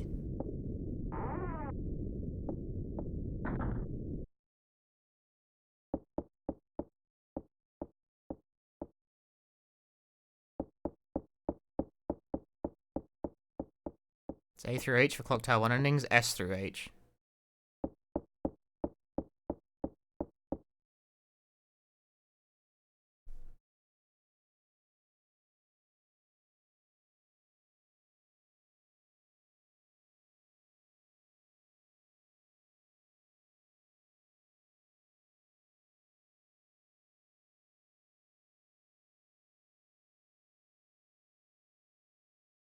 Start checking the walkthrough, being annoying. Because again, I'm just really curious why I didn't get it.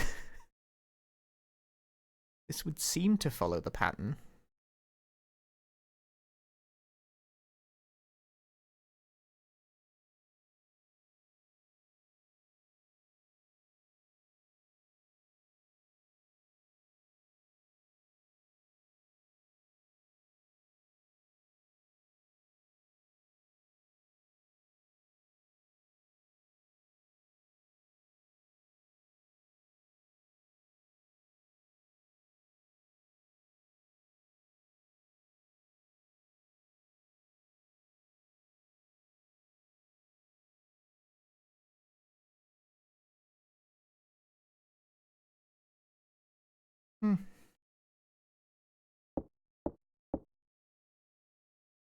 Perplexing.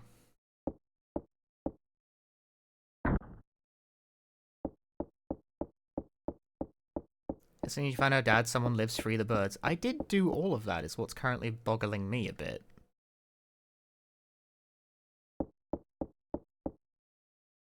Like, I did all of that.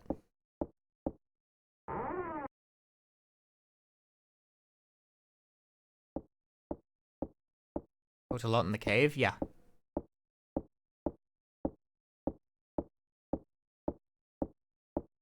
I cannot ascertain what exactly I did that would have resulted in me not getting the S ending.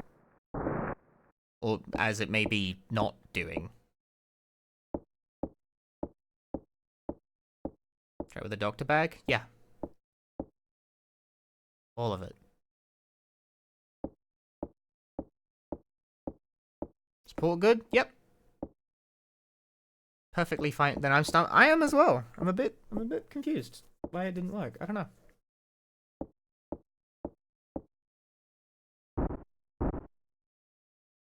Like, I wasn't paying attention really to what I was doing. I just kind of played through the game and got the A ending. Like, yay, A ending. Go me.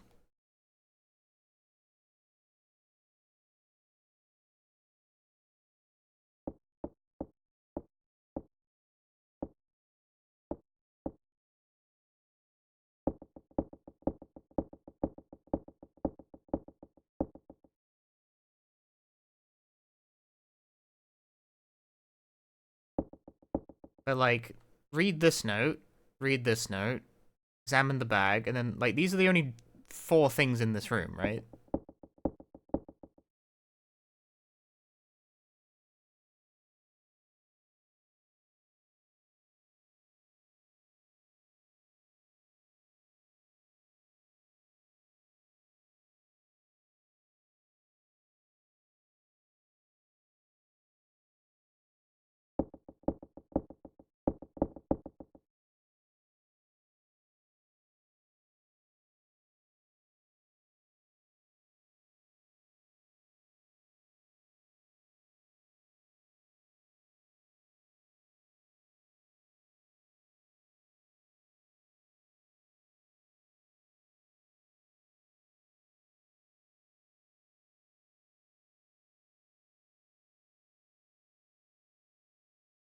Dad. The only thing I can imagine that may have gone wrong with it is that it didn't, like, it counted both of them as dead for some reason. Both of the friends that you can find. I don't know. But I don't know how. I don't know how that would have happened.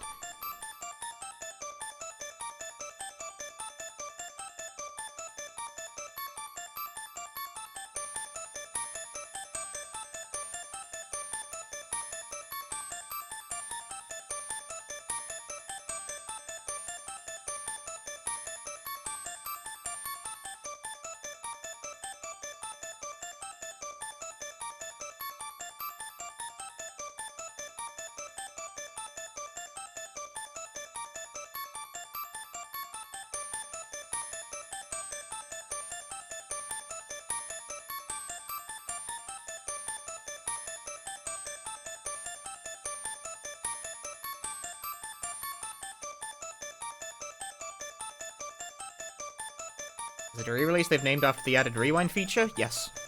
This is a Super Nintendo game. You can press L2 and it does like, ooh, rewind. And, yeah.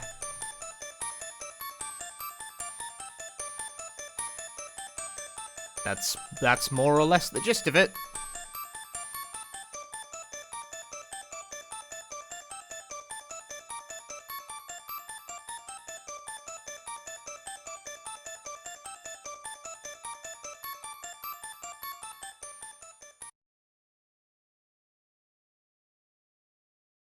Over? No, that was just like a cutscene.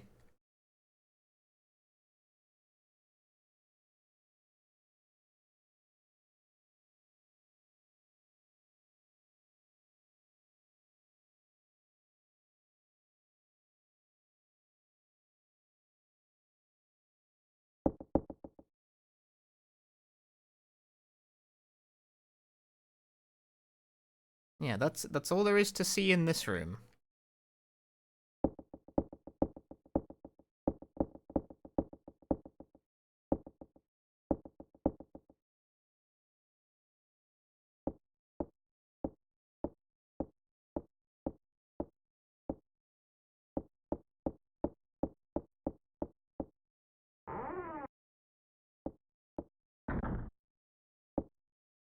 Now, if you'll permit me to double check real quick.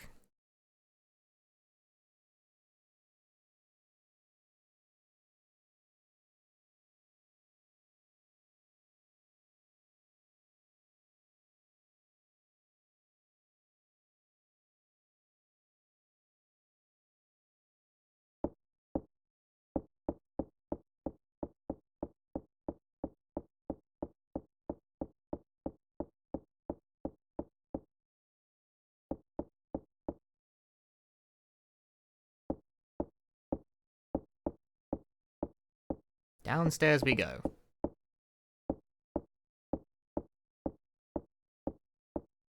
Next port of call, the cage room. In this version of the game, the cage room just has the key in the same room as the cages, whereas the rewind mode spreads it a little further apart. Suppose that feels a little better from the perspective of, like, an adventure game. Even if it's not incredibly physically logical. See? The cage room. Crazy.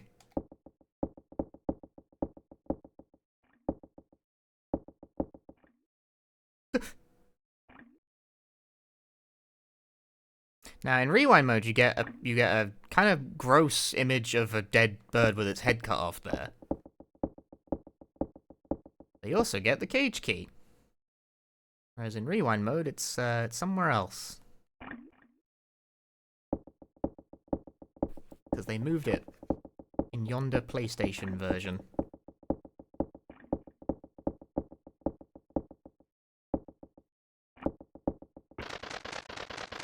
Be free, bird.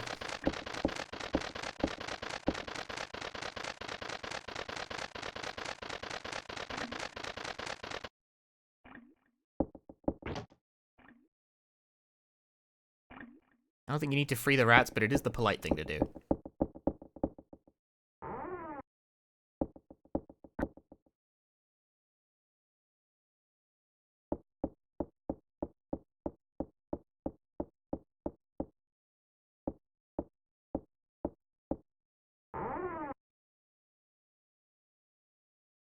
Cool. What do we have here? Do we have various technical books?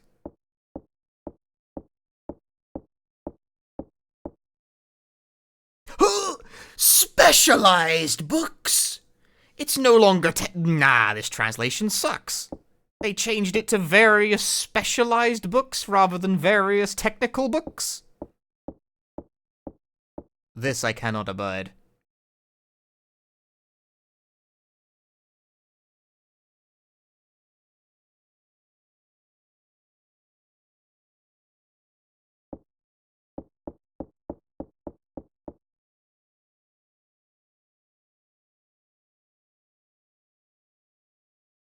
Also, okay, so because it's technical books, we're on a different path.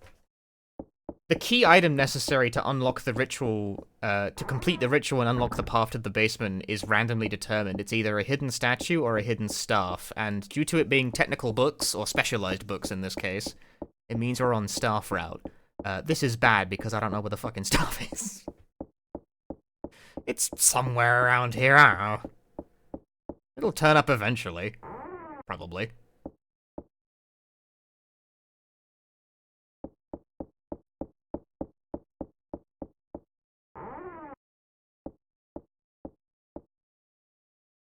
That doesn't lock us out of, like, any endings in particular or anything. I just don't know exactly. It's not in here, is it? I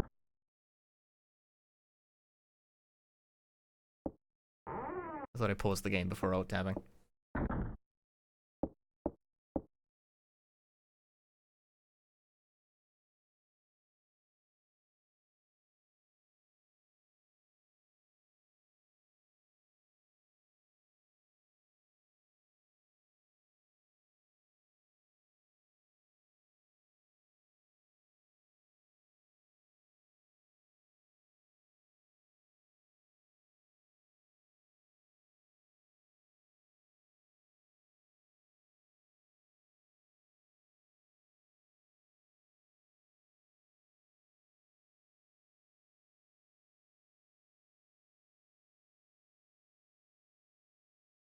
Button makes Jennifer crouch.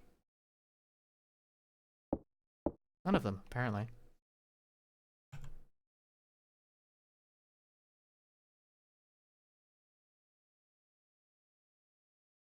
Oh.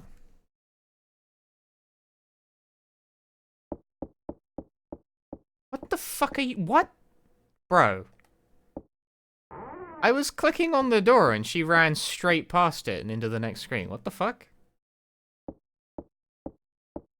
What are you doing?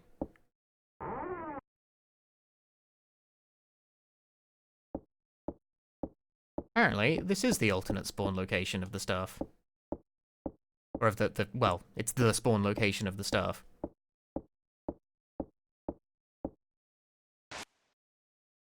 If the panel falls out the ceiling, that's where the staff is. Oh, it's a cane now. Sure. Not mouse controls, I assume? You can use the mouse if you want.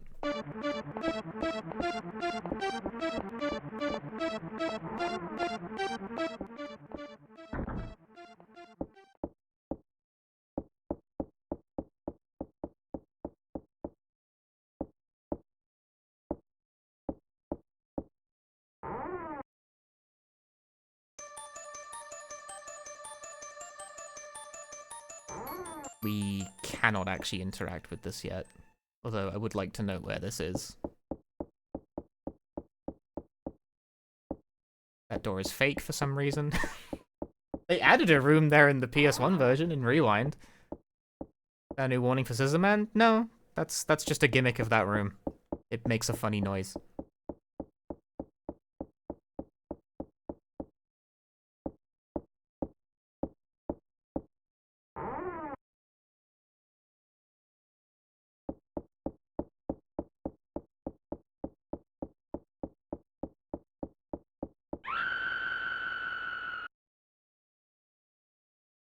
The screaming. But if this is true to the original, as in they have not changed it at all, as long as I simply don't acknowledge it, then we're good to go.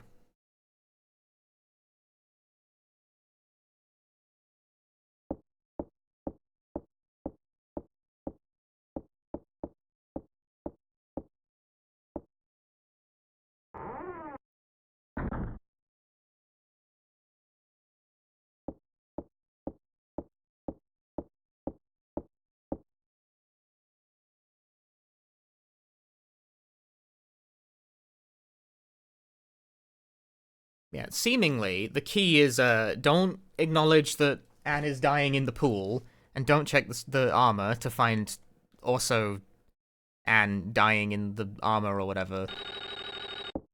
And then neither of them die, because you didn't see it happen. If you didn't see it happen, it didn't happen.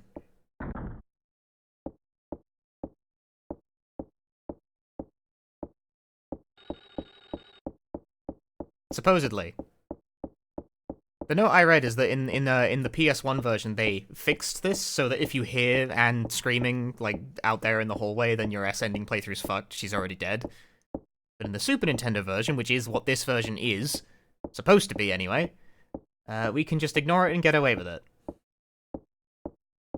I do not know if it's different in Rewind. Not a clue. Simply could not tell you.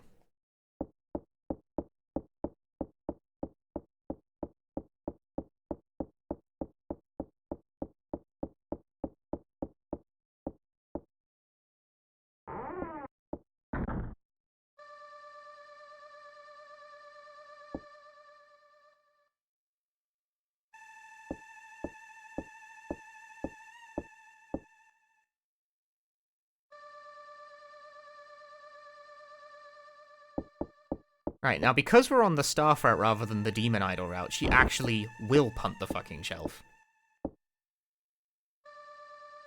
I'm learning. Thus, this enables her to see.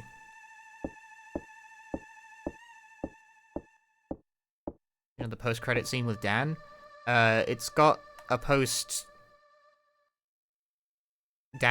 fight after Dan is killed that connects it to Clock Tower 2.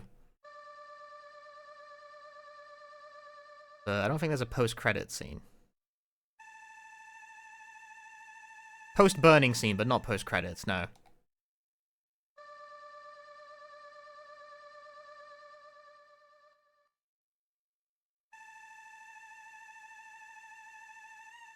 Only if you play in Rewind mode, though. This is the original mode, so we're not going to see it. Unfortunately, Rewind mode is kind of semi-broken at the moment. Like, it's playable, but most of the ending QTEs don't work properly at the moment, which means I keep having to watch the endings twice. You have to, like, run the ending, die to the QTE, load the continue, and then it'll work the second time for some reason. And that's, like, a huge pain in the ass. I'm not bothering with it.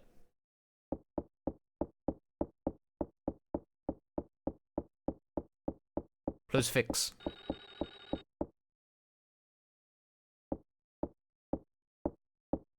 And yeah, I think that's it.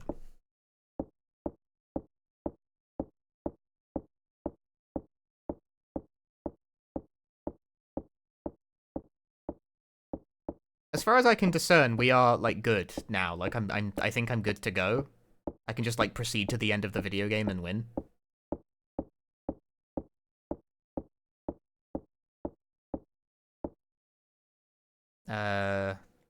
Perfume, robe, ham.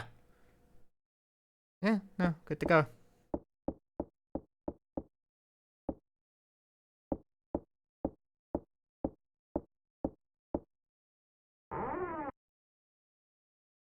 Post a link to some Clock Tower fan art I made in 22. Sure, go ahead. Is the cane the staff? Yeah, I keep calling it the staff because that's what the original fan translation called it.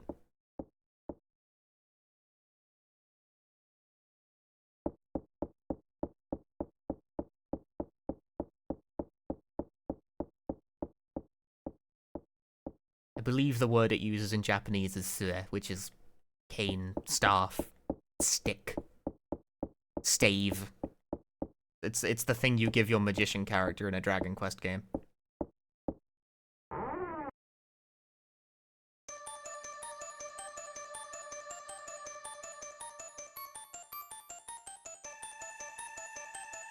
It's exactly like the mural I saw in the other room, and now she knows to stick the cane in it. Ah, whip. No! Fucking min-maxers.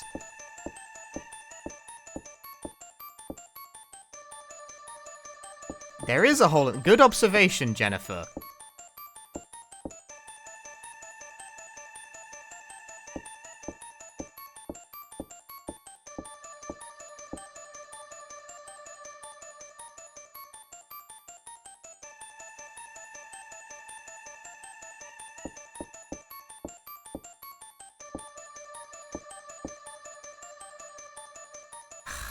What a twat. She's gonna make me run all the way back to double check the fucking thing.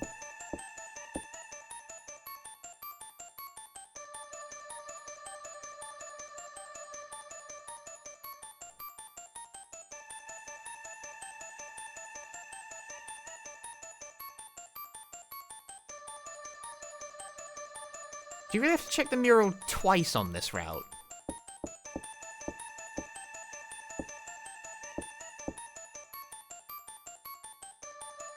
Oh, wanker. Okay, go back then, since that is apparently an extremely dumbass thing the game makes you do.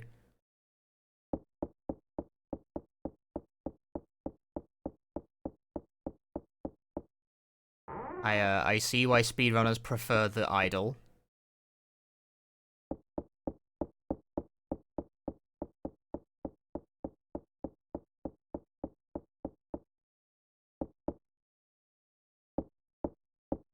I didn't realize that it made you check the fucking thing twice. Yeah, I've checked the notes in the mural room. You can check them all again while we're there, since it's going to make me do it anyway for some reason. What a fucking pointless bit of back and forth this is.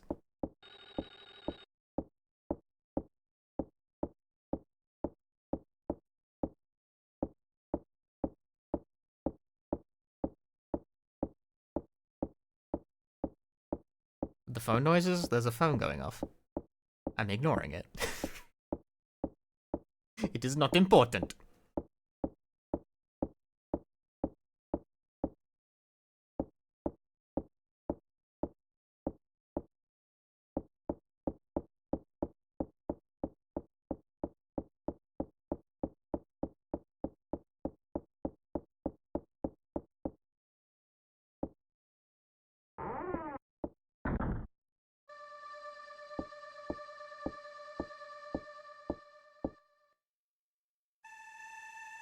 Penny for your thoughts, Jennifer?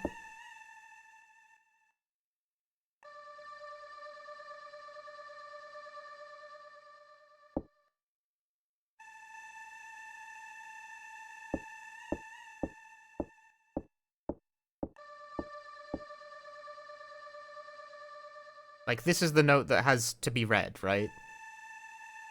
Indeed, it has been read. I am reading it.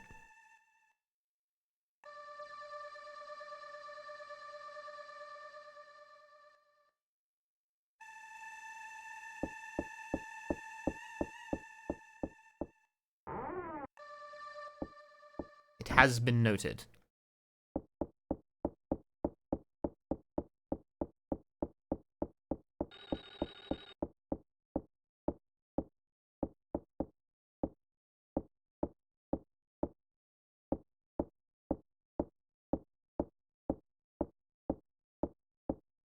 This game would be improved if Jennifer knew parkour.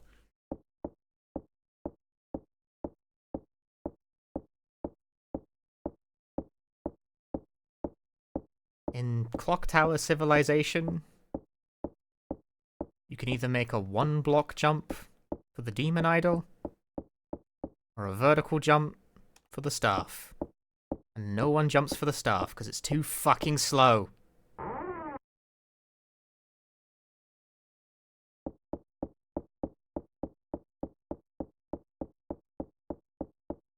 And also, Jennifer can't jump. There is no jumping. Well, she can jump. She can jump in exactly one specific place. Never fully understood that meme. Honestly, either you've seen the thing it relates to, or you have not. I, unfortunately, have.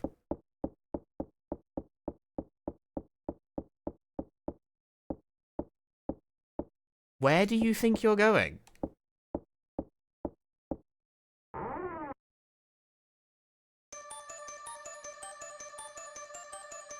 Do it.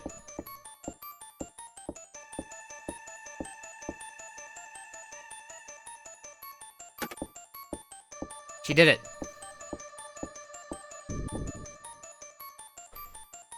Praise be.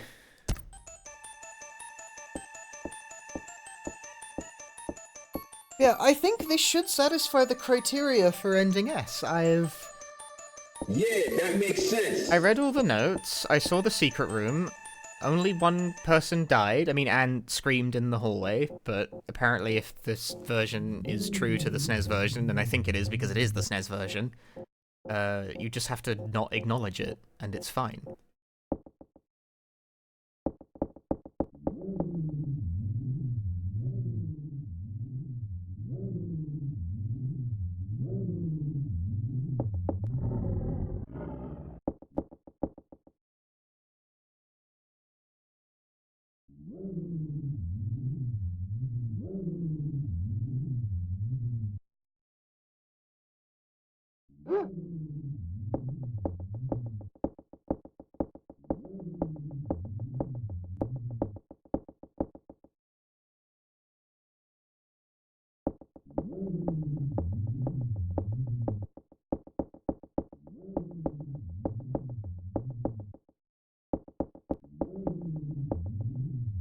Laura's dead, Anne is quantum alive, and Lot's over to the right. Yeah, I totally almost just hit the thing and went straight through the cave without checking in on Lot.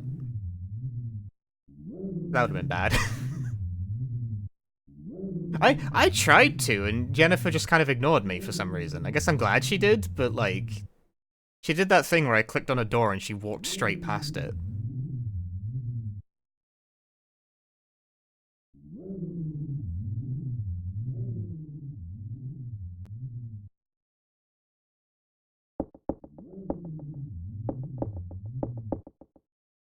So like that should be it. That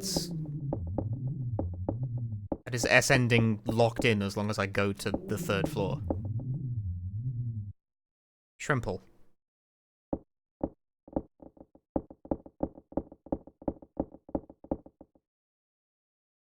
This is not interactable in the original.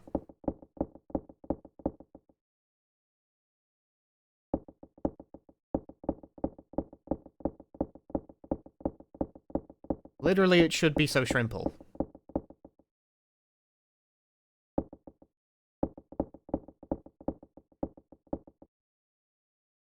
Really wondering why I did not get it the first time. Did I see both of them die? I don't remember that.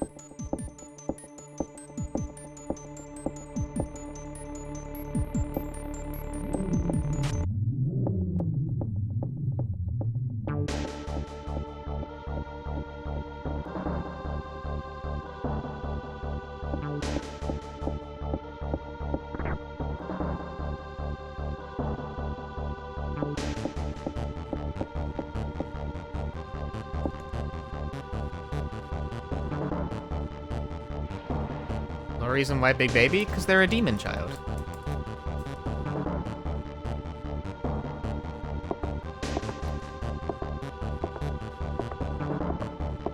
Checked on your candy corn? At least you have candy corn.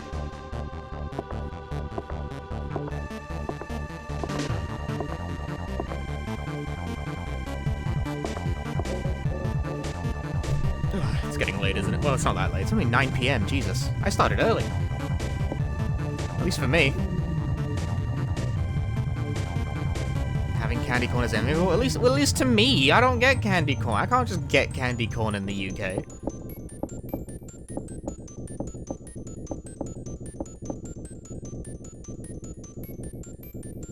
Why is every sprite of Dan's body flickering? Because it's a SNES game.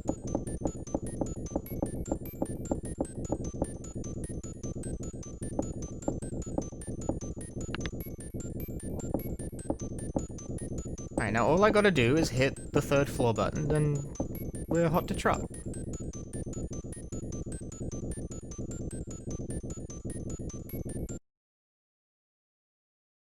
Okay.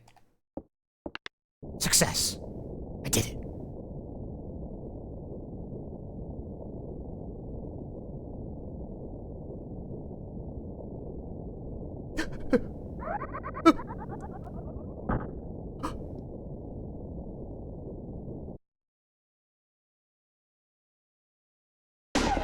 Oh shit, Jennifer, run!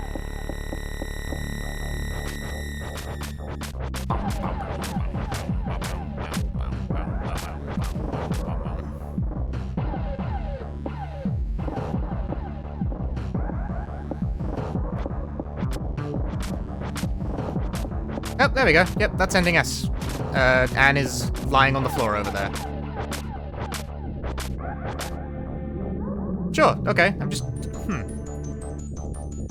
Just not sure why it didn't work the first time. Do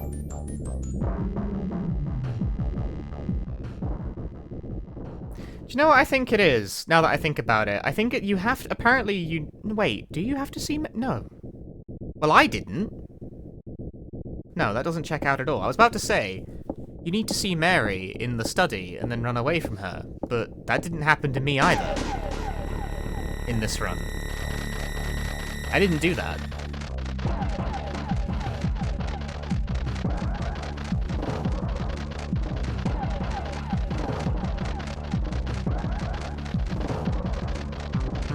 Because like, what I did in my initial playthrough is that Mary showed up, and then I died.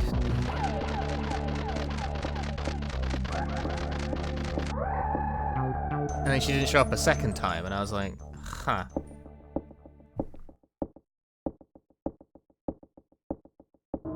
Seeing Mary in the study locks in ending A?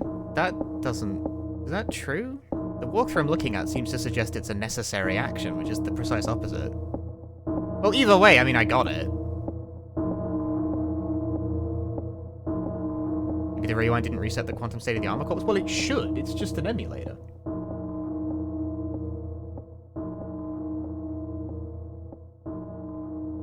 I disagree. Oh no. Well, What 20 action? months. I need to, like, That's as rewatch much the as entire 2 playthrough. times. Hope you're doing well, Punchy, and happy Halloween smile. Mango, thanks for the 20 months. Happy Halloween. Ending S. Jennifer and Anne survive. Get tossed in the cage, it should lock A. I didn't get tossed in the cage, is the thing. I don't mean getting caught by Mary, I mean her appearing and you running away.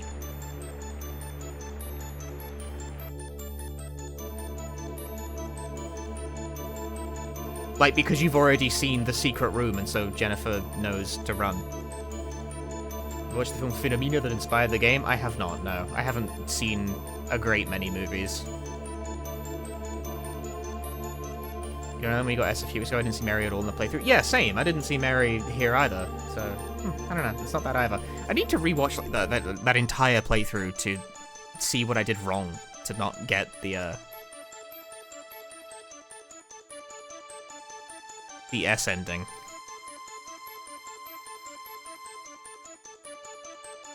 And I'm not going to do that.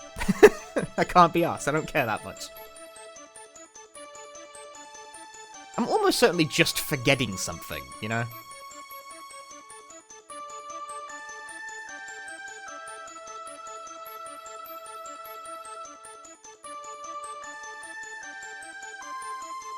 Is this the time of year UK celebrates V for Vendetta? I do not understand what that sentence means.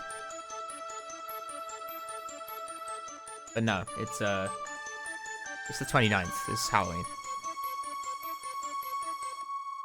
Ish. It's Halloween-ish. In Bonfire Night? Bonfire Night's in November, quite famously.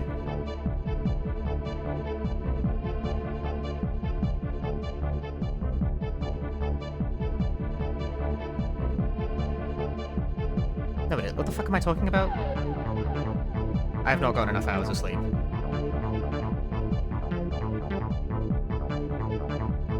It is November. You guys are confusing the shit out of me. It's November, isn't it? It's the 5th.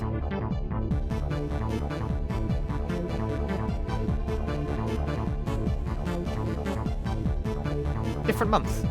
Why? What is going on? Stop hitting me with psychic damage, especially when it's like completely unrelated.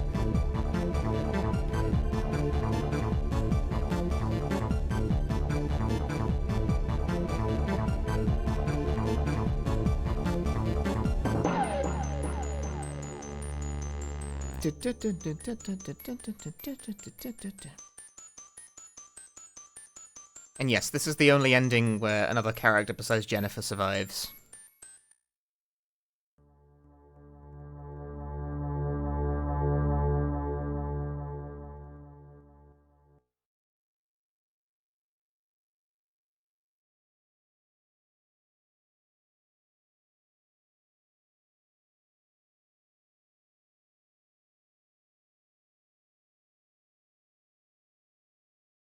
It can be either Anne or Laura.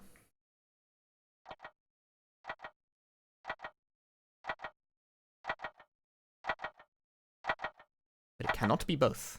And Lot never gets to survive, apparently. Fuck her. What an idiot.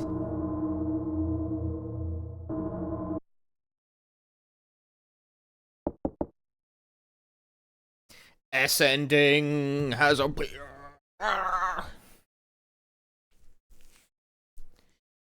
So because you can't, like, reset the game in a favorable way, in order to complete the ending list, you really do just have to play through the entire game 9 times. Well, you can get G and H on one go, since you can load a save there. Maybe the other endings are valid. Let me see the other endings. What have we got here?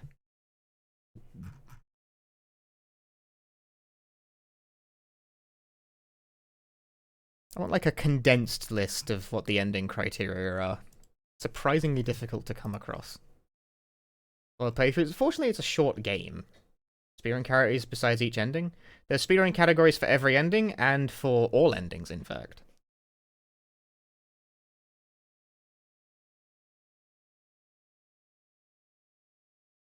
Yeah, I got B on the original, which is where both characters are die. Hey, if I got ending B on the original, then yeah, both characters would die. But then why did I get B? That does clearly indicate what went wrong. The game definitely considered both characters to be dead. Just don't know why. That's what I'm puzzled about. Anyway, that's fine.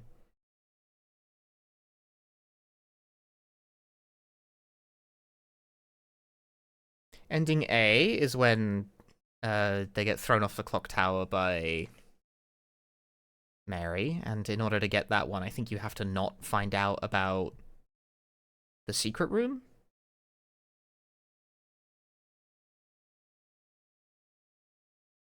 Ending C is just going to a different floor. Go to floor 2 rather than 3. That's it. That's all you gotta do there.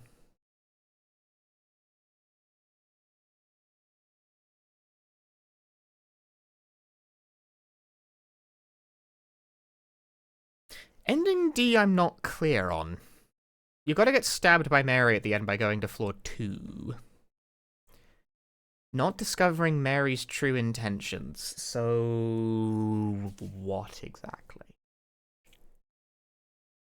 Not seeing the secret room and not seeing Mary, I suppose?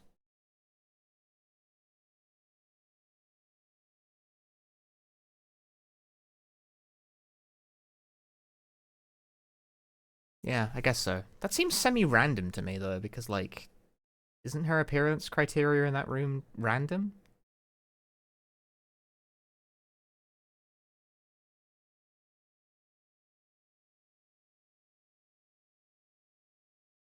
Yep, great. Ending F you get from simply just don't find Lot or read the note in the study. You get in the elevator and she just fucking dies. And the other two are the car endings. Man, you really do have to run it back, like, quite a few times.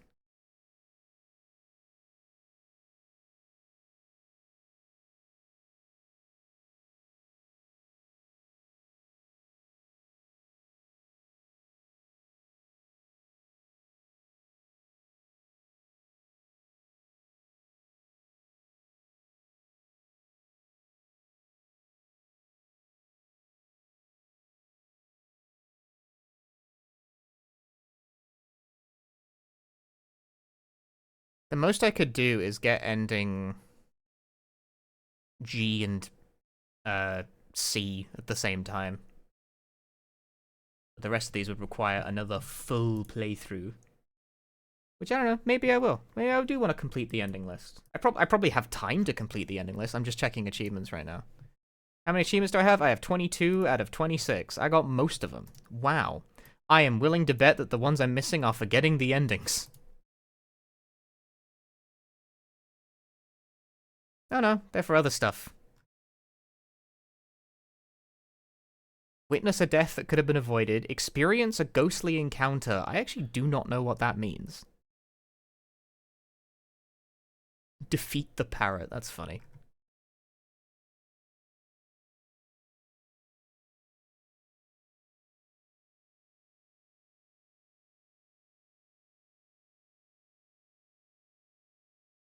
Alright.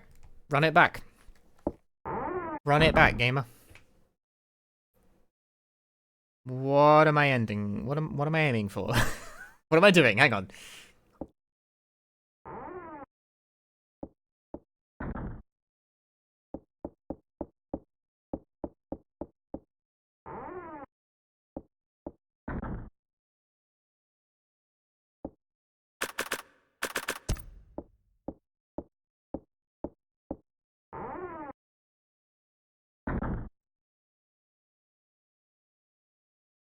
I'm aiming for C. There's a key in there. How exciting.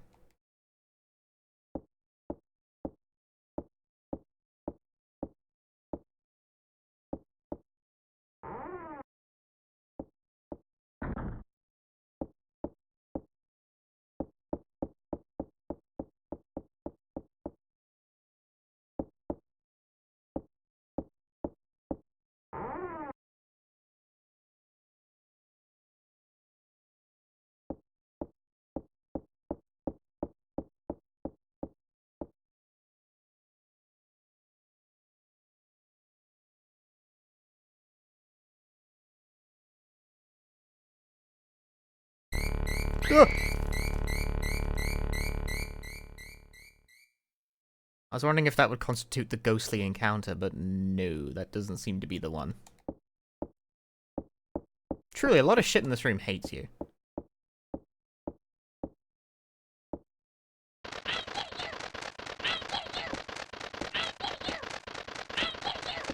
I give you! Stupid parrot!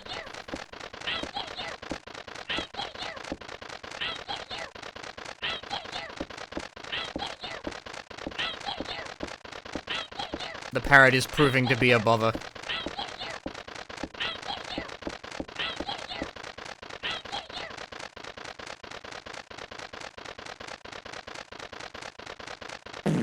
I kill you. Stupid bird! I have suffocated the animal. That's an achievement. So, other than that, the missing achievements are see a death best left, I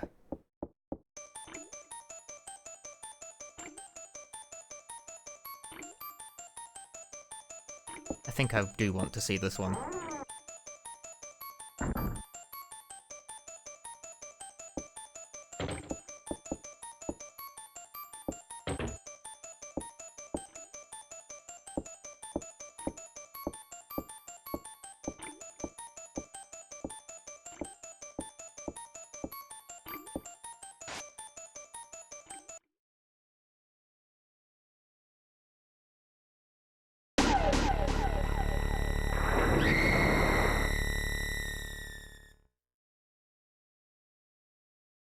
See a death that could have been prevented, which is not this one. I assume it's looking out the window from the second floor.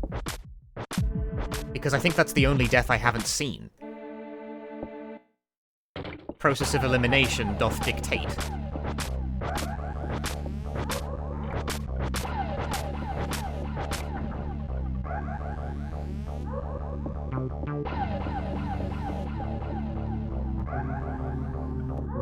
See the suit of armor one? Yes. I didn't, like, save it to file, but I did click on it, so if it was an achievement, it should have already gone off. That's my logic. And then other than that, the only two are see a ghostly encounter. I don't know what that means.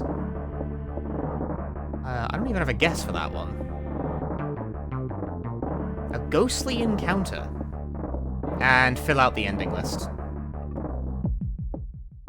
And that's all of them. Jennifer, where are you going?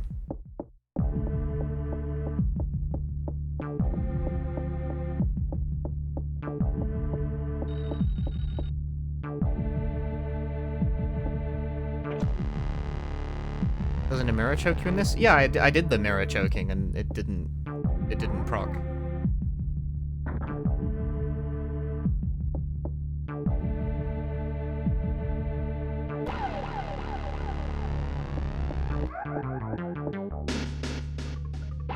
So it wasn't that.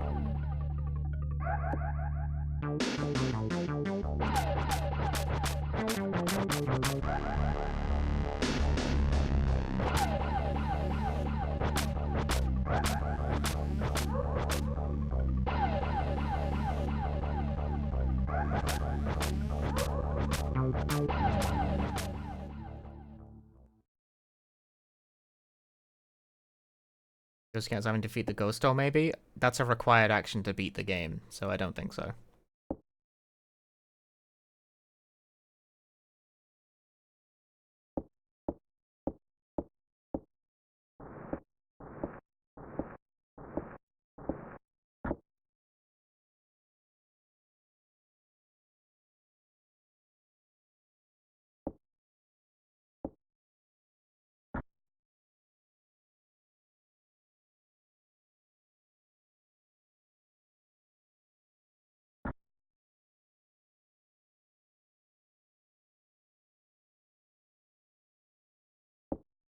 I'm becoming more... I've done more playthroughs of Clock Tower today than I ever have in my entire life, by the way. I played through this game, like, twice before. Whereas today I have played through it 3 times. So it is the most number of playthroughs of Clock Tower I have done. Turns out it's pretty short when you know what you're doing. Who would have thought? Not me. I never think.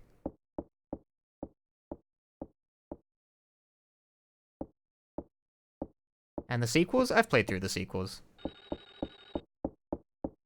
I've played every game in the Clock Tower series. All of them.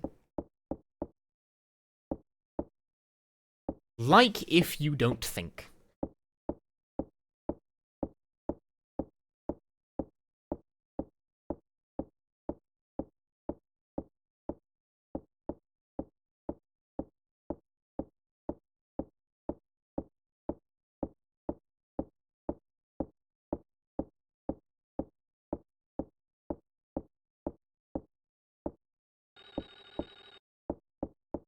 Clock Tower ready for the next? No, mobile games aren't real.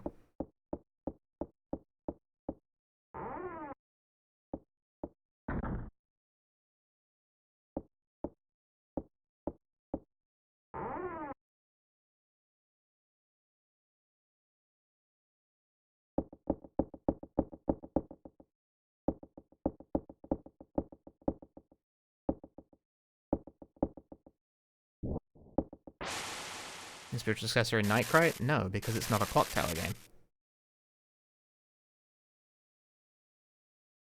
When I said I've played every Clock Tower game, I mean I've played every Clock Tower game, not a bunch of other shit that aren't Clock Tower games.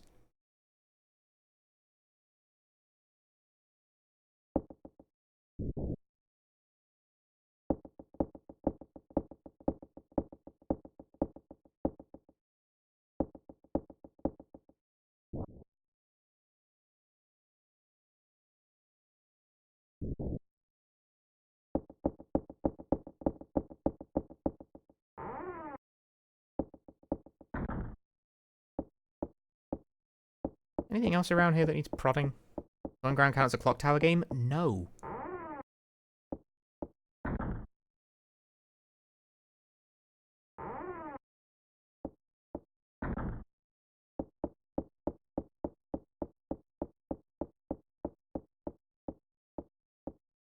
Why is this so complicated for you guys?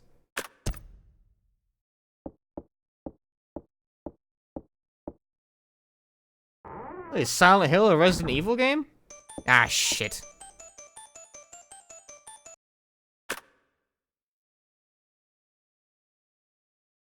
No.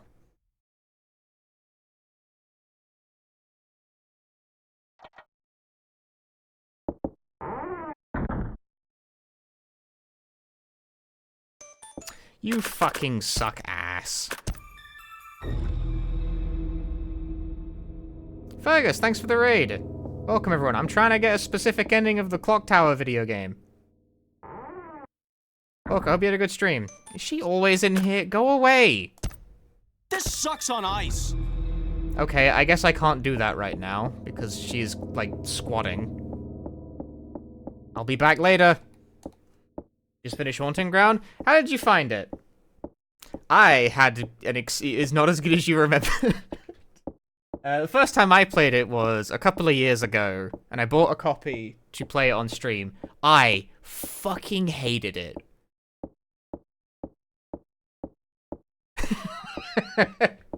I was asking leading questions. I finished it, but man, I did not like Haunting Ground. It is a game where you can kick an old man in the dick 30 times, though. So it's got that going for it.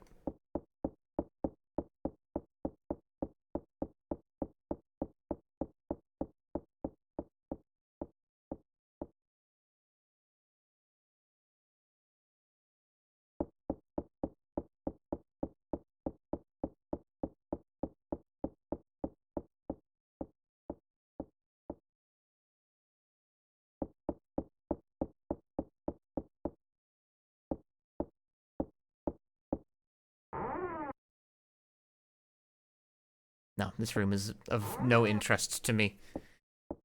Do I care about finding the secret room? I don't believe I do. No.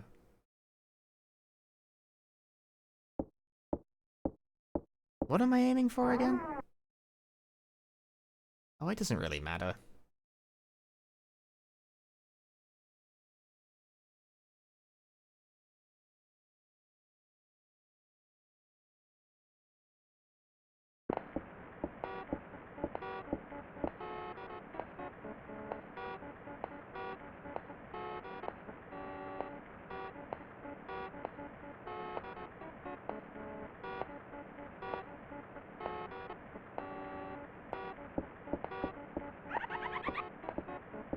What?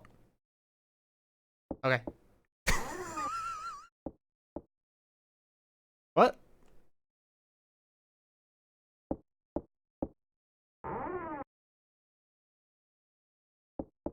I don't think that's how that's meant to go, but it worked, so I guess I'm not complaining.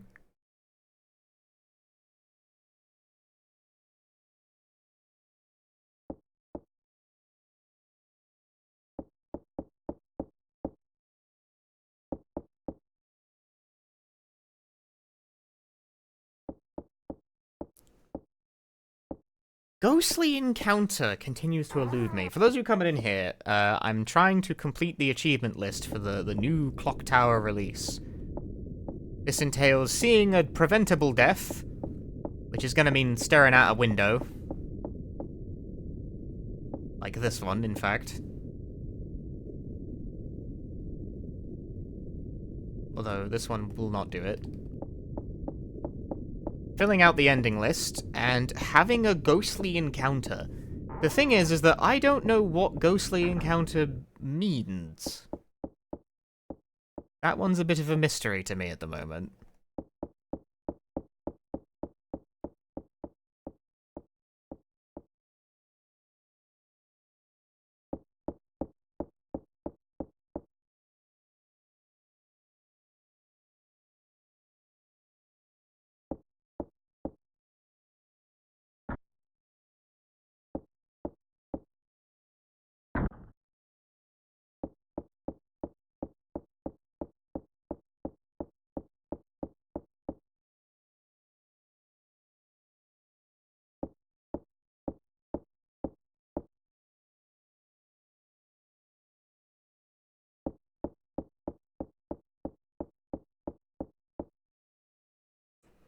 There's the faucet dripping blood instead of water, so it's probably in one of the bathrooms. Hmm.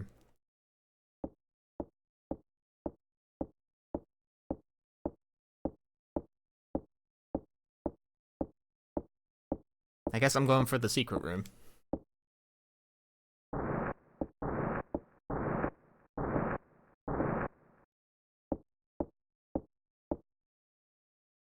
I don't think this is the most efficient way to go about this, but it is the method I am choosing.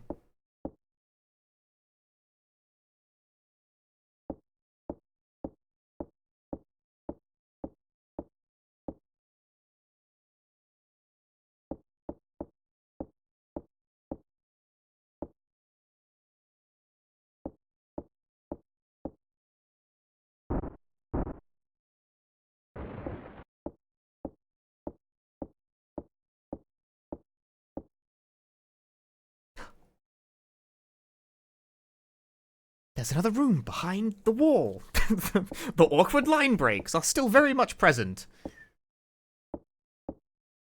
Ah, only so many characters to align in it. In it.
Right, I'm gonna go pee while this cutscene plays out because I need to pee.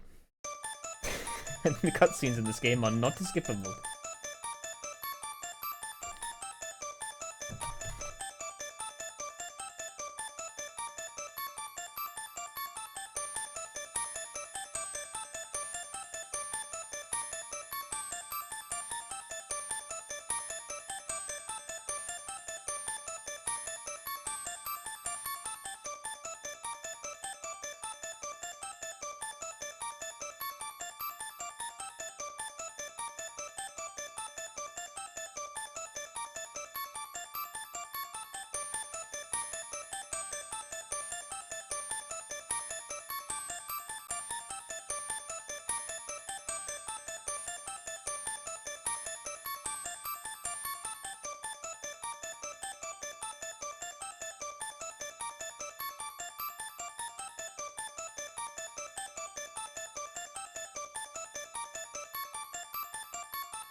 Just in time to play a video game.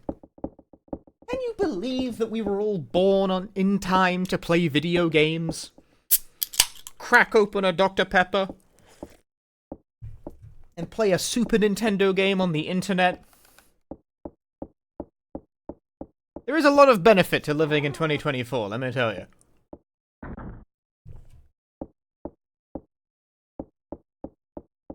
No, video game sucks. Okay. Whatever, man. I disagree. Scissorman. That is all. It's a good point. Kaze, thank you for the 29 months.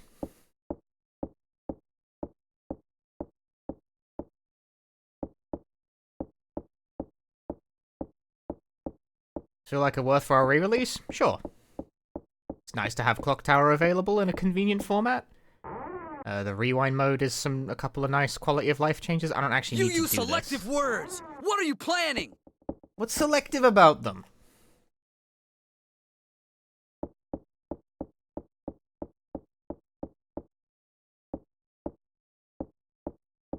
What version is this Rewind Edition based on? It's not based on anything, it is the Super Nintendo version.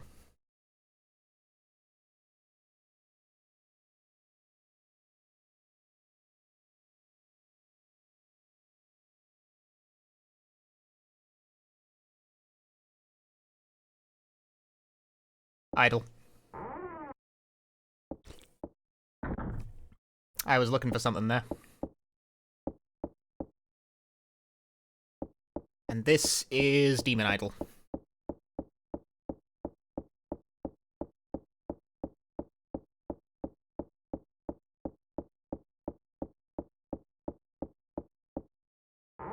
Has to be. Yeah, you can play the Super Famicom version, or the version that adds some extra dialogue and quality of life from the PS1 port. Yeah, basically. Although, to be clear, it is still the Super Nintendo version. It's like a ROM hack of the Super Nintendo version that backports some of the changes from the PS1 version. It's not... I did play through Rewind... I can't speak, that was gross. I can't speak properly. I did play through Rewind mode. It is not a massive amount of changes. Does it have mouse support? It does. Wee. Does anything about this make it not objectively the best way to play Clock Tower 1? No. Yeah, I guess, yeah. Probably is objectively the best way to play Clock Tower 1. I would agree with that.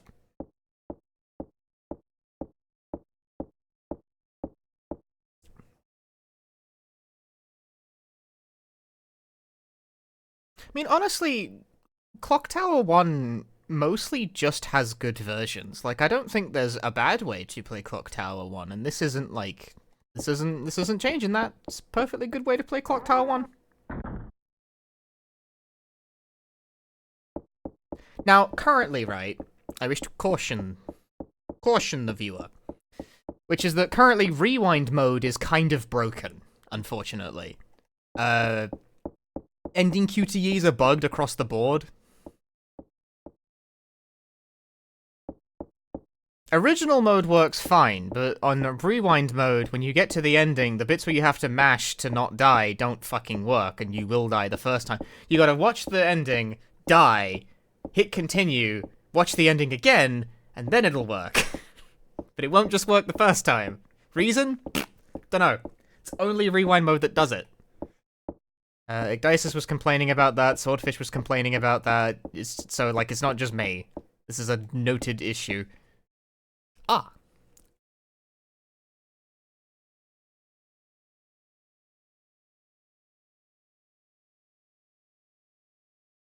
I have obtained the statue. Isn't that fun? Also, I think I'm good to go in terms of, like, yeah, I've got the robe, I've got the statue. I can just... Wait, no, I haven't seen the mural. Do you have to see the mural? Is that must it be done? I mean, either way, I want to try and trigger the,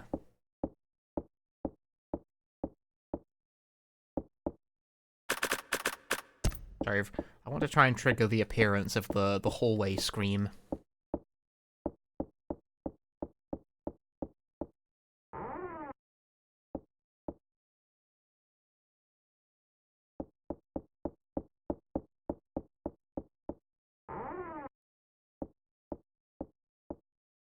I gotta rewind? Okay.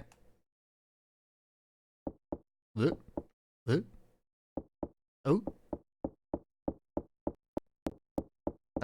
That's probably really disorienting. It's really outdated, Tobias. Do you want to try it? It's a Super Nintendo game. Honestly, I think it's for a Super Nintendo game, it's surprisingly modern in its construction. But it is a Super Nintendo game. Like, definitely.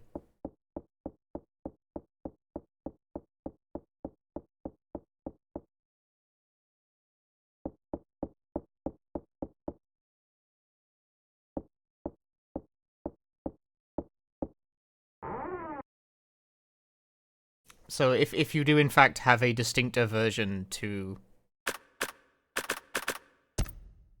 the old video game, then this will not convince you otherwise.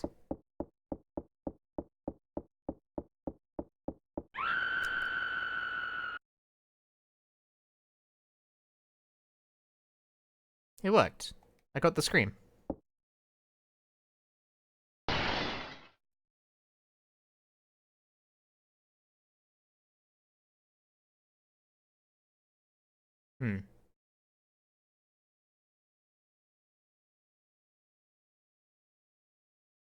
Hey, there we go. Witness a death that could have been avoided. So Anne is now classed as dead.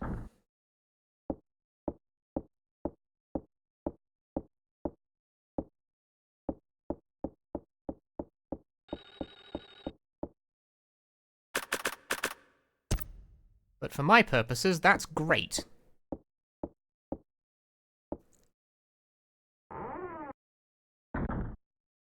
Go away!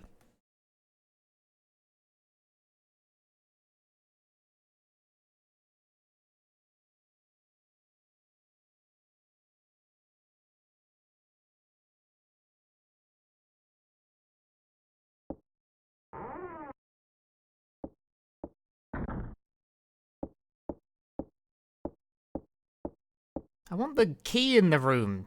Bug off.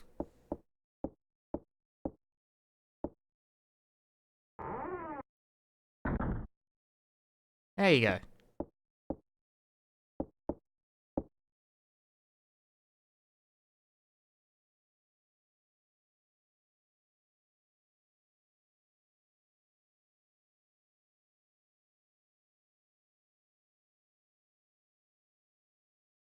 I've put the silver key in my pocket.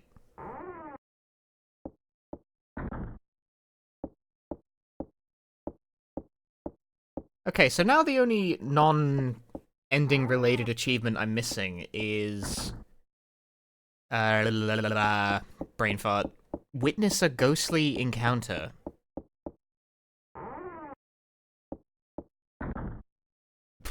That may very well be Rewind exclusive.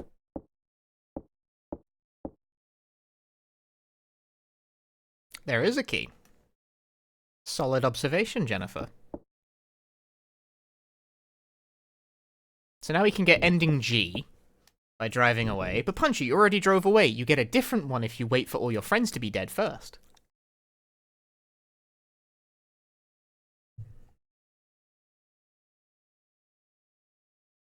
What about the other girls? 2 out of 3 of them are dead.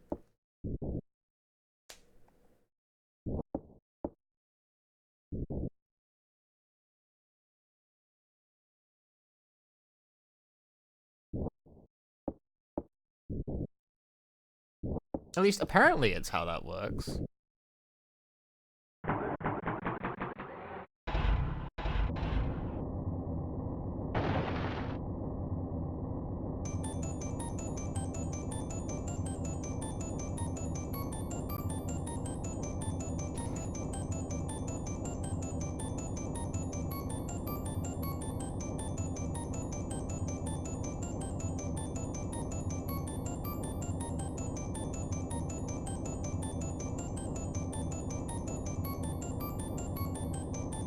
Maybe you need to see them all. Well, no, you can't see them all die because Lot's like... Lot only has 2 death conditions. One of them's like in too deep to back out, and the other one requires you to get caught by Mary? That might be possible, though. You have to see all 3 of them die for this to work.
Did I fiddle with the TV?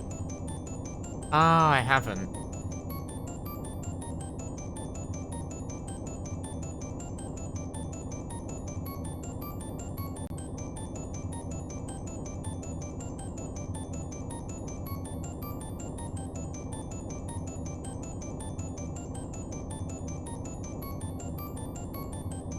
Where's the TV?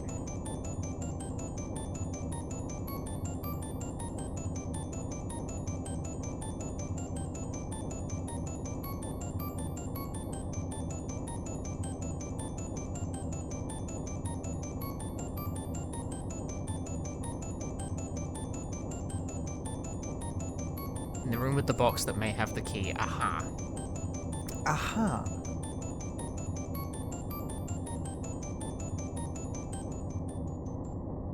Does that count? Oh yeah, there we go. That's ending G. And then Jennifer returned to the orphanage. See, you don't get instantly killed by Scissor Man instead. You just get killed 3 days later instead. Sorry, spoilers. She was found dead in her own room. No!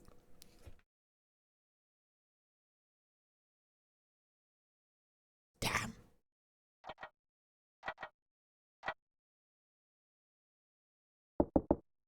That qualifies as ending G. Now that I am a G, I can simply continue, and we can continue playing. That one, fortunately, I don't have to, like, start a completely fresh playthrough.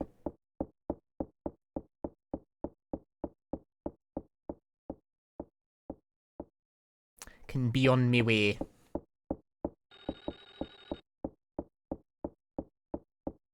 Let's go futz with that television, eh?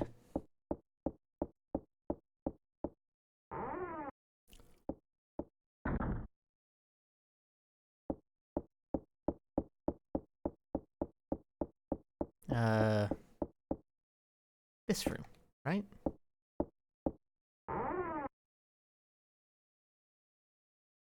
No, no, the incorrect room! You stinky.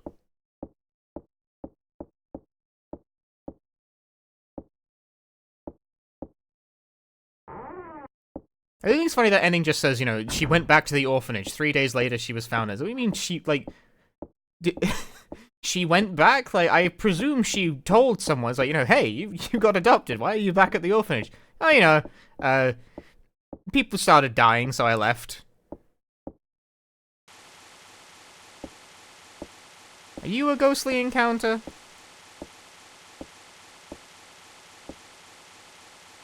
I don't know if this counts.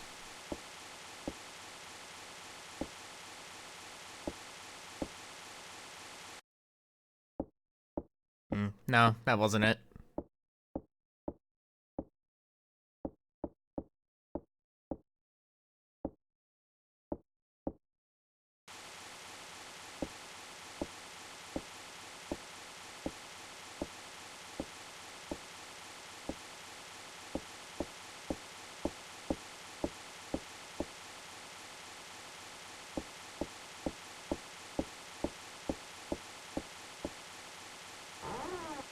No, this doesn't seem to be it, as far as whatever ghostly encounter is supposed to mean.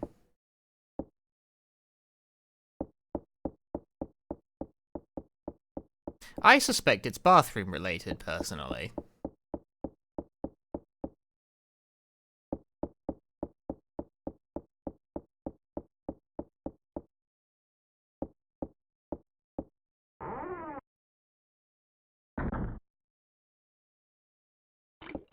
Gotta take a spooky dookie? Damn.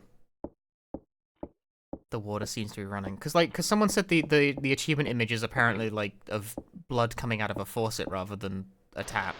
Rather than water coming out there. I can't speak. I've been, like, failing to create correct sentences this entire stream. Why are you opening the door? What are you, fucking piece of shit?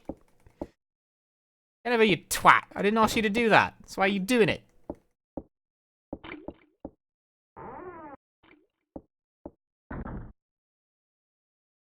Okay, was that simply incorrect luck, or... He has a dissyncing order for play? I don't really want to hear about any technical issues related to ads.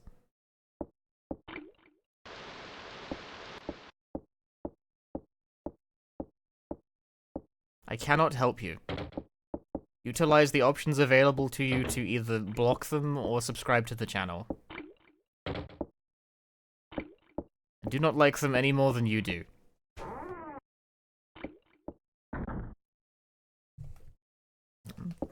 But I am not capable of assisting you in this matter.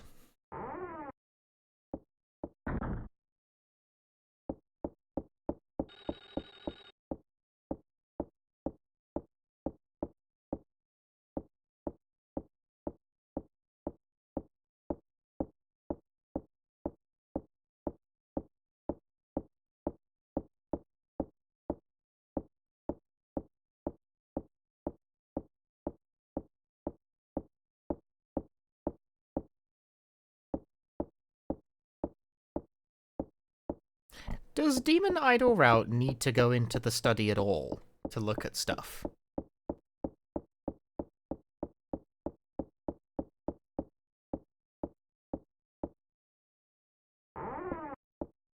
Trying to think of what in this room would be strictly speaking necessary. Doesn't really react to that.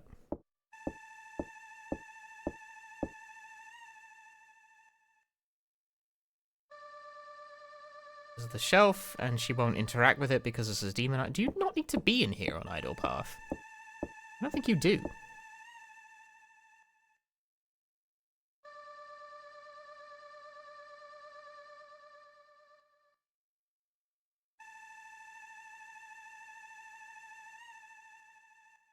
Yeah, no, I mean, well, that's all you can do in here.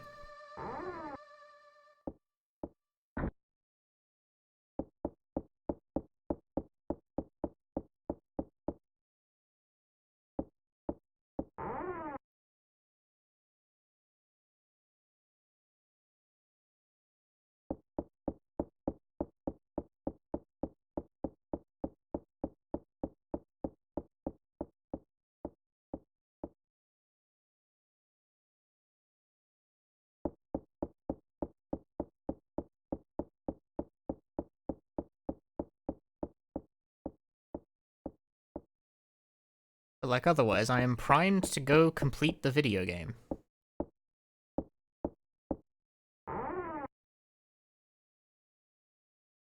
Yeah, this is my only other guess for what a ghostly experience is. Like, here's another faucet. This is, like, the second faucet in the game.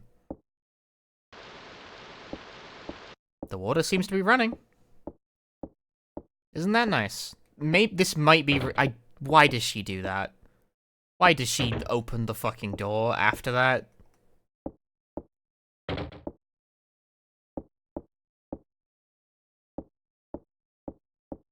Let me check the rest of the list, actually. Let me check the rest of the list. Is this... Are any of the other ones, like, rewind mode exclusive? Yes, some of them definitely are. That is an option that's on the table.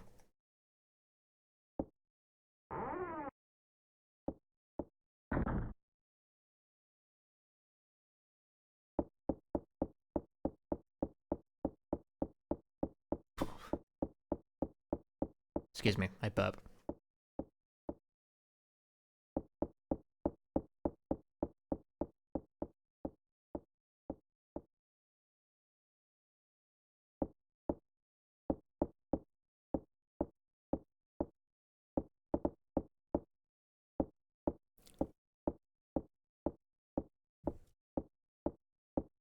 If I were to go to the top floor, I would get ending...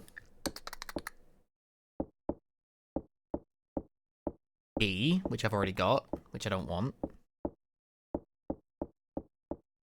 So instead I should target ending C by going to floor 2. Yeah. That's a fresh ending. That'll work.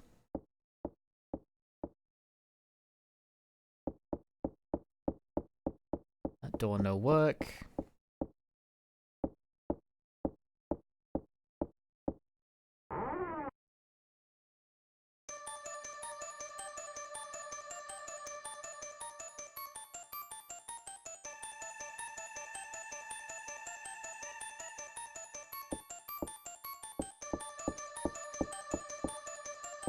I do not know if you need to see the mural in order to activate this.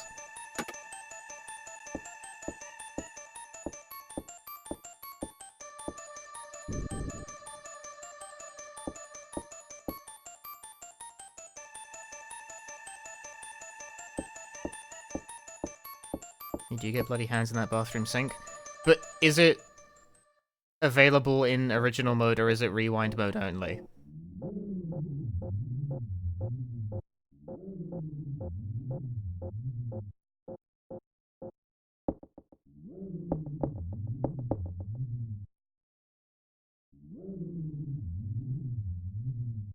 It says SNES and PSX. Damn it, that doesn't really help.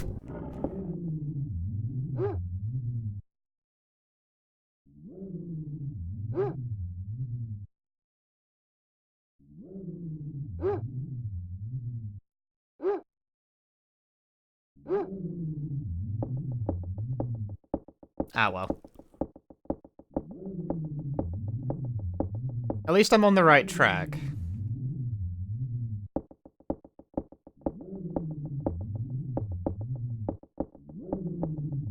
Do still need to see lot, or I get ending F instead, or whatever it is. This is SNES and PSX. Let me see. Let me see.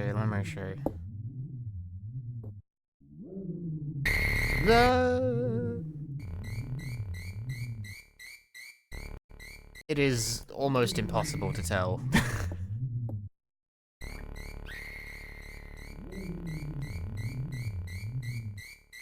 Can't even tell which bathroom this is, honestly. It looks like the first one.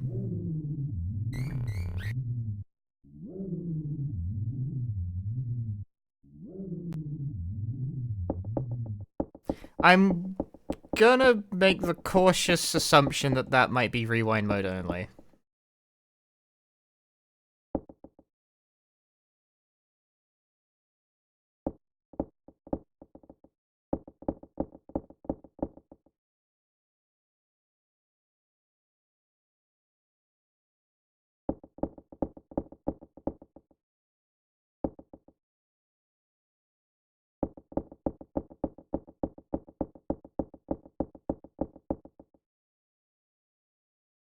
What, can't go yet? Damn.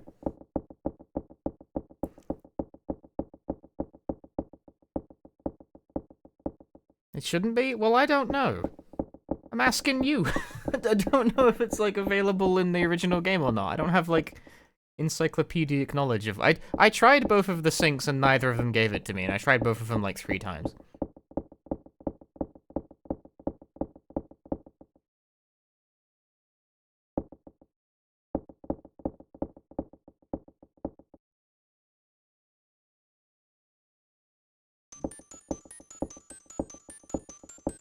Is in a bedroom where a cage flies around?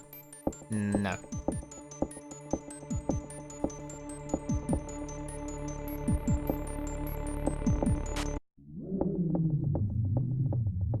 That's not it.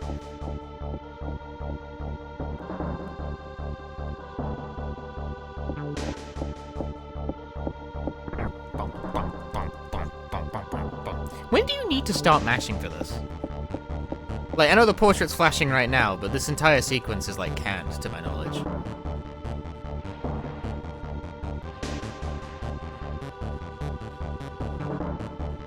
Like, is it now? Are we mashing now?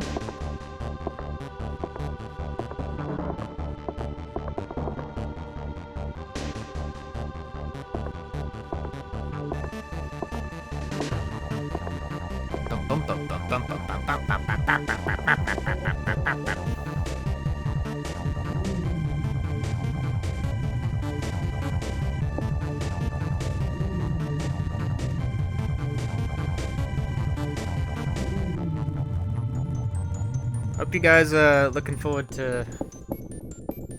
I'm probably not going to bash it all out right now, but if I want to complete the ending list, we got to see that, like, 5 times or so. Into the HD remake of the game? I wasn't aware that was ever actually a thing. That's news to me.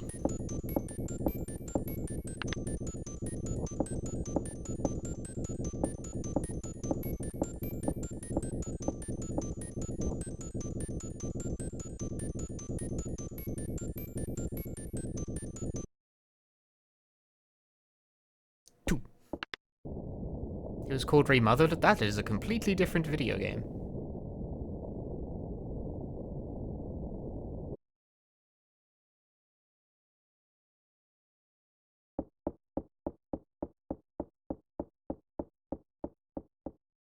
There are 2 games in the Remothered series, and neither of them are remakes.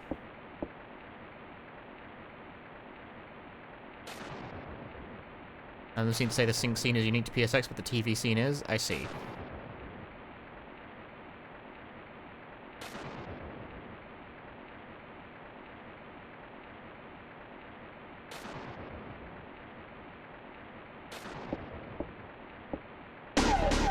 Down, brown.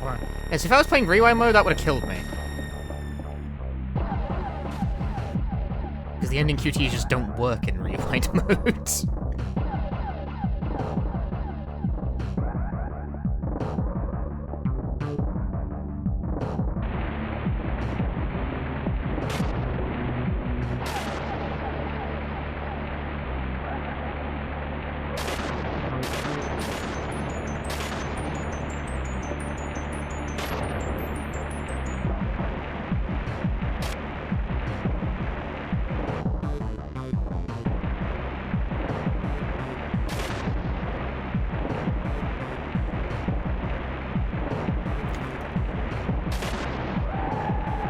I was like not paying attention and was not ready to mash, so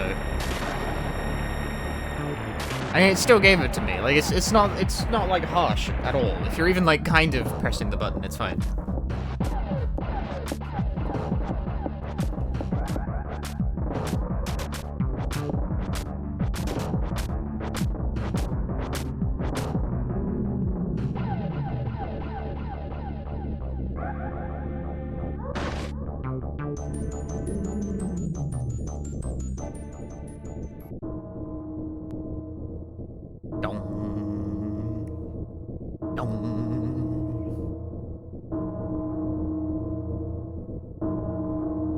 Demon Child hates clocks and towers.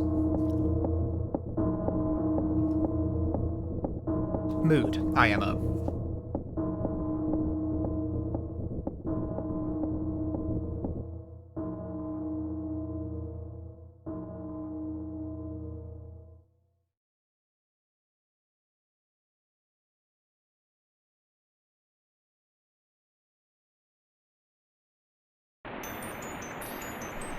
And so Jennifer stares out of the clock tower.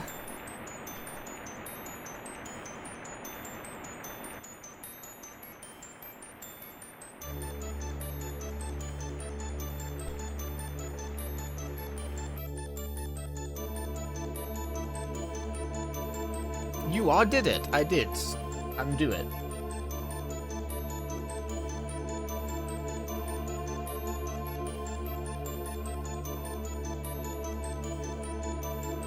One of the games of all time. By the way, you guys are gonna get hit with another ad in 90 seconds, so... My mother? Sub upper art block, baby! Protect yourself from adverts. Do not watch Black Ops 6 ads again.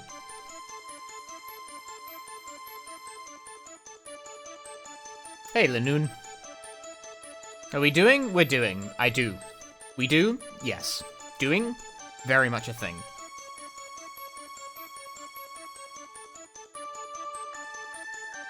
The Black Ops 6 campaign is pretty good. I could not conceivably care less.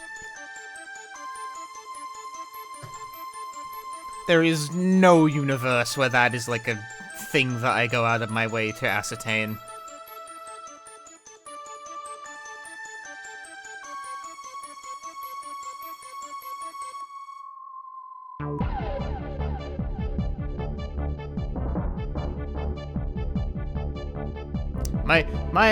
Are we rewinding? We can. Rewind. I just lost time. It's your fault. I derpy not. But I rewind that.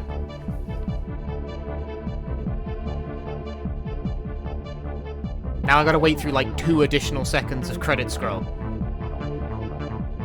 Because if you're rewinding. I think it's very funny that they've named this re-release for like the rewind feature that pretty much all emulators of like anything up to the PlayStation 2 can do as a standard, and it's not even that useful in this game. Like, why? I don't know. This game has a really generous continue function. Like, it does not require a rewind function. I don't know. What do you need that for? Especially given how long the animations are, the rewind is like kind of not fast enough to make any meaningful impact. It doesn't like the buffer isn't long enough, and the speed of it isn't impactful enough to really like backtrack a significant amount. And even I don't know, it's just a weird inclusion. Like it doesn't really hurt anything for being there, but it just doesn't accomplish a lot.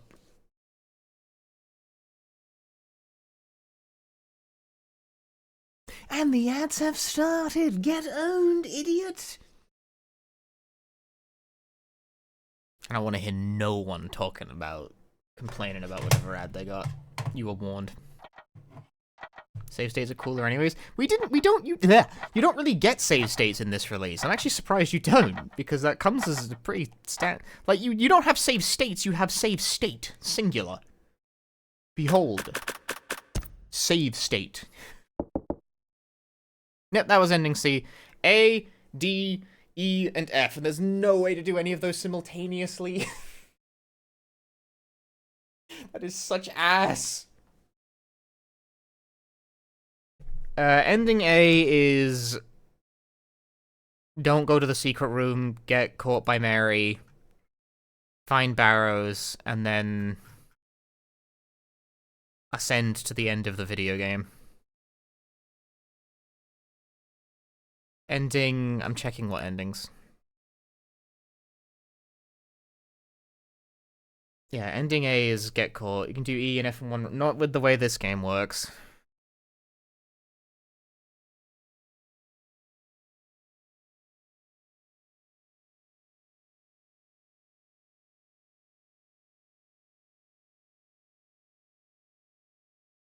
Yeah, ending D and D will require entirely distinct playthroughs where I press one different button at the end.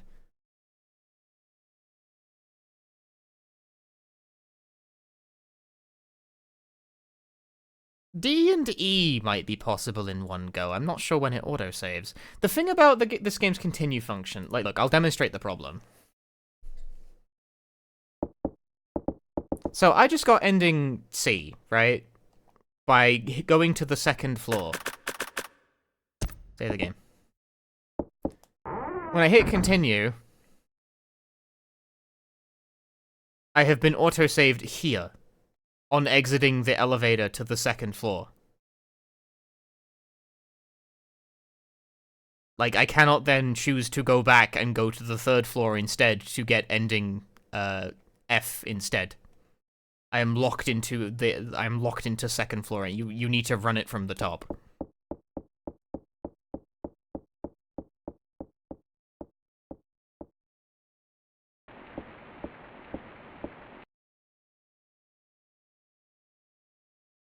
You get F, you go back and check on that. You can then get E and D.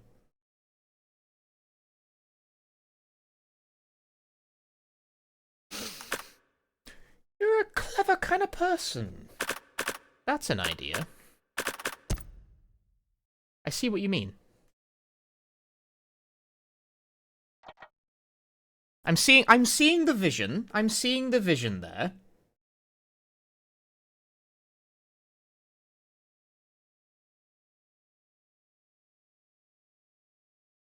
But does it, like, work? I have to try now. Look at this guy extending the stream by, like, another 20 minutes, because I want to try that.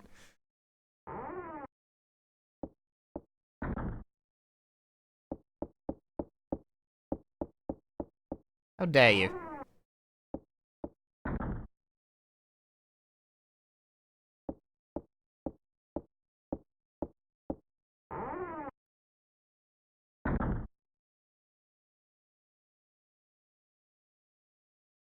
Also, okay, what criteria am I trying to meet here? Karappoda! Okay, that's fine. I'm not gonna reset that. Don't find the secret room or get caught by Mary. Neither. Neither thing must occur. Which is sort of annoying, because it's kind of random. I don't think I have any control over that.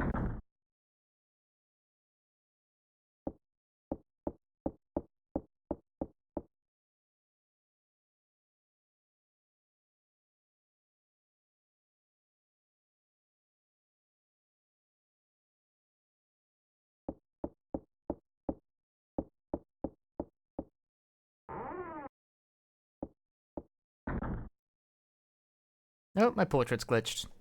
Why does that happen? What am I doing? I presume...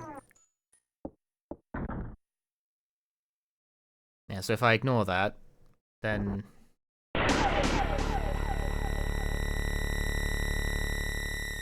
Die. Or Anne.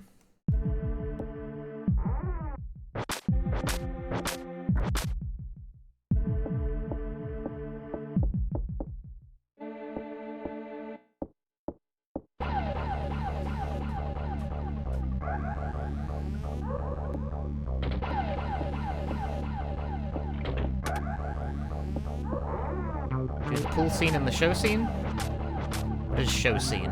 I did do the pool scene, though. Damn, he gets fooled super easy by that. What an idiot.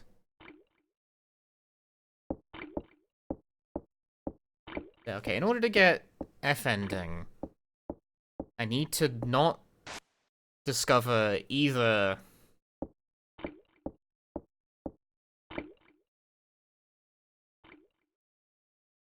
Oh, I need to also make sure not to check the note in the study.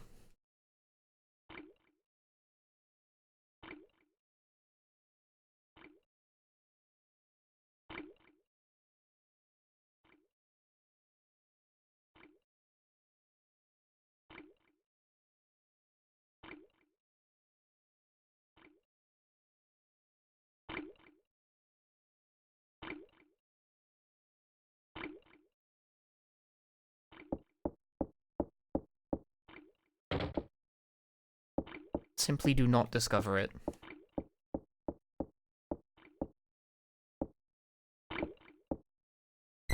Hey, there we go. It does show up in original mode. I got the achievement. Experience a ghostly encounter. Well, that was convenient. It's all coming up Millhouse.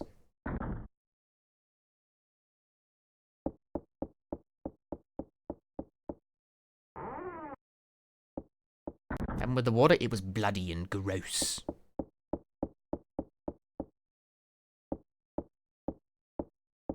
Music room? No. No need for that.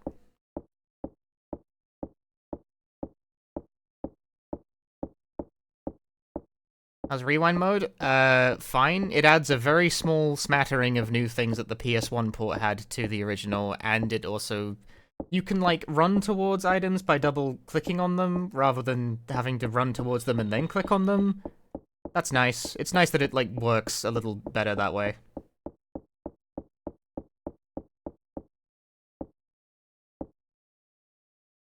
It's not a massive difference. It's not like a total sea change. The PS1 version of this game is not that different from the Super Nintendo version, but, like, it's nice that it's there, don't get me wrong.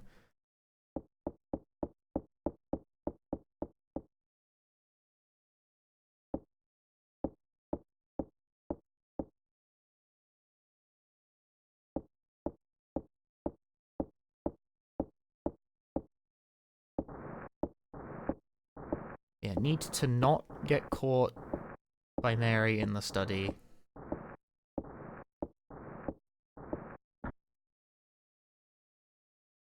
Don't discover the,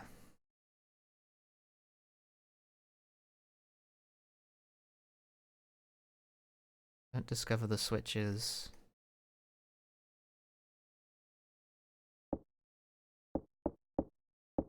Then apparently run back. Check on lot. Assuming that works anyway. If it doesn't, then I'm going to be very mad. I'm not, whatever.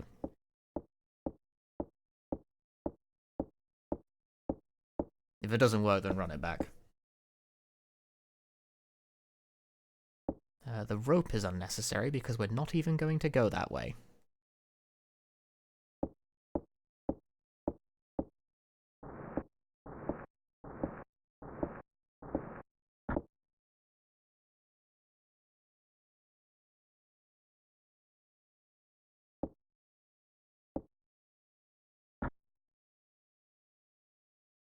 Since this is a playthrough where I am going to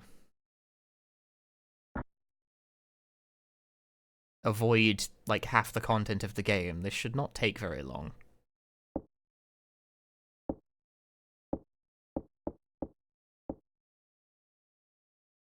Oh, jeez. Orc, thanks for the raid. Hi. Hope you had a good stream. Welcome, everyone. Welcome. I'm, unlike my 4th playthrough of Clock Tower, it's not a very long game. I'm currently trying to see how many endings I can get in one go. There's an achievement for clearing the ending list, you see. I'm trying to set it up in such a way where I can knock out 3 at once. I don't know if it actually works, though. Welcome, welcome. Hi. Hello, everyone. You're the coolest! Have you checked this out, Bork? Must be on Checked drugs. out Clock Tower Rewind? It's Clock Tower. It is in fact a Super Nintendo game. I mean, I think that's fine. It's just sort of hard to, like, hype up, you know? It's like, it's, you know, what's fancy and new about it? It's a Super Nintendo game. It's Super and it's Nintendo. I mean, I like it.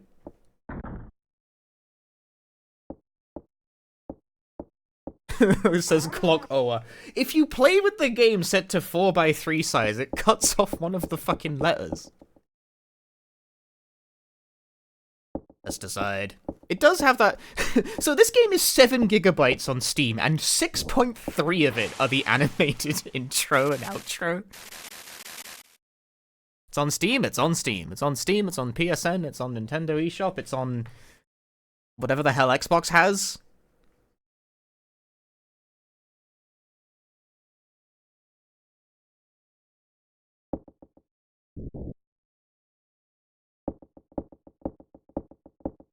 Because fundamentally, so the main benefit, I think, of this re-release is actually mostly for non-English speakers.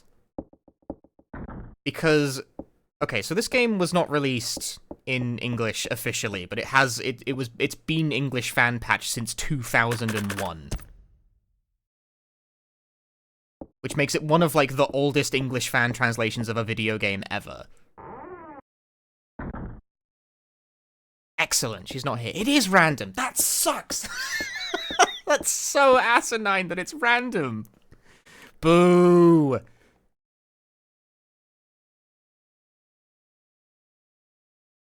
There's a random chance of an undesirable event occurring here that would, like, fork the game in a way I don't want. It didn't happen, which, you know, good for me. Love that for me. But, I tried to do it before and it was like, no, it's going to keep spawning. Quick, save the game.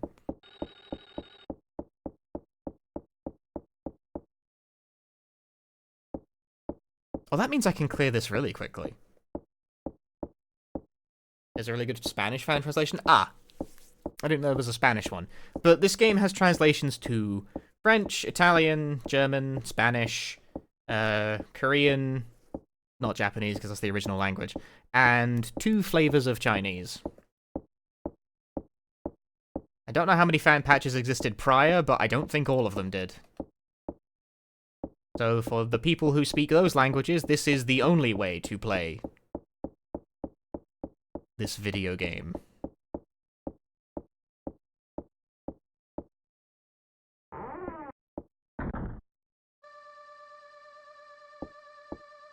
Do not inspect the note on the table, or I will fork the route in a way I do not want. I am playing as dumb Jennifer. I must discover nothing. Actually, will she knock it over? She won't. I'm on idle route. Perfect. Yes, this is going to be so quick. Practically speed run. Just like a bad one, is all. Yeah, voice acted comic too. There is apparently a motion comic. I haven't checked it out yet. We can check it out after this. Might as well. I don't see why not. Let's go down.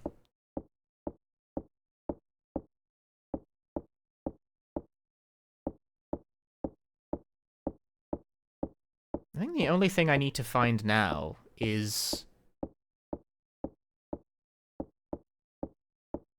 the idol?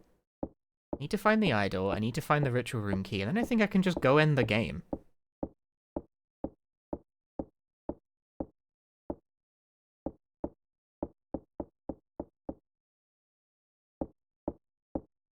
This is going to be a quick one.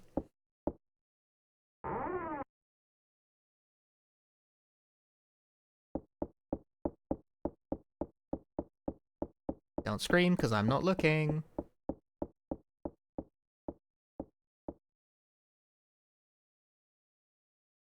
Okay.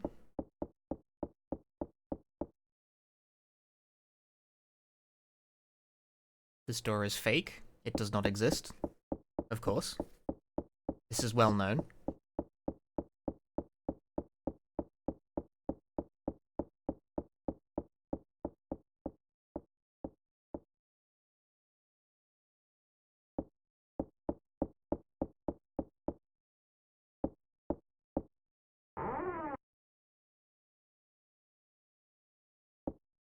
For Steps ASMR stream, that is in fact Clock Tower.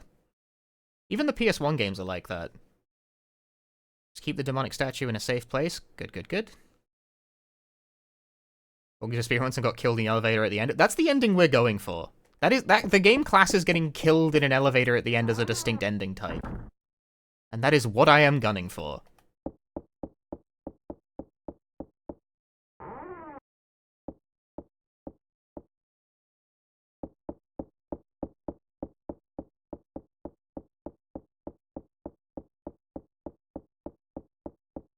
That's an ending. The game classes that as ending E, I think.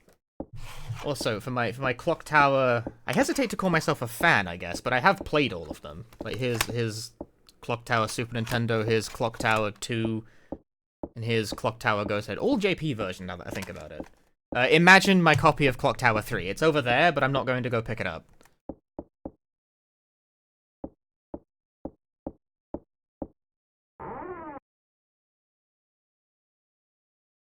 Oh, wrong.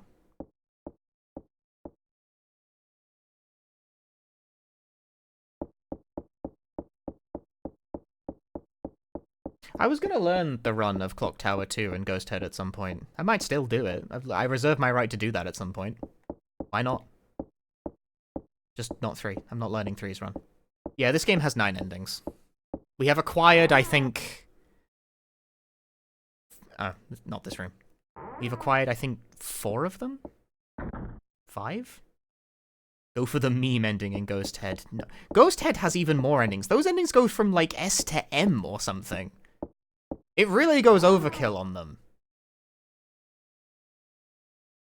Like, every single way you can... Like, there's a bunch of ways to die that get you a game over, but then also there's just a bunch of ways to die that the game arbitrarily counts as an ending in Clock Tower Ghost Head. Like, ooh, I got stabbed in the gut. That's ending L. I agree. I am holding it. This L. It is fascinating. Oh yeah, and Ghost Head has the funny, you lose the game like 3 hours from now ending. Bonk.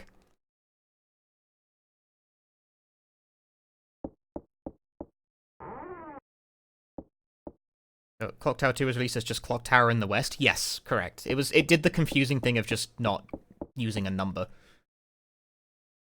Is there any relevance to this room? No. Irrelevant room. Forget about it. It is not important. It does not factor into my calculations. I'm on a mission.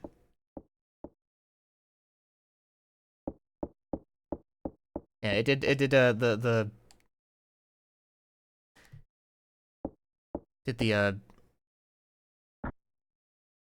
Bizarro, like, Final Fantasy release thing of keeping the numbers, but only in check with the American releases. Aha, the statue.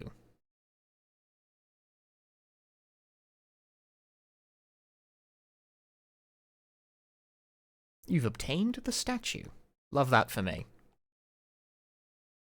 Big fan of obtaining the statue.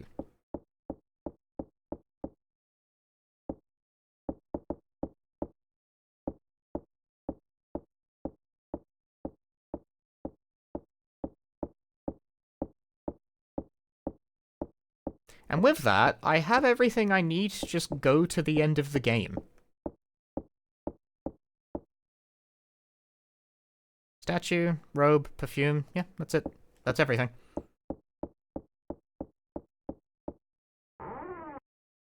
When Bork raided in, I'd pretty much just started, so you're witnessing a very full, if very compressed playthrough. Like, the bare minimum. Have I played the Siren series? I have. That door is fake and does not exist. It is the fakest door. Is this ritual room or cage room? Nice.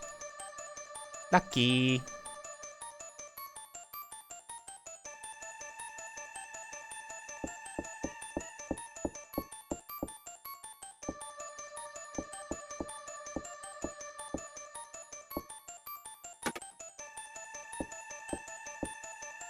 They fit perfectly with each other. What was that sound?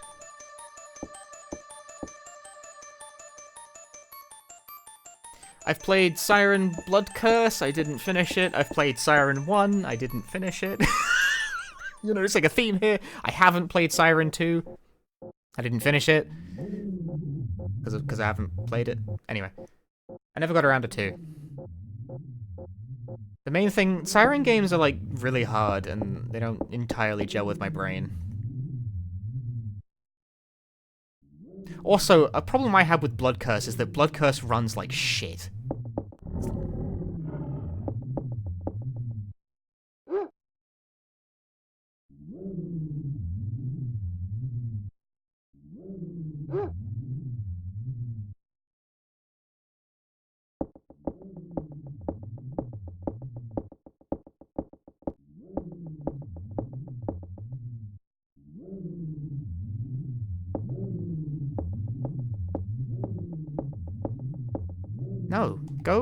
No, go through, don't find Lot.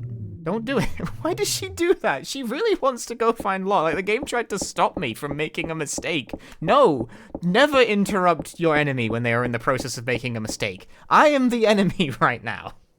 I want to go through the door. I do not want to see the critical story event. I wish to ignore it and die on purpose. Leave me alone. It's my mistake to make. Let me make it. How do I like the Rewind so far? It's pretty good. It's a complete port of two not super different, but different enough, I guess, versions of a Super Nintendo game. It's a fine way to play the game on modern hardware. Like, there's nothing really wrong with it, you know? But I also don't feel like it's gonna wow anyone, because it is just like a Super Nintendo game.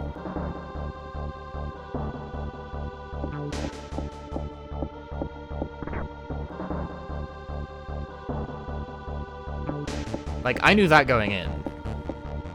Yeah, like, it's $15 on Steam right now. I paid £12 for it, because I'm British. You know, you would have played this game in the US market, technically. It's the only legal way to play it in most markets, I think. I know Japan has, like, WonderSwan PS1 ports, but those are all ancient as well.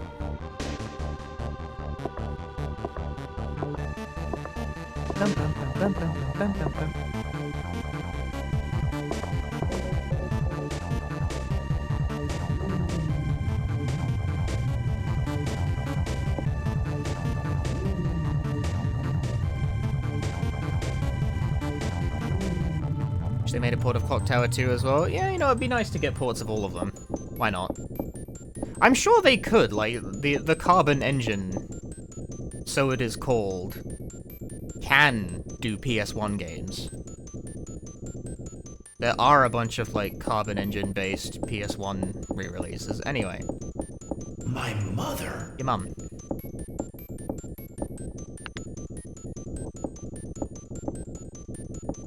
In we go.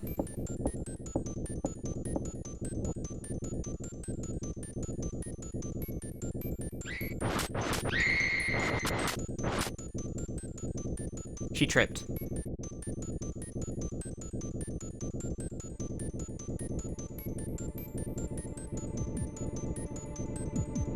You hate to see this kind of thing happen. The credits roll just happens right there. I gotta sit through the entire credit. So how are we doing tonight? I gotta go to work tomorrow. God damn it. I don't work Tuesdays, but I do work Wednesdays. Rewind? Nah, you gotta have the. I'm trying to fill out the ending list, so it has to actually like register. Is she going to be okay? Yeah, she'll be fine in a moment. Hang on.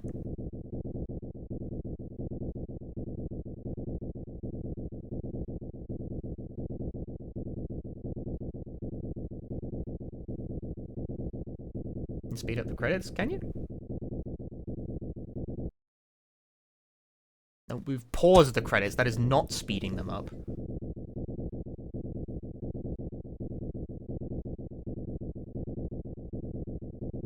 E, I think, on the keyboard. E, E, E, E, E. No. No dice.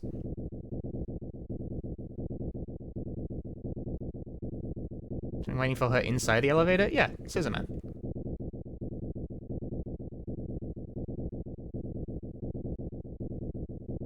To be clear, this is an ending you get if you, like, completely fail to uncover any of the core mysteries behind the story.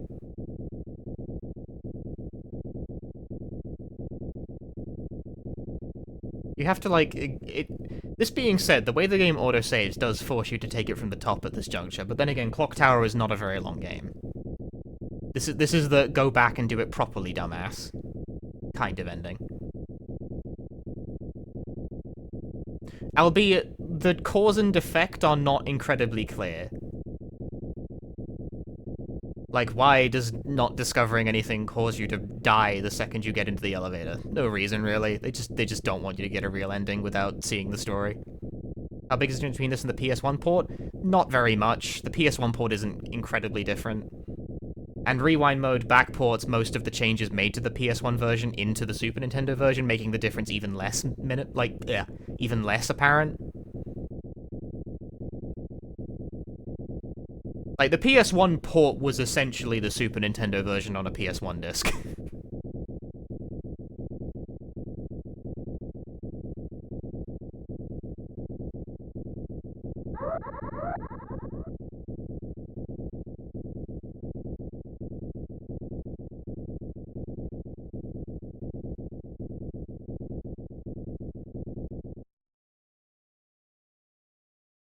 Well, that was great. Rest in peace, Jennifer. That was ending F. Hit continue. It's Definitive Edition, then? More or less. There isn't really a bad way to play Clock Tower. The differences between any version aren't substantive.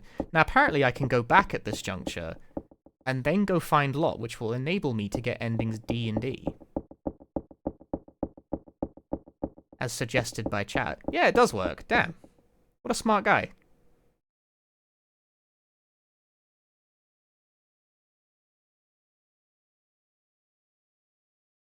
I didn't think it would let you back out at this juncture, because you get some go to the clock tower, the switches. Get some advice from a dying companion.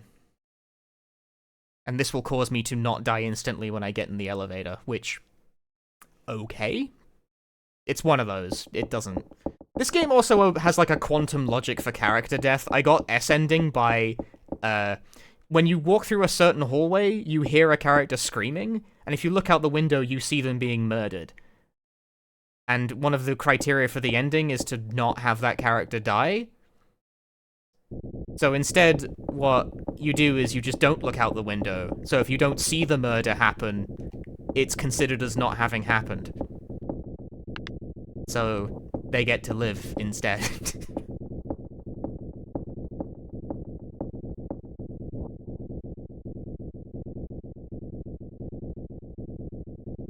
Yep. So now we go to floor 3. And not 2.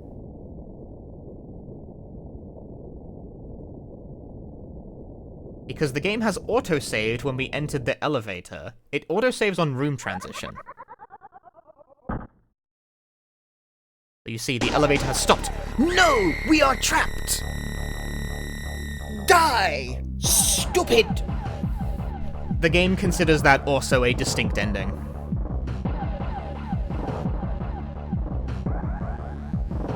I've got to sit through the fucking credits again. Ah! Well, it worked. I got 2 endings for the price of 1. Clock Oa. What just happened? Scissorman broke into the elevator while it was moving instead.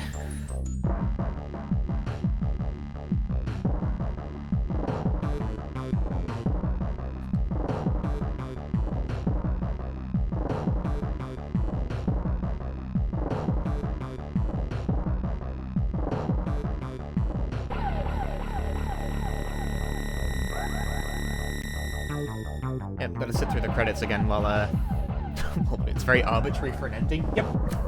Kind of is. There's not a massive amount of difference between a lot of the bad endings.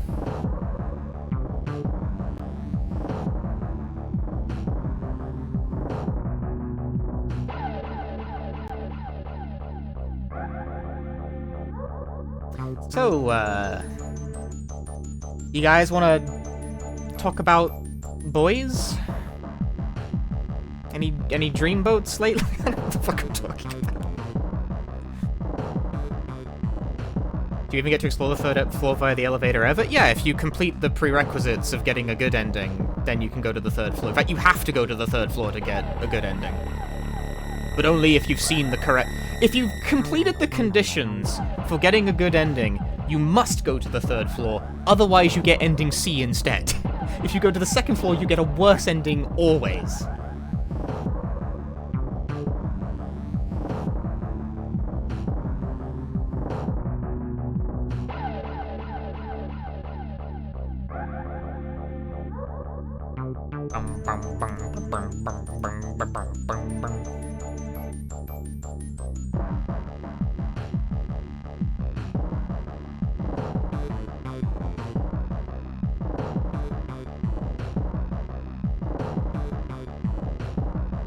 completely off topic, what audio mixer do I use? I don't use an audio mixer.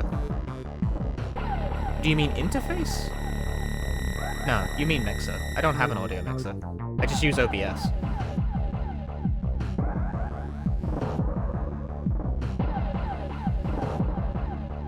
I do not have a bespoke device for mixing audio.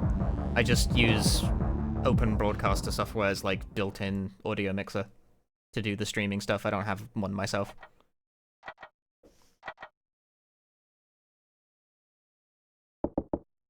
Ending list. That was ending E. E. It's in the E. So now, the game autosaved in the elevator. Now we go to floor 2 instead, to avoid getting killed by the scissor man.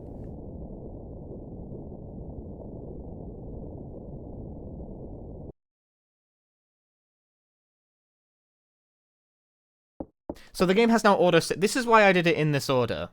Shadow was right. When they explained the order of the endings, I began to see why it was in that order. Because when you go to the second floor, it autosaves because that counts as hitting a new room. But because we died in the elevator on the other ending, it didn't autosave. So I could load the continue and get a different ending. And get 3 endings for the price of 1 playthrough. Excellent. Love that.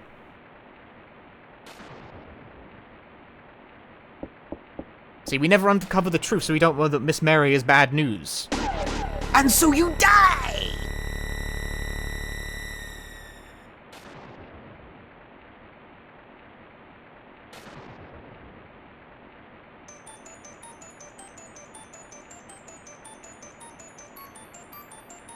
And that's another credit scroll. You know, maybe game preservation's overrated. Maybe Super Nintendo games. I didn't actually throw it. Like, these things could probably survive. Like, if I threw this at a person, I think the person would take more damage than the cartridge, but still, you know. Be gentle. One stab equals instant death? Let me stab you and see how well you fare. If you're so confident.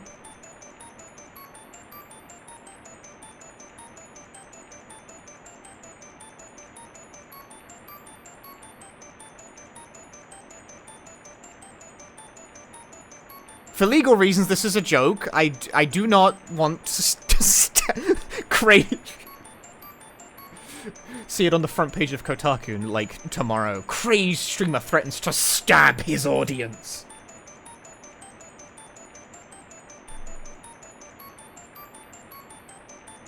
Probably survive at least 1 stab. I stabbed myself, like, a week ago. You know, not like in the body. It was a kitchen-related accident. That's not the reason I'm wearing this. This is because of arm issues. At Twitch. At Twitch, this guy is threatening to stab us. For tax purposes, that was a joke.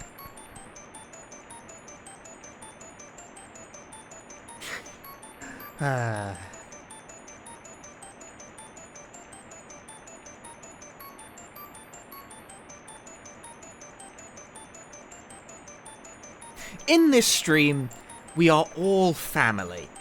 All of you are my children. For tax reasons, so I can claim deductions. Will this excuse go over well with the HMRC? Let's find out.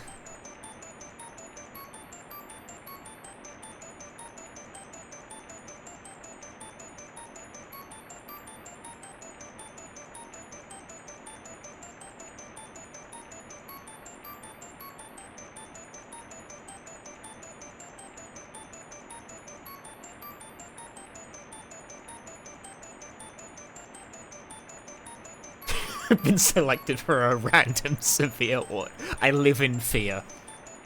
Dad, can I have a PS5 Pro for Christmas? I can't have a PS5 Pro for Christmas. You can't have one either.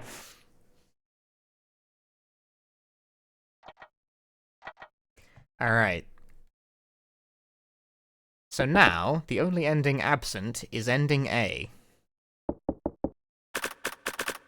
Save the game. Quit. Stupid game. No, let's check some of those extras. Let me run the intro again, just for those who, like, didn't see it the first time. Let me get out of the way real quick.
It's pretty cool, but I think it's actually higher energy than what the game really warrants, you know?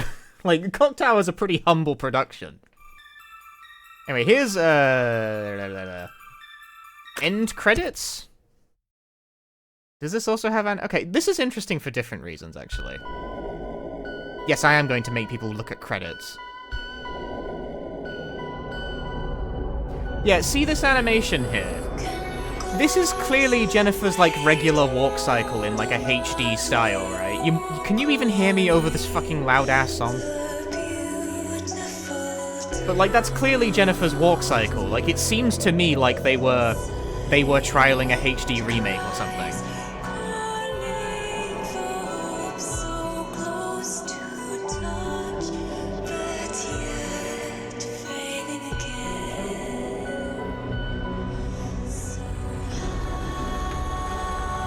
And there's her run.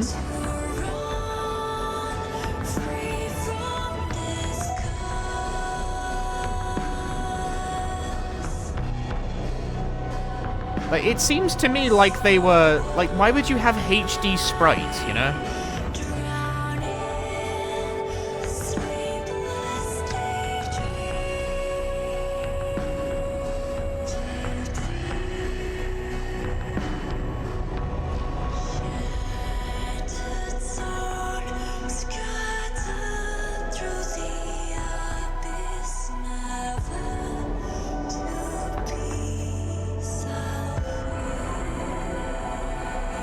Yeah, they got a bunch of her animations here.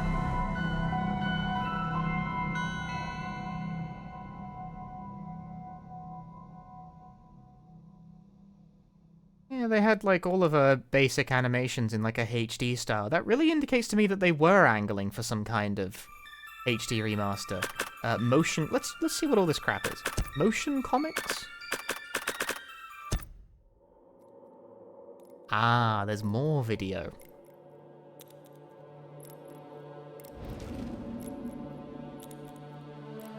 When I was 5 years old, my father went missing, and soon after that, my mother passed away. So I was sent to Granite Orphanage, the place where I live now. The mansion, known as Clock Tower. It's known as Clock Tower?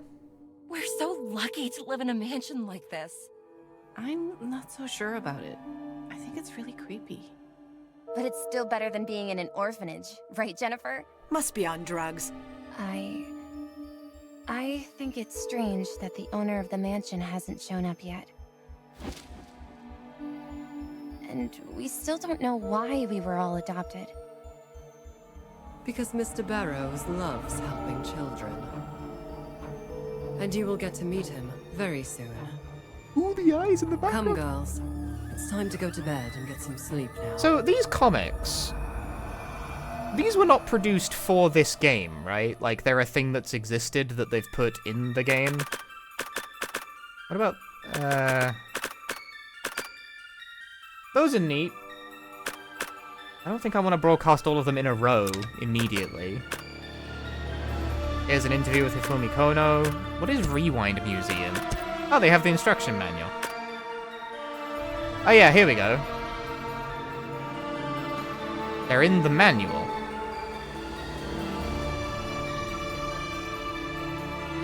we can see... I can't zoom in any further on the face. こんな屋敷に住めるなんてラッキーよ. I like the writing lucky in English. Makes me giggle.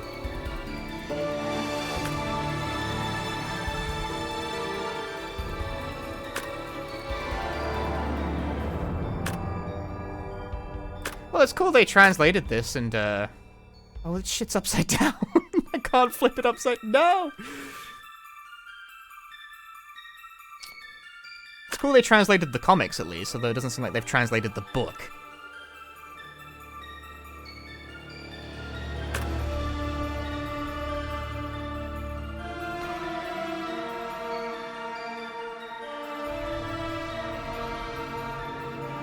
This stuff is from the second game.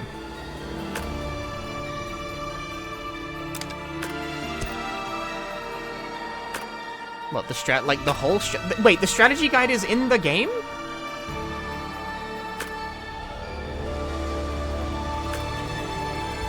No, it's just the comics. They didn't reprint the entire strategy guide.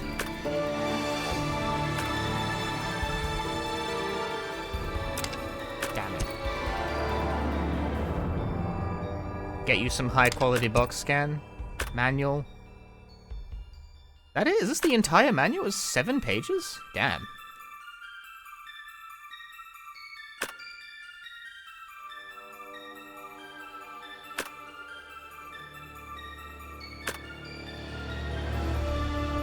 Ooh, hints.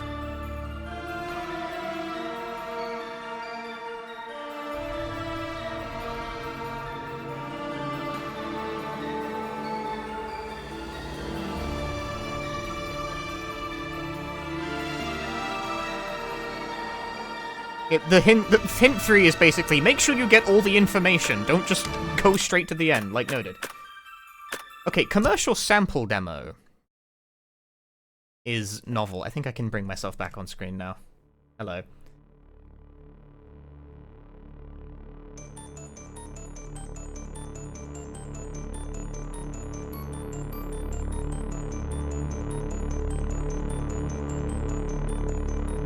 This is, I believe, demo shown off at, like, trade shows and stuff. I think it was found by the guy who runs, like, a Clock Tower fan site 3 months before it was supposed to release. That they were willing to incorporate it into the final release is pretty cool.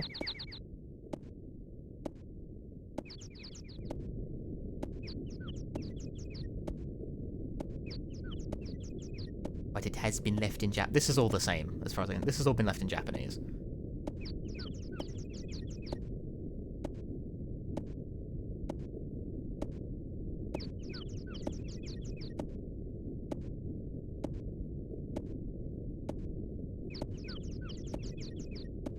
Is playable or just a video? This is playable. This is like a game.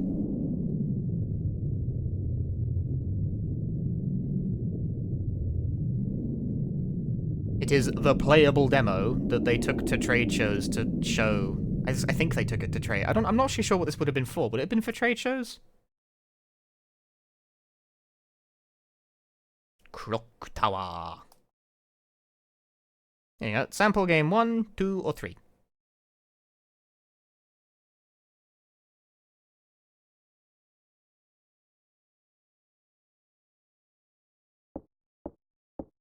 Yeah, I looked at the way forward credits just to show the people the concept sprites they had of Jennifer's like HD moving. Da, da, da. Yeah, just a little demo that they add. Nothing but junk in there, is what that said. For those of you coming in from the Bortwa raid who don't know this about me, I can read Japanese. I don't like live translating though because it's hard and I'm bad.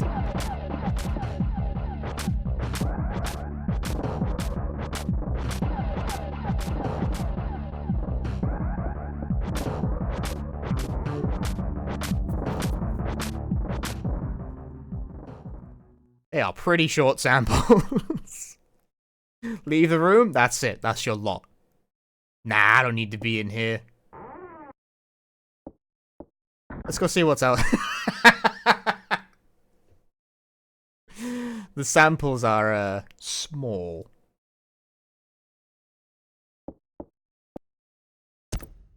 Yeah, they're single rooms. There are 3 rooms present in the commercial sample.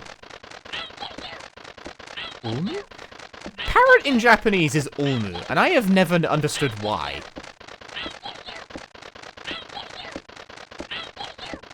Like, where does that... I don't know. Tends to be written in katakana, too, which implies it's a loan word from something.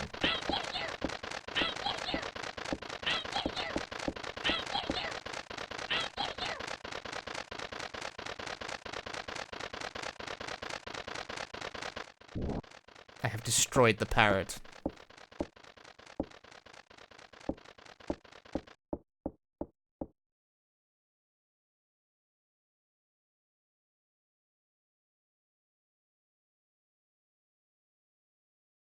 You got the perfume.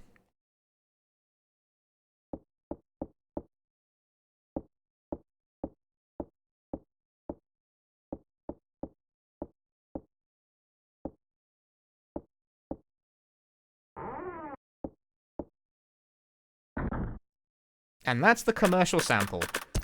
It's a small thing, but, like, it's cute that they included it.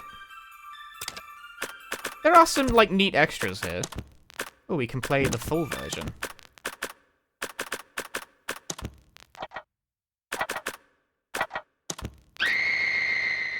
Scream is, I kill you!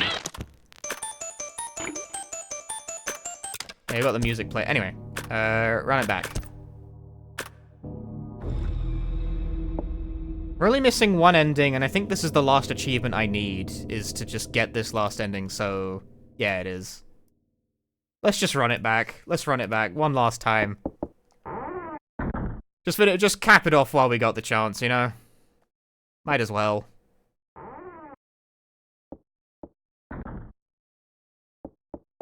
Make it fast.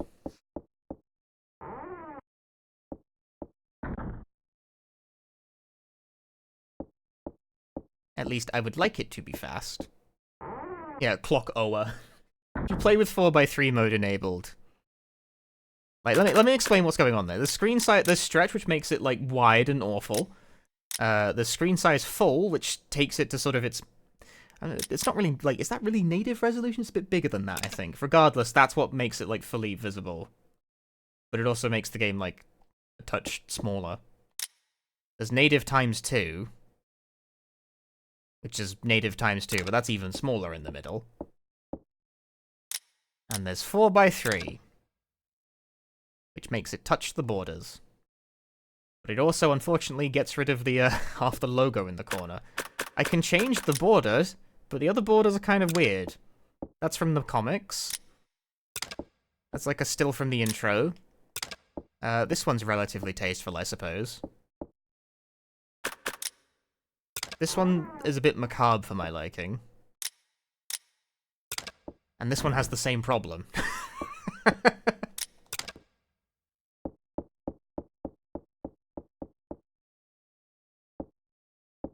So it's a bit bust no matter what you do there.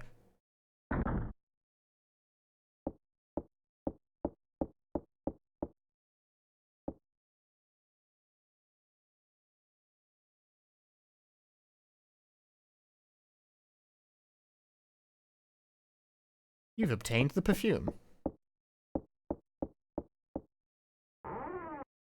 Bearing in mind, by the way, at this point in the game, nothing bad has actually happened yet to anyone. So we have just stolen a key from a box and a bottle of perfume with no apparent cause.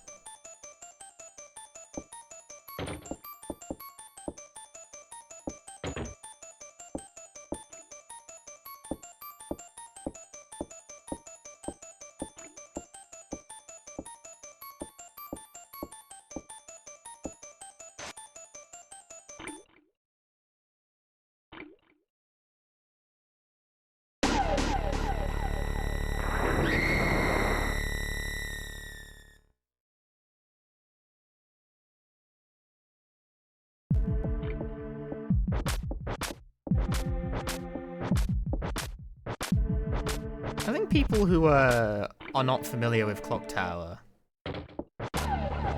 might be surprised just how little you can get away with having Scissor Dude show up. I think during that last playthrough I did where I got the 3 endings, he only showed up at the start and never again. I don't think I ever actually had to duck him a second time. Admittedly, part of that was because I extremely heavily truncated that playthrough. In Rewind mode, you can run upstairs. Just saying. That is one of the nicer things that is present in Rewind mode, is the ability to run upstairs. Randomly, but just doesn't. In Rewind mode, he definitely shows up more in odd places. If you want the more dynamic experience. But the reason I'm not playing Rewind mode is because the ending QTEs don't bloody work.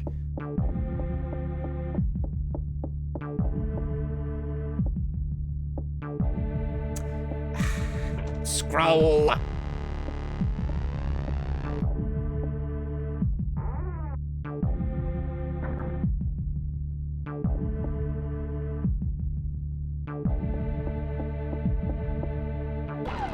Go, Jennifer, go!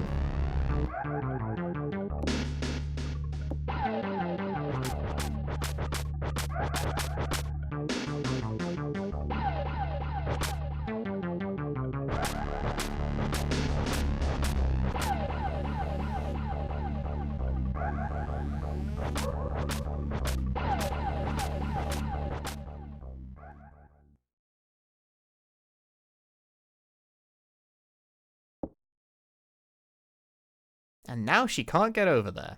She has become too delicate.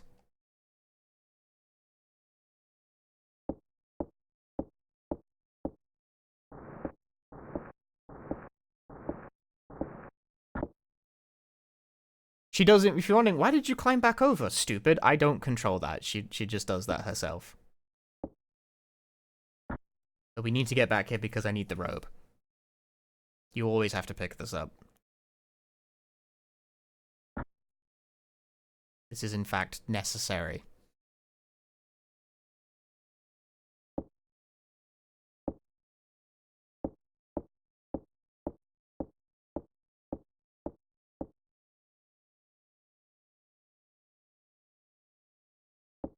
No, I didn't.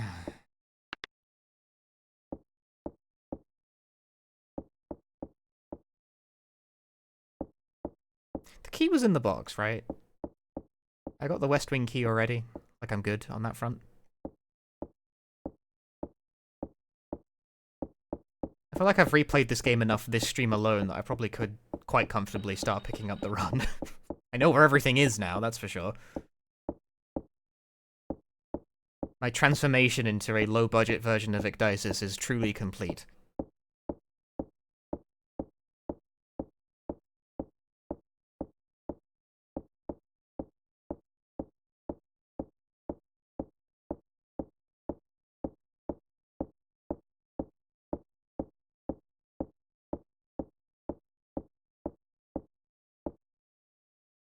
I don't think this adoption thing wasn't such a great idea after all. Oh, so you hate orphans? You hate them? A crazy thing to say in Twitch chat. You hate orphans? You hate them?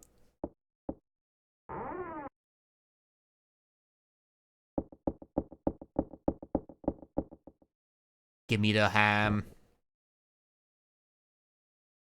Miss Fran, why do you hate orphans?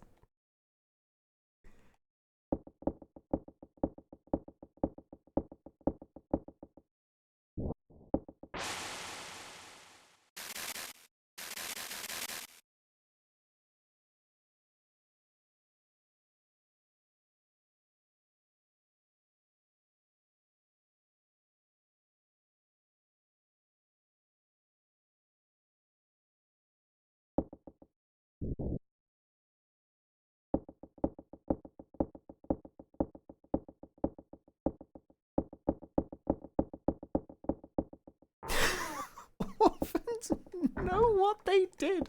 Oh no. I'm not edgy enough for this. My chat is more than capable of out-edgying me on this front.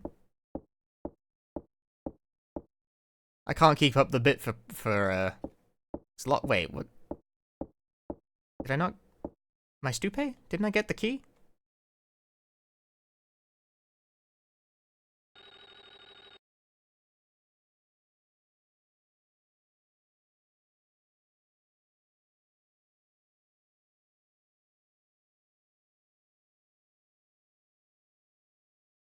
What did I get from them?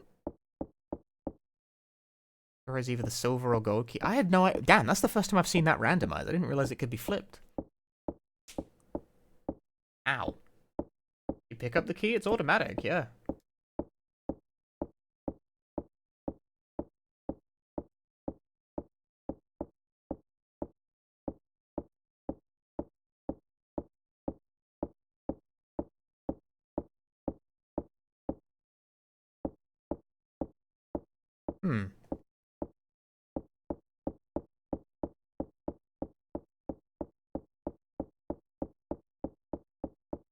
Hmm. Says I.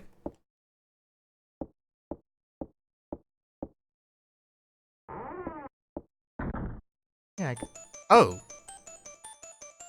Oh, right, the rooms themselves are what's flipped. I understand now.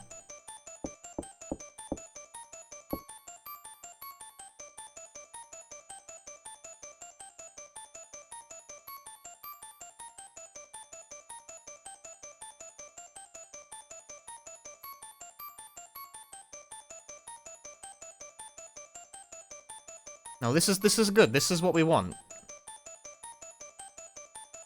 Well, I mean, we want the... whatever, we can come back here. Oof? Question mark?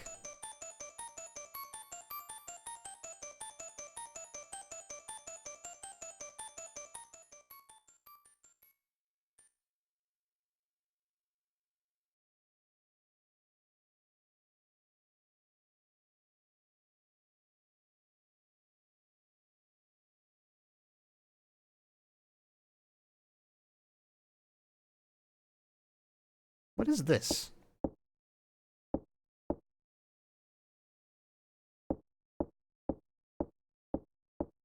First time playing, she thought that walk speed was the only speed? Oh no.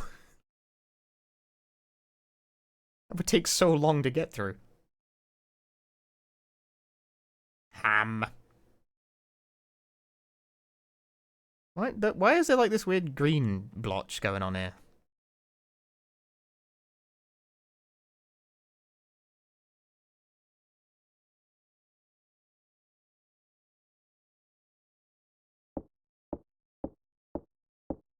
Doesn't seem like it's something that can be picked up. So like, what is this?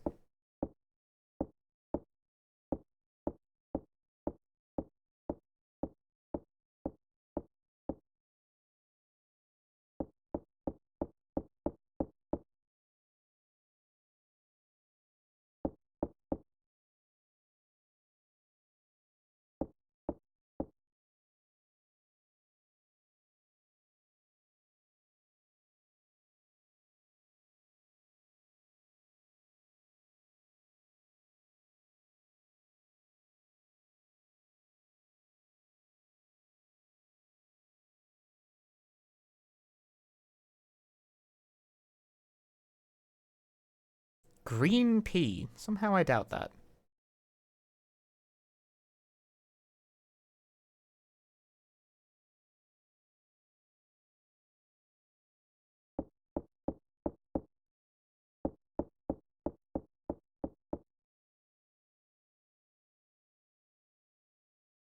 Did they re-release it as English? They did, yeah. Talk to him again, or is he just gonna kill me?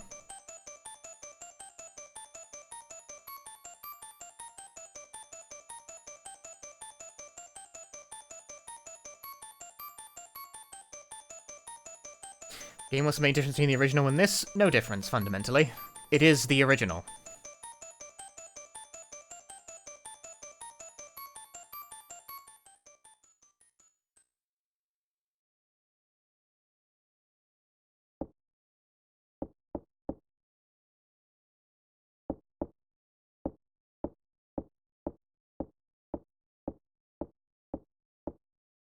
There is a new rewind mode that backports some of the additions to the PS1 version back into the Super Nintendo version, which is what this is. It is the Super Nintendo version, like, straight up, just, it's the same. Which is fine. Like, I think that's fine. Just, if you're wondering, you know, did they jazz it up, make it anything special? Not really. It's a Super Nintendo game.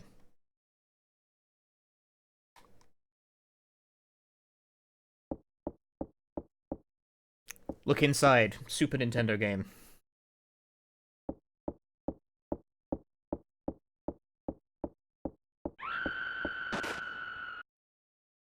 I heard a voice from outside.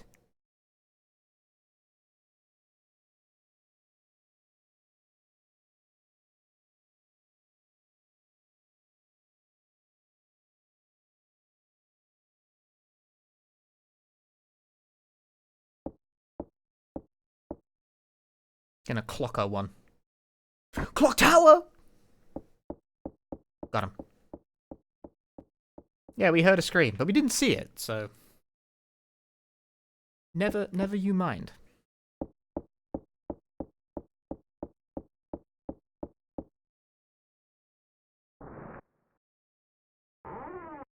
Yeah, Lot dies no matter what, and Lot cannot be saved under any circumstances. She is always killed. Another scream? Well, I'm not in the mood to witness 2 deaths today, so I'm gonna let that one go.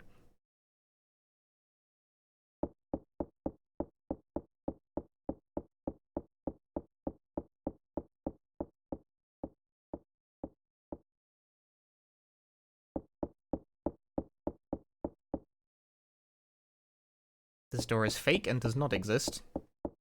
But that one is real and can hurt you. Nope, it's locked.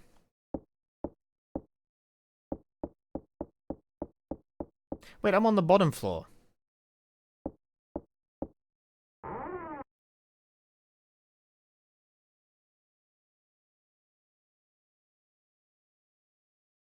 Hold.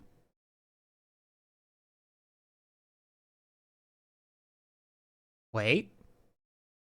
Patience.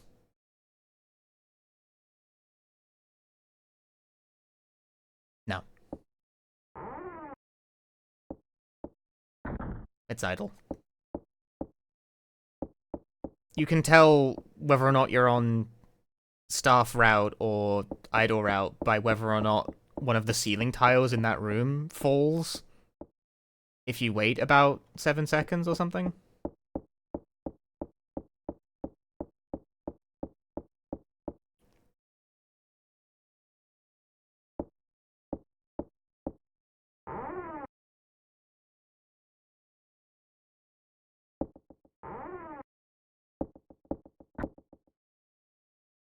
Hey, Roxas. Do I need to let the birds out? I don't think it matters.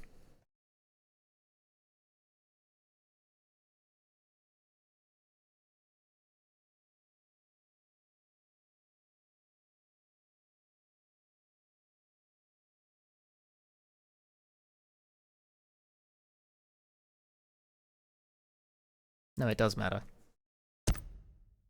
Free the birds.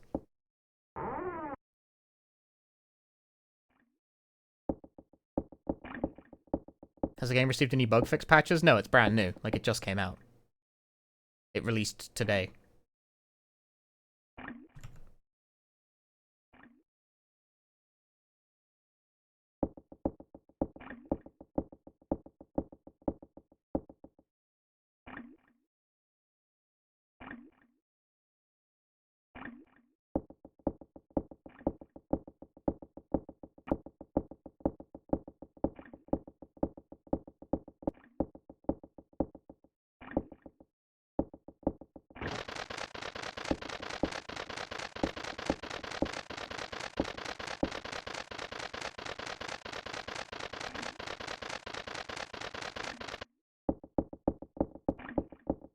Okay, we made a friend.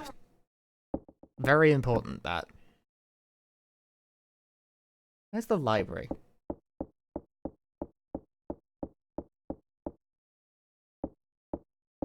I guess it can be any of these doors. Yep, here we are.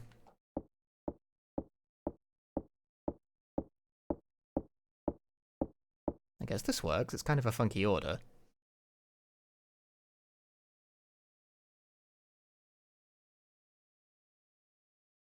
Statue among statues.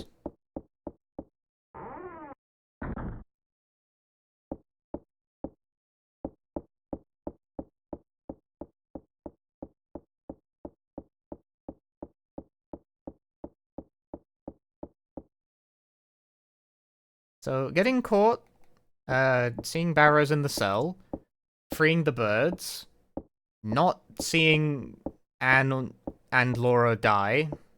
I ignored Anne getting knocked out the window, so she didn't die, it didn't count.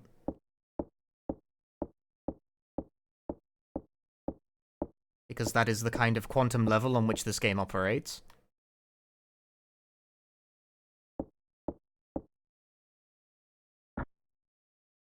And I do need to discover the switches, which means reading the note in the study.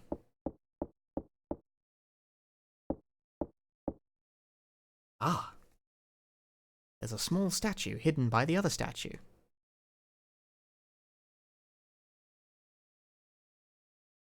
You've obtained the statue.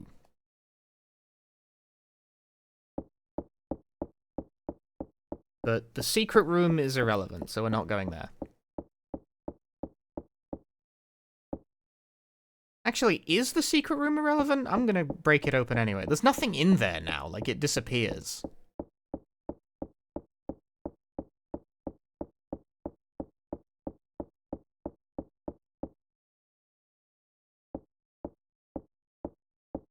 Whatever's in there disappears after you get caught, I think, but maybe you still need to break it open anyway? I actually don't know.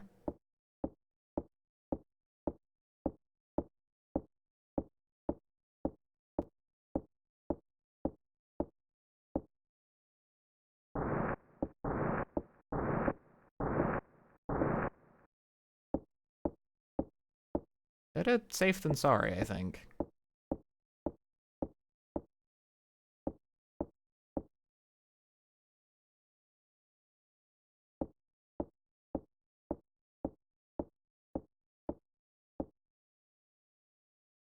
Like, I think S is already off the table. I don't think I can accidentally get S at this point. Yeah, no, because Lot's dead.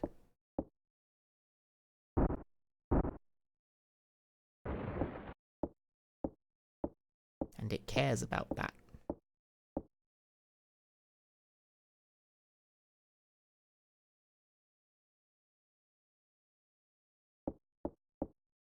Don't actually think this matters, but just in case, you know? Yeah. If you came here before getting caught and thrown in the cage, you would find... You'd find, the body of Jennifer's dad. Instead, you can't interact with anything. Which means this room is pointless. But just in case, I don't know. Hi, Uma Monster.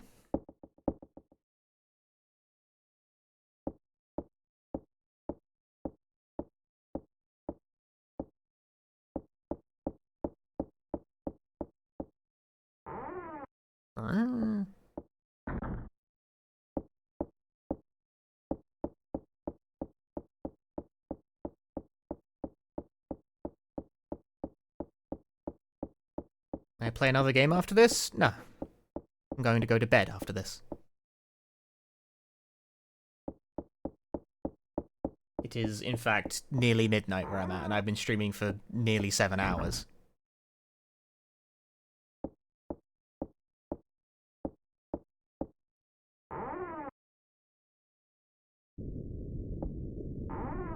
Room of irrelevance.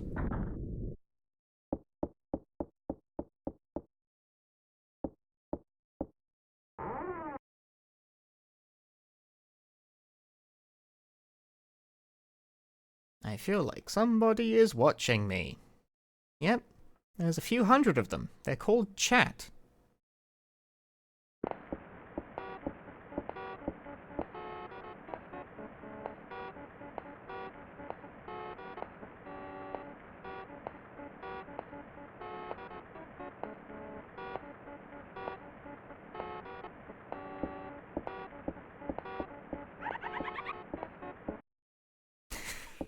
Honk.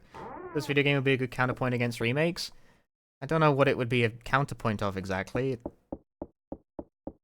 Any am I attempting now? Ending A. The last one I don't have. I did get ending A, but I did it on rewind mode, so it didn't count. Well, I mean, it counted, but the achievement I'm looking for is fill out the ending list, and I assume, I hope, it doesn't care which one you do it on.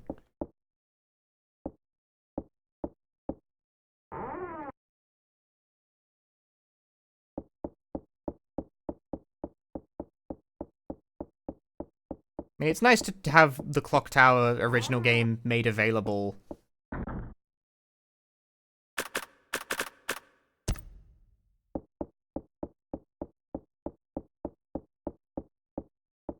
Rather than, you know, like a remake and a complete, you know, if they remade this as like a what if they remade Clock Tower as like a first-person game? That'd be an interesting exercise, but it would be a completely different game.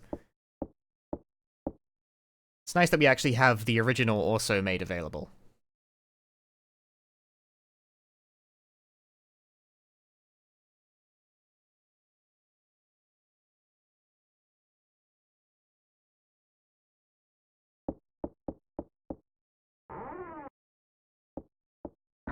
I just don't know if it's a counterpoint to remakes per se, because, like, this isn't going to do, like, Resident Evil 2 and 4 remake numbers, you know?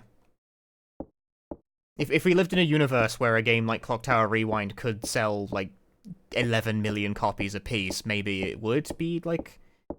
Maybe it would make the point that making old games available is, you know, a more valid option, but... we don't live in that timeline, and it won't.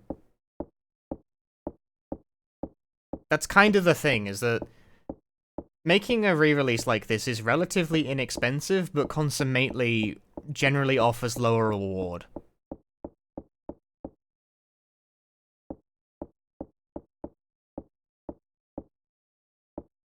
Because enthusiasts purchase them, or the curious, but the mainstream does not.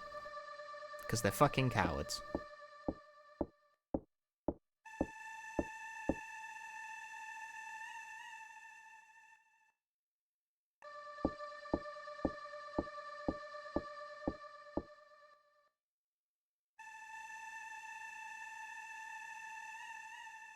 Speaking of an emulated re-release that I'm interested in coming up soon.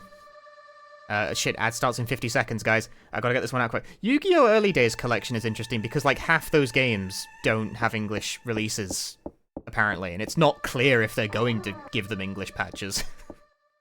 What are they doing over there? We don't know. They're weirdly not very communicative about what's actually occurring over there. We've seen English footage of one of the games that never had an English release before, and it's, that's interesting. Are they going to do it with all of them? Who knows? Because, like, half of the pre-TCG Yu-Gi-Oh! Video game discography did not release in English. And in 15 seconds, oh no. What about the Thing remastered? I don't know much about that.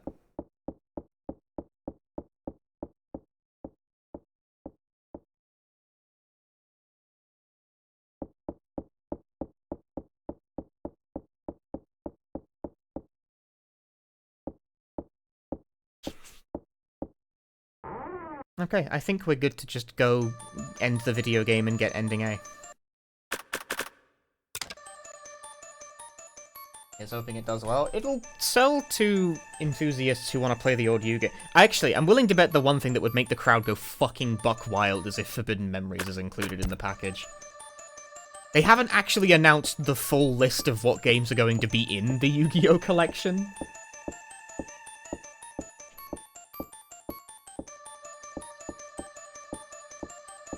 We do not yet know what the hell they're doing.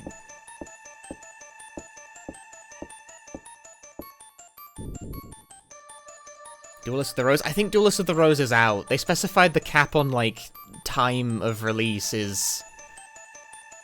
I forget what the year is, but I don't think Duelist of the Rose fits in the timeline.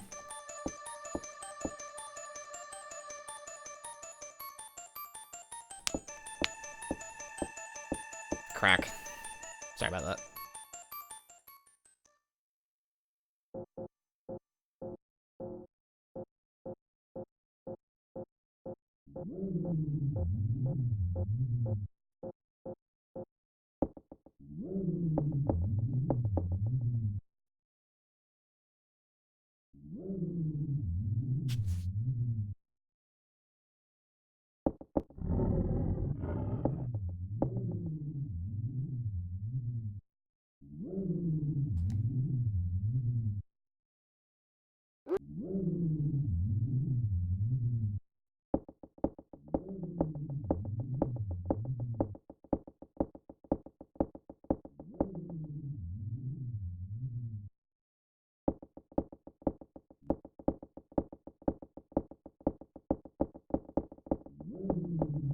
Just to make absolutely sure, Lot will not be here at the end of the cave because we already saw them die.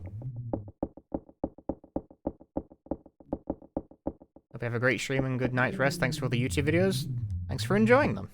Thank you very much. Have a good night. I will not be streaming for that much longer. I'm going to get ending A, and that should hopefully wrap up the achievement list, and then I'm going to bounce. I have work tomorrow, and it's like midnight. I did not plan on streaming for 7 hours tonight. This kind of got away from me. This wasn't supposed to be like an all achievement stream, but it turned out to be one.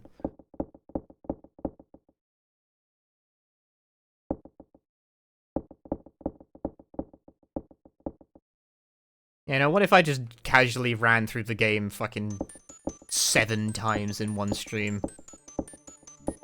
What if I did that? Who's gonna stop me? You? Honestly, I had the thought I might... Do you know what I thought might occur in this stream?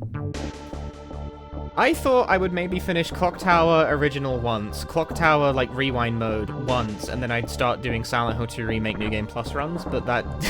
that didn't happen.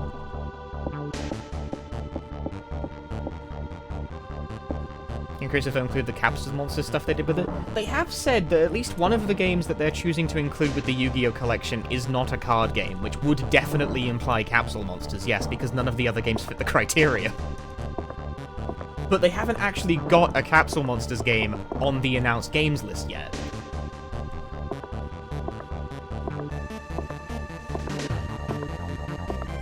Like, it has to be Capsule Monsters, but the question is which one? Is it going to be the Game Boy one or the PS1 one? You know, the first one. The very first Yu-Gi-Oh! Game is a Capsule Monsters game, actually. It's not a card game. True. Look it up. Do some research. Why do I gotta do all the research? Right, because I'm the YouTube guy? You think I have to do all the research? God. Typical Twitch chat.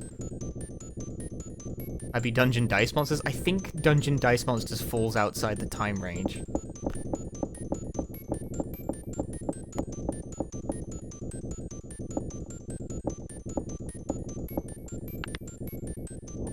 Right, this should be ending A if I've done things according to plan.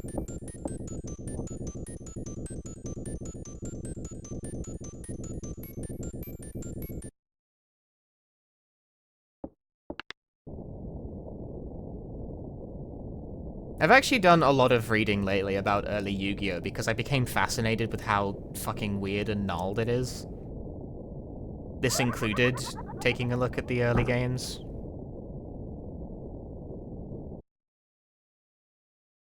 And, man, the early games, it's interesting to learn that they are really, really rough, because the card game was also really, really rough in its early incarnations, but also the video game came out first?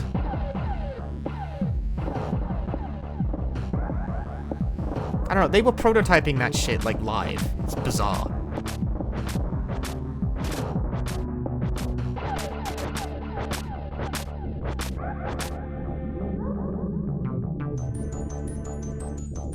Fascinating. But bizarre. And I had to look into it myself, because for some reason I couldn't find anyone who'd, like, made a video about, like, the first Yu-Gi-Oh! Game. Like, the very first one. Everyone seems to skip to the second one, because I presume because they care about the card games. What's my opinion on the port? It's a perfectly fine way to play Clock Tower. It's about as good as any other way. Hey, there we go. That's ending A. And... better than the old Aeon Genesis translation? Pretty much the same. Clock Tower isn't a very dense script. There's not a lot of ways you can fuck it up. They do use different words here and there, but, like... I don't know, they changed technical books to specialized books. It's fine. It really doesn't make a difference.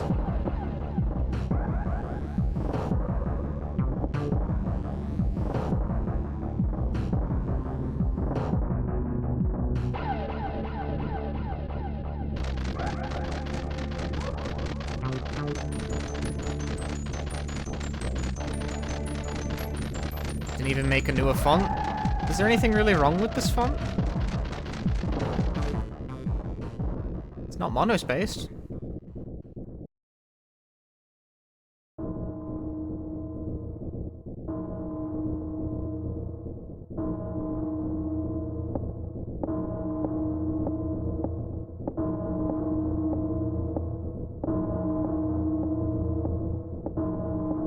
Hey, I got the achievement. All endings. Have all endings cleared in the ending list. All achievements, Clock Tower Rewind in one stream, yeah!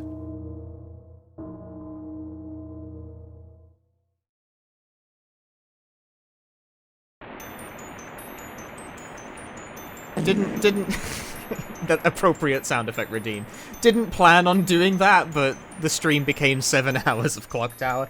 Now I feel... this is the most Clock Tower I've played in my life.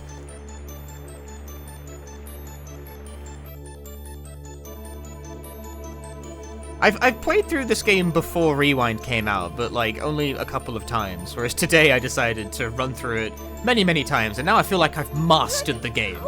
I've mastered Clock Tower. I know all there is to know about Clock Tower now. I've learned. I've calculated it. It's a world record! Yeah, probably.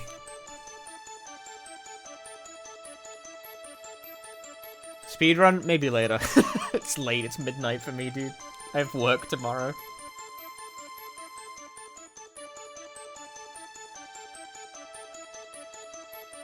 No, Clock Tower's a Clock Tower in it? What? What? Huh? Must be on drugs. Oh my god! You're right!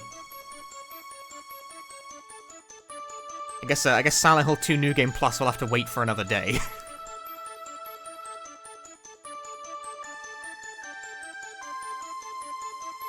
I really thought I was gonna spend like 3 hours on this tops and then pivot to doing like a run of Silent Hill 2 Remake, but nope.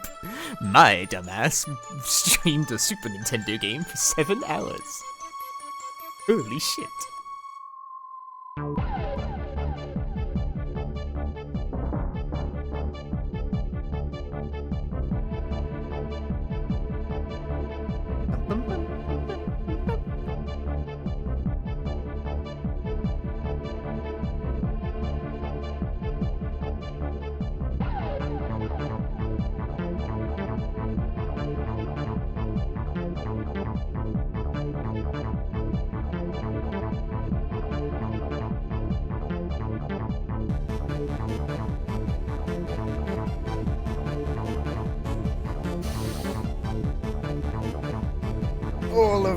It's complete.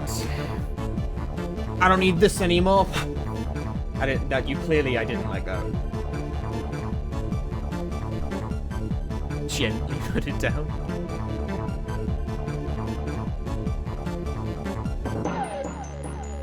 I wonder if there's any funny minor differences in the specification that cause differences to the speedrun tech. I really doubt it, but like, I don't know enough about the game to be sure. It's based on like lagging the game in particular ways is the thing, you know? You gotta like open the inventory and like scroll the screen funny and then lag the game in a weird way to do some stuff, so minor differences in the emulation spec may affect that. But did I beat Forbidden Memories? I did, actually. I did beat Forbidden Memories.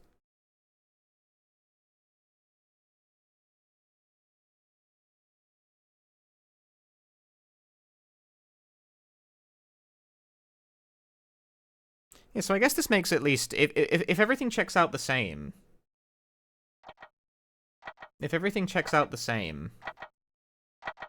this is a very accessible way to get into doing Clock Tower speedruns instead of, you know, buying a fucking Super Nintendo and a cartridge. Why did you do this, you idiot? Punchy, do you even own a Super Famicom? As it happens, yes. Haven't used it in a very long time, though.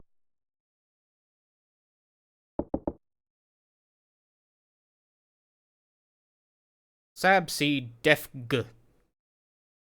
Are the extras any good? Honestly, yes, they are. Save the game. In this streamer's opinion, yeah. They have translated the motion comics present in the strategy guide and the manual of the Japanese release. That's pretty cool. They have the intro scene, which is a little animated feature. It's like 30 seconds long. Still, it's nice animation. There's an interview with series director... Is he series director? He's the guy who directed this game, at least. Ifumi Kono. There's Rewind Museum, which contains some scans of, like, the material. They have not translated the manual, though, so you're kind of shit out of luck on this one if you don't speak Japanese. Also, I need to be able to flip this upside down to read it, guys. I can read... Guys. Is this like a fucking... Why is this upside down? Is this a scanning error?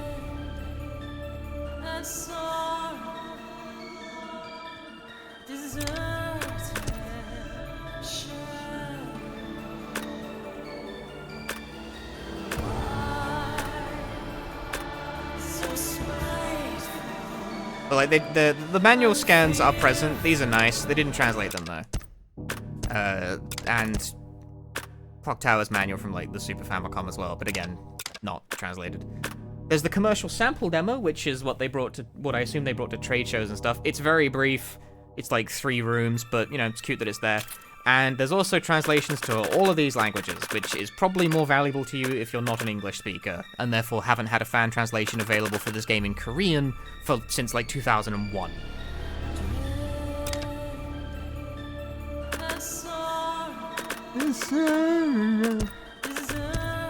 JLPT level 0, reading Japanese upside down. Hang on, I got this. I don't got this. Well, the font's like weird too. This is shit.